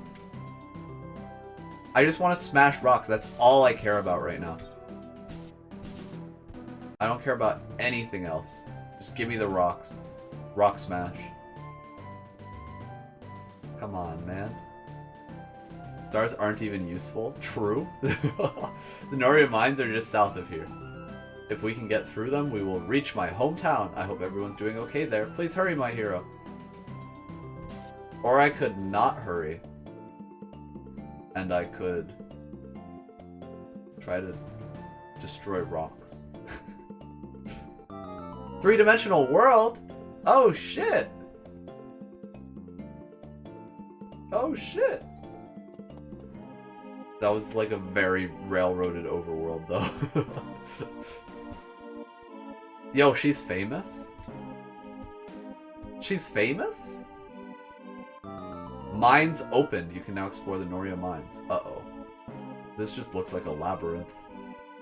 There better not be random encounters in this shit. There better not be. I keep hitting the right stick and just moving the thing. Moving my my cursor around the screen. Seems like they're telling me this way is dangerous. Yeah, I get it. I get it. I understand that it's dangerous. Can I go through it? Please? No. Okay. Not railroaded at all, right? This door seems locked. Great observation, Kim. We need to find a way to open it. I'm counting on you. I love useless party members. Breakable pots? Hey. Finally. Okay, well, I don't need hearts.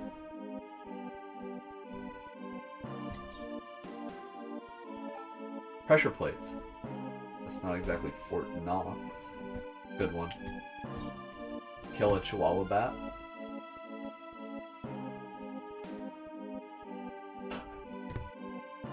Wow! You got door mechanism. Makes you wonder why. Yeah, why do they even have doors? Okay, what's this? Red Wizard? Uh-oh. Ah! Is he invincible or some shit? No, I killed him. Well, I need to unlock bombs, right? Somehow this went from Final Fantasy IV to Legend of Zelda, even though those both, like, they're both classic game series. Trap room. Uh-oh.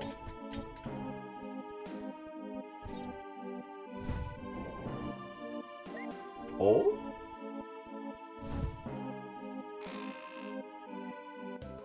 I got a key. I wonder what that's for.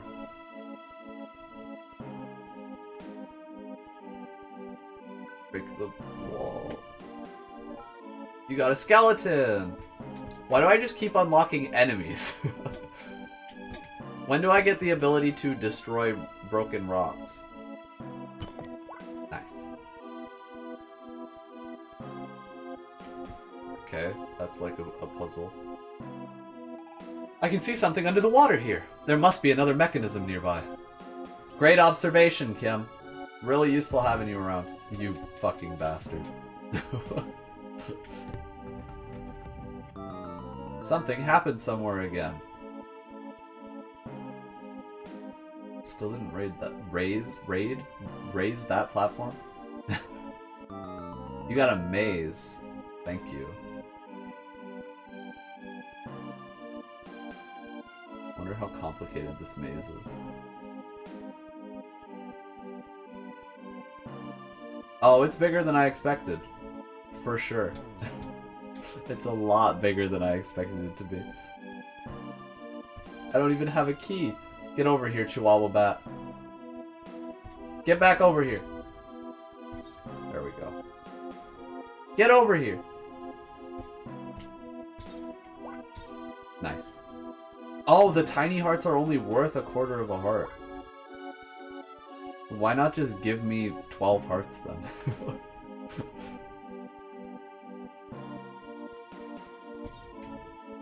Okay. We're gaming. We're gaming. What's this? Another key! Wow! Woo! I love keys. And let me guess, a star.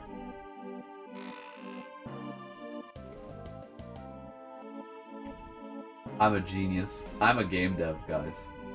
I am a mastermind game dev.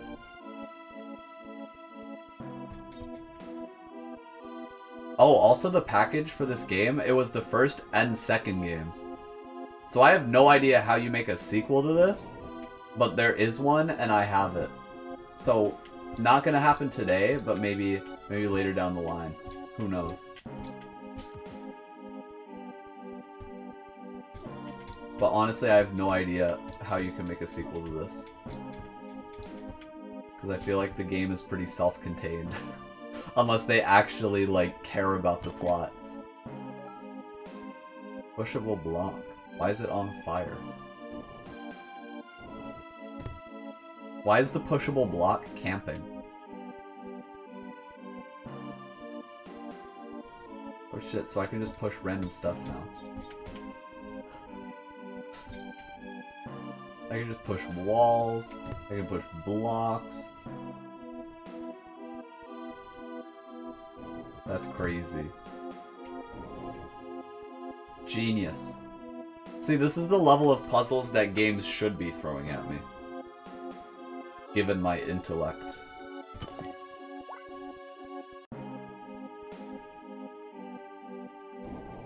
Oh no! I'm trapped in here, and I have to fight 3 skeletons. They're too good at blocking. They're too good! They're too good at the game! Stop it. Stop it. I need a dodge roll, dude. This isn't a Souls-like and it needs to be. I don't have like a shield or anything. Please. Please. Please. Kind of fucked up of you to just raise the difficulty all of a sudden like that. High def user interface. What? Anti-aliasing? That's it? There was a lot of monsters in the previous room. I hope you're not badly hurt. Sorry if I can't help you that much fighting. At least let me heal your wounds. Thanks. You got a hole? Oh shit. Your hearts and backpack look better? Wait, that's literally just a PNG of a backpack.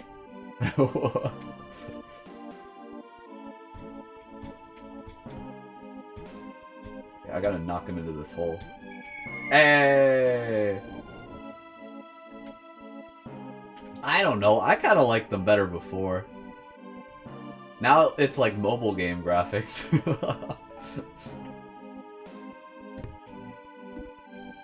No! Bro, what's the point of even having a party member when she's not helping me for shit? I still only have the sword. Okay. Of course it was the right one. I bet it didn't matter which one I picked. It would have always been the second one. Whirlwind. Huh? Oh, that's fucking rude. I love when the game makes you unlock a trap and then immediately uses it on you.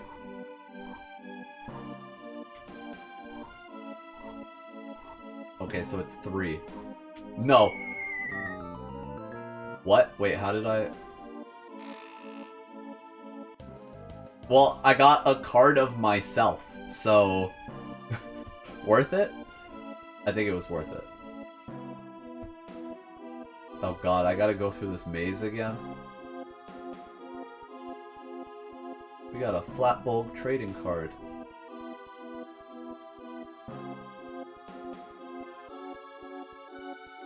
Damn, where are all the chests?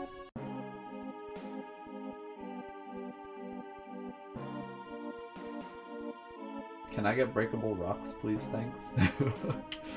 Oh, that's probably a thing that you need bombs for, isn't it? I don't know why, but in my head I thought it would just be like, you unlocked a hammer, and now you can hit rocks with the hammer and break them. But it probably comes with bombs. Alright, I gotta go all the way through this shit again. I thought the same thing, right?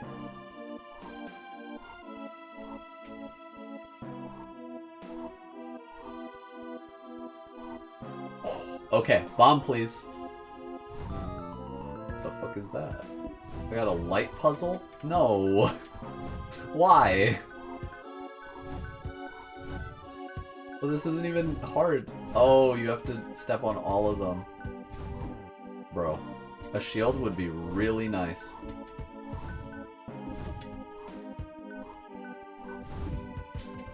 Kill him. Come on. Come on. Where did he even go? Oh, there he is. Hey.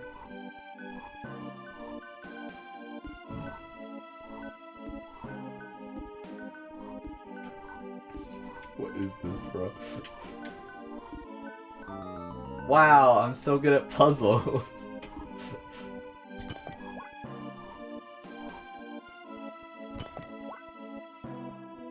Alright, bats. Deleted. Deleted. Bro, I didn't even unlock spikes. They really gave you that? I earned it. What do you mean? I didn't even unlock spikes! Why are you doing this to me? You got a key. Wow! A key! Oh god. That's so fucked up.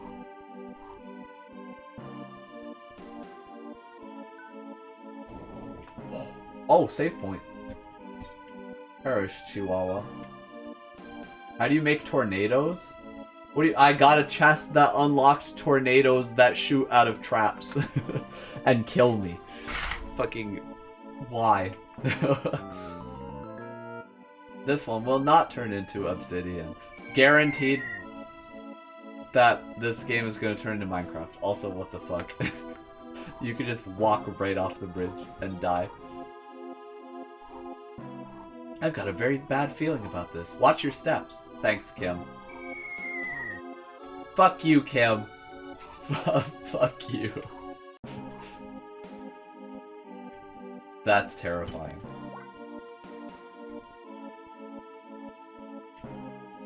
This is just that game from Crab Game.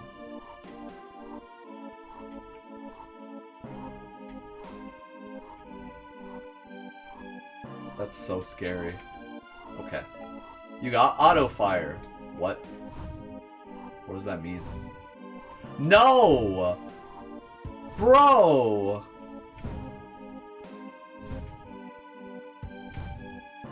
Why do they keep making me unlock shit that makes life harder for myself?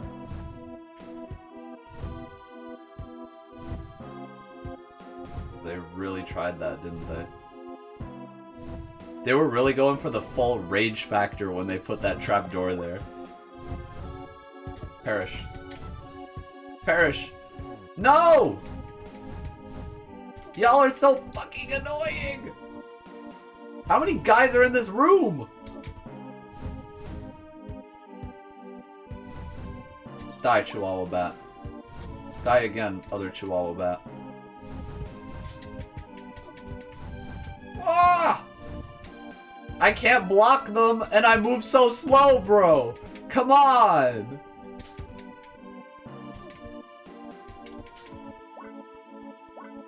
I need a shield. You know, Legend of Zelda has a shield.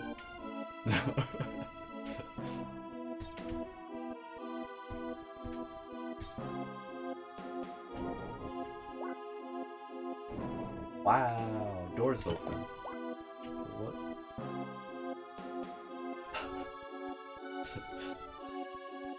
I guess there's a lot of pots with health in them to make up for the bullshit. Hey, yo. Star. Oh, shit. Boss door key. Oh, that's the boss door? That was literally Bowser on it, by the way.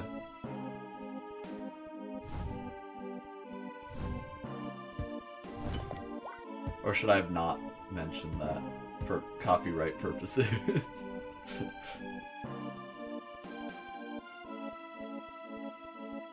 Alright, open that shit. Yeet!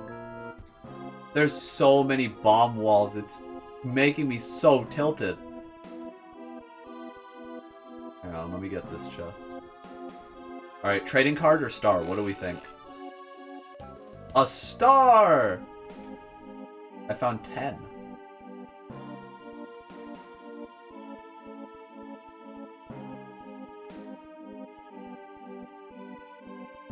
I need those bombs so bad. There's a strong evil presence ahead. I hope it's not another frightening monster. Maybe a cute one this time. I don't know, are you gonna help? Something's coming! Yo, it's Dark Me! You shall not pass. Hey, he looks like you, Flatbulg! Is it a real foe or just a shadow? Whatever it is, we have no choice but to fight it. Why is he floating? I can't float, that's fucked up. Well, I hit you, bro. I hit you. I hit you. I hit you. You didn't hit me. What is that hitbox? Oh, that's how we hit him.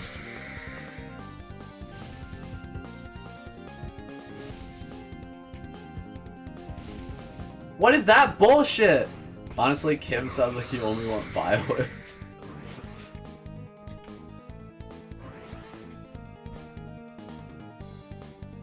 Bro, what is this? You're such a bastard. Dark Me is such a bastard. Violence is never the answer. True. He's a mob spawner? And he, like, shoots fireballs with stupid hitboxes. Stop. Try it. Fucking try me, bro. Try me. Try it. Come on. You're gonna get fucked.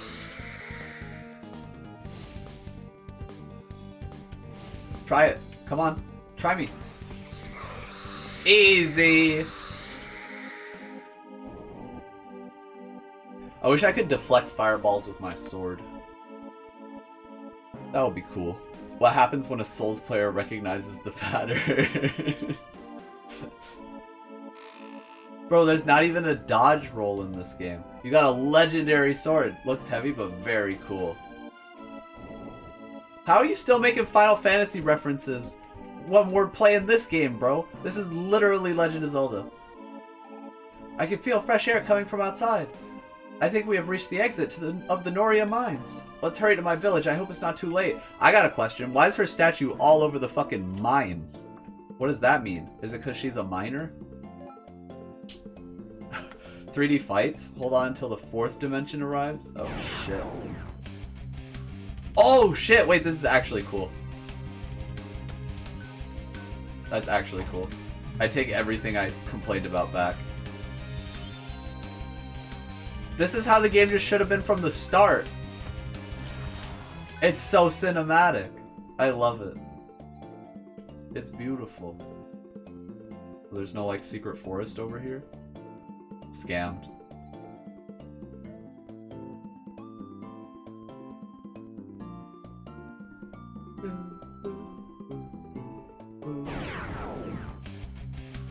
What the fuck are those mushrooms? Zumba? You can't do this, bro. You cannot. No. I'm about to call Nintendo myself. What are you doing?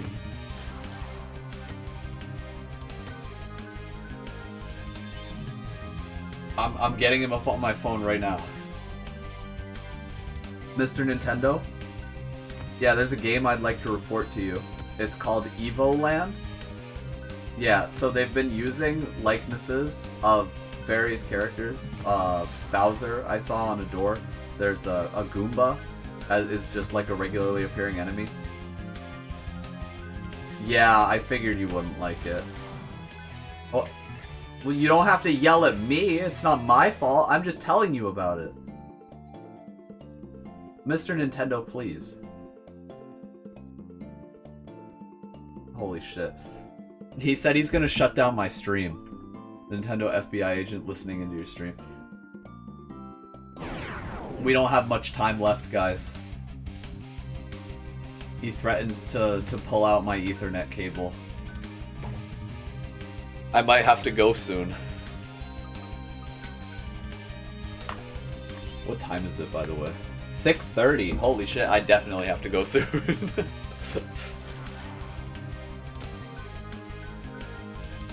You gotta zoom. I gotta Zumba. Before Kim dies. Save yourself, Kim!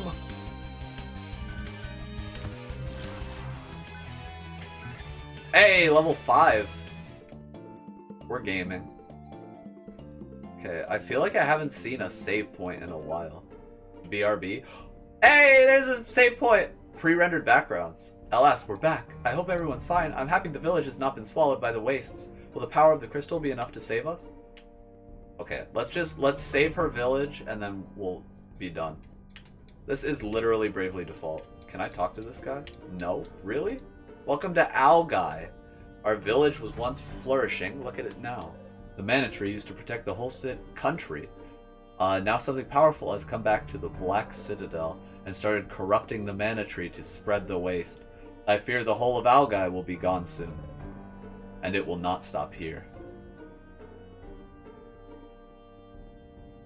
No. What the fuck was that? I heard very worrying rumors lately. People say even the sacred grove to the south had been corrupted. It was such a quiet and wonderful place. If that is true, I fear there is no hope left. Can I no longer just walk into people's houses? This is so hard to control.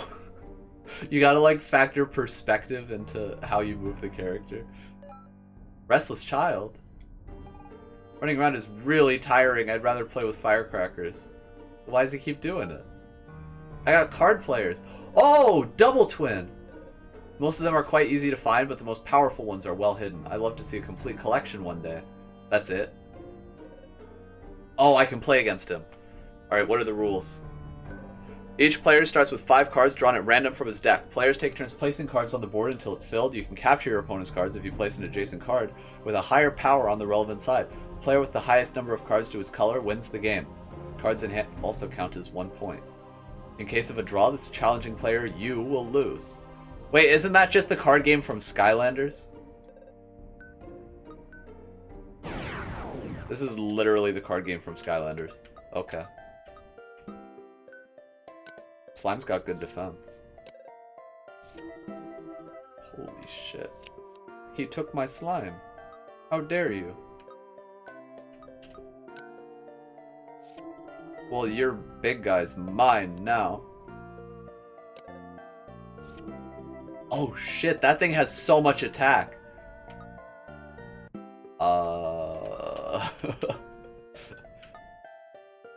Give me it.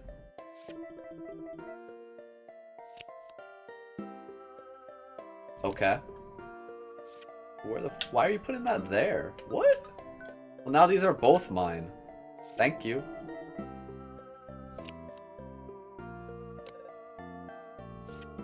Yeah, you would have thought. I win! Heh. I won on easy mode.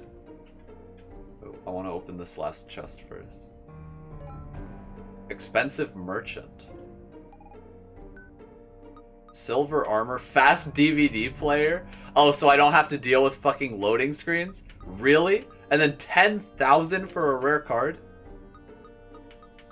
That's so whack, dude. That's so whack. We're back to this menu. But didn't I turn into an adult? Why do I still look the same? 27 attack, 6 defense. Claude's sword, really? Alright, let's play more double twin. I'm trying to get the championship. Oh shit, that's me! Aha.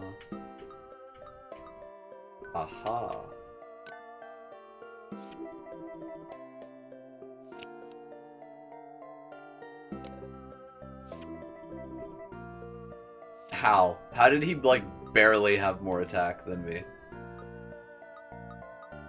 Okay, well, if we want to capture his plant, we gotta put this guy here.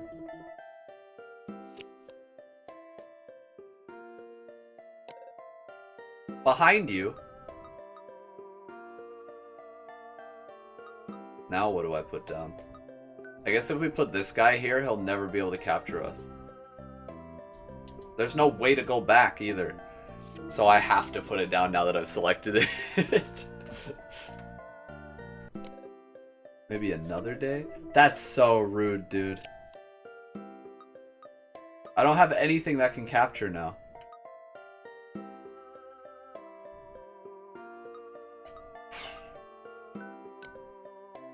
I mean, I think we still win anyway. Yeah, we still win anyway. Get fucked, loser. Give me hard mode. Really? In the middle? Wait, I have one of those.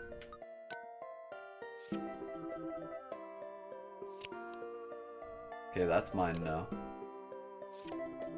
What the fuck is a star? What does that mean? What does that do? It's mine now.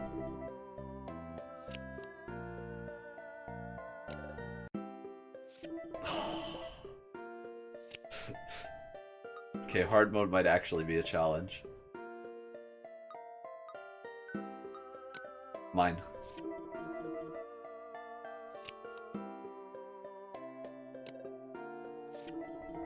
Why does he have dark me? What the fuck?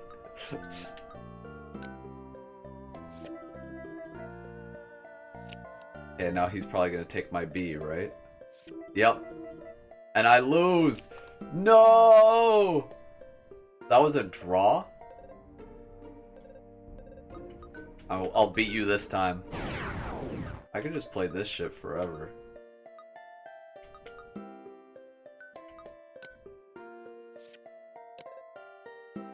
What a bastard! Now what?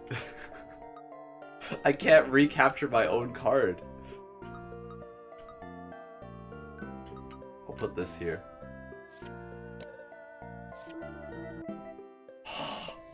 His cards are too good! They're too good! What the hell? The best I could do is put this guy here and take my chunky boy back.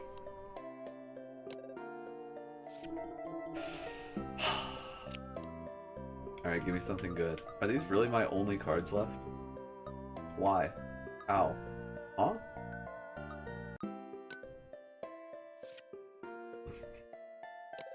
This is so scuffed. Wait, that one's mine though. I still lose though. Shit! I still lose! I'll beat him. Even if he does have bullshit cards. Go. Slime. Okay. So now I capture the girl. Excuse me.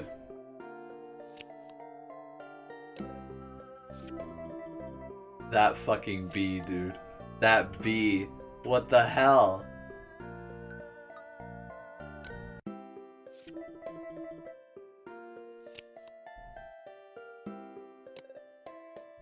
His cards are just too good.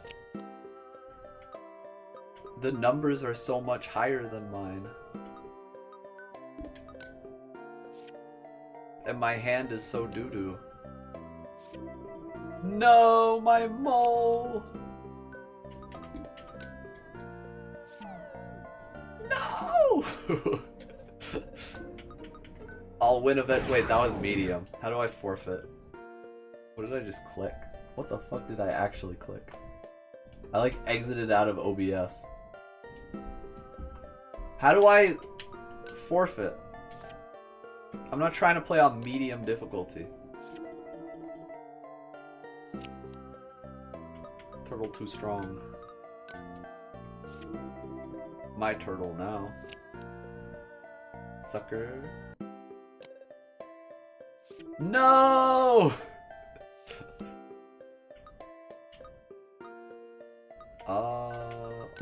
Shit, I misclicked. I'm gonna lose on fucking medium difficulty. I'm so annoyed. How do I just quit? Why is there no button to just leave the fucking game?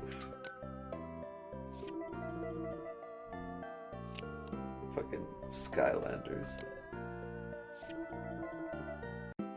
I'm getting so destroyed. So severely wrecked.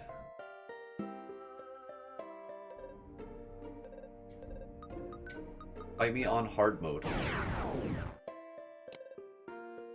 Okay. So now I take your turtle with my slime.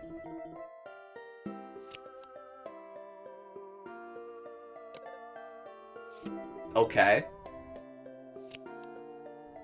Now I want to take his hero, but I think I put a mushroom here.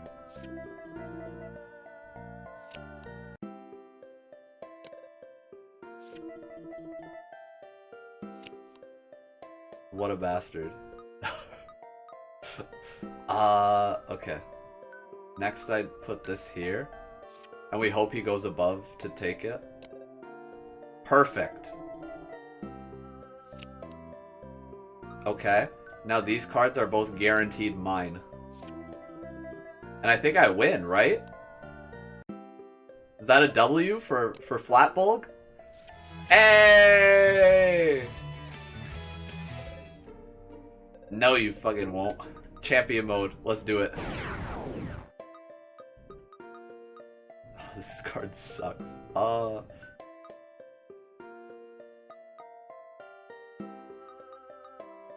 In the middle? Yeah, in the middle. Damn, he really went that route?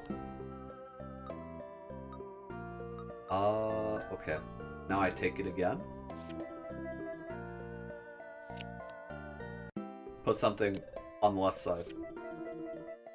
Or not. Okay. Now I take his hero. You better not put anything under my hero. What the fuck is that? Hello? And then... Wait, I can't win if I... Oh yeah, I can win. I can win if I do this. Is the star just an instant win? Is that what it means on this guy? Let's go! Champion mode first try! Woo! Card champion defeated all the decks. Let's fucking go. Alright. That's as good a stopping point as any, right? I wish I had a faster DVD player for sure. Does he have a beard? He's got like a weird white marks on his face. Game saved. Alright, let's return to the menu. There we go! There we have it. Okay. So I think it's about time to wrap up. We've been going for almost 5 hours. I think that's a healthy amount of time to stream. I got work tomorrow. Gotta have dinner soon. Kind of just chill before I have to wake up at like 8 in the morning. So, thanks everyone so much for watching. Thanks to everyone who hung out to this point or just stopped by during the stream and chatted or lurked. I appreciate all of you. If you're not already following, then consider going to twitch.tv/fishbulg and hitting the follow button. I really appreciate the support. It means a lot to me. It is very helpful for that positive reinforcement, etc. You can also check out the Discord, my Twitter, and my YouTube VOD archive. All of those are available from the About page on Twitch, as well as the description on the YouTube VOD. And in chat, if you type !Discord or socials, then those links should all pop up. So yeah, check those out if you're interested. Otherwise, I will catch you guys on Tuesday at 8 p.m. Eastern Time for a Library of Ruina stream, because Tuesdays are just always Ruina. I get home from work not too late on Tuesdays, but it's like after work stream, so Ruina's like kind of chill. We just hang out, vibe, and play like a card game with dice, kind of like what we just did in Evoland, even though that was like a tiny mini game, fucking Skylanders shit. But anyway, yeah, so I'll see you guys on Tuesday, hopefully. Thanks again for watching, and I hope everyone has a wonderful rest of your night. Yeah, so keep cool until I see you again, and peace out. Bye-bye.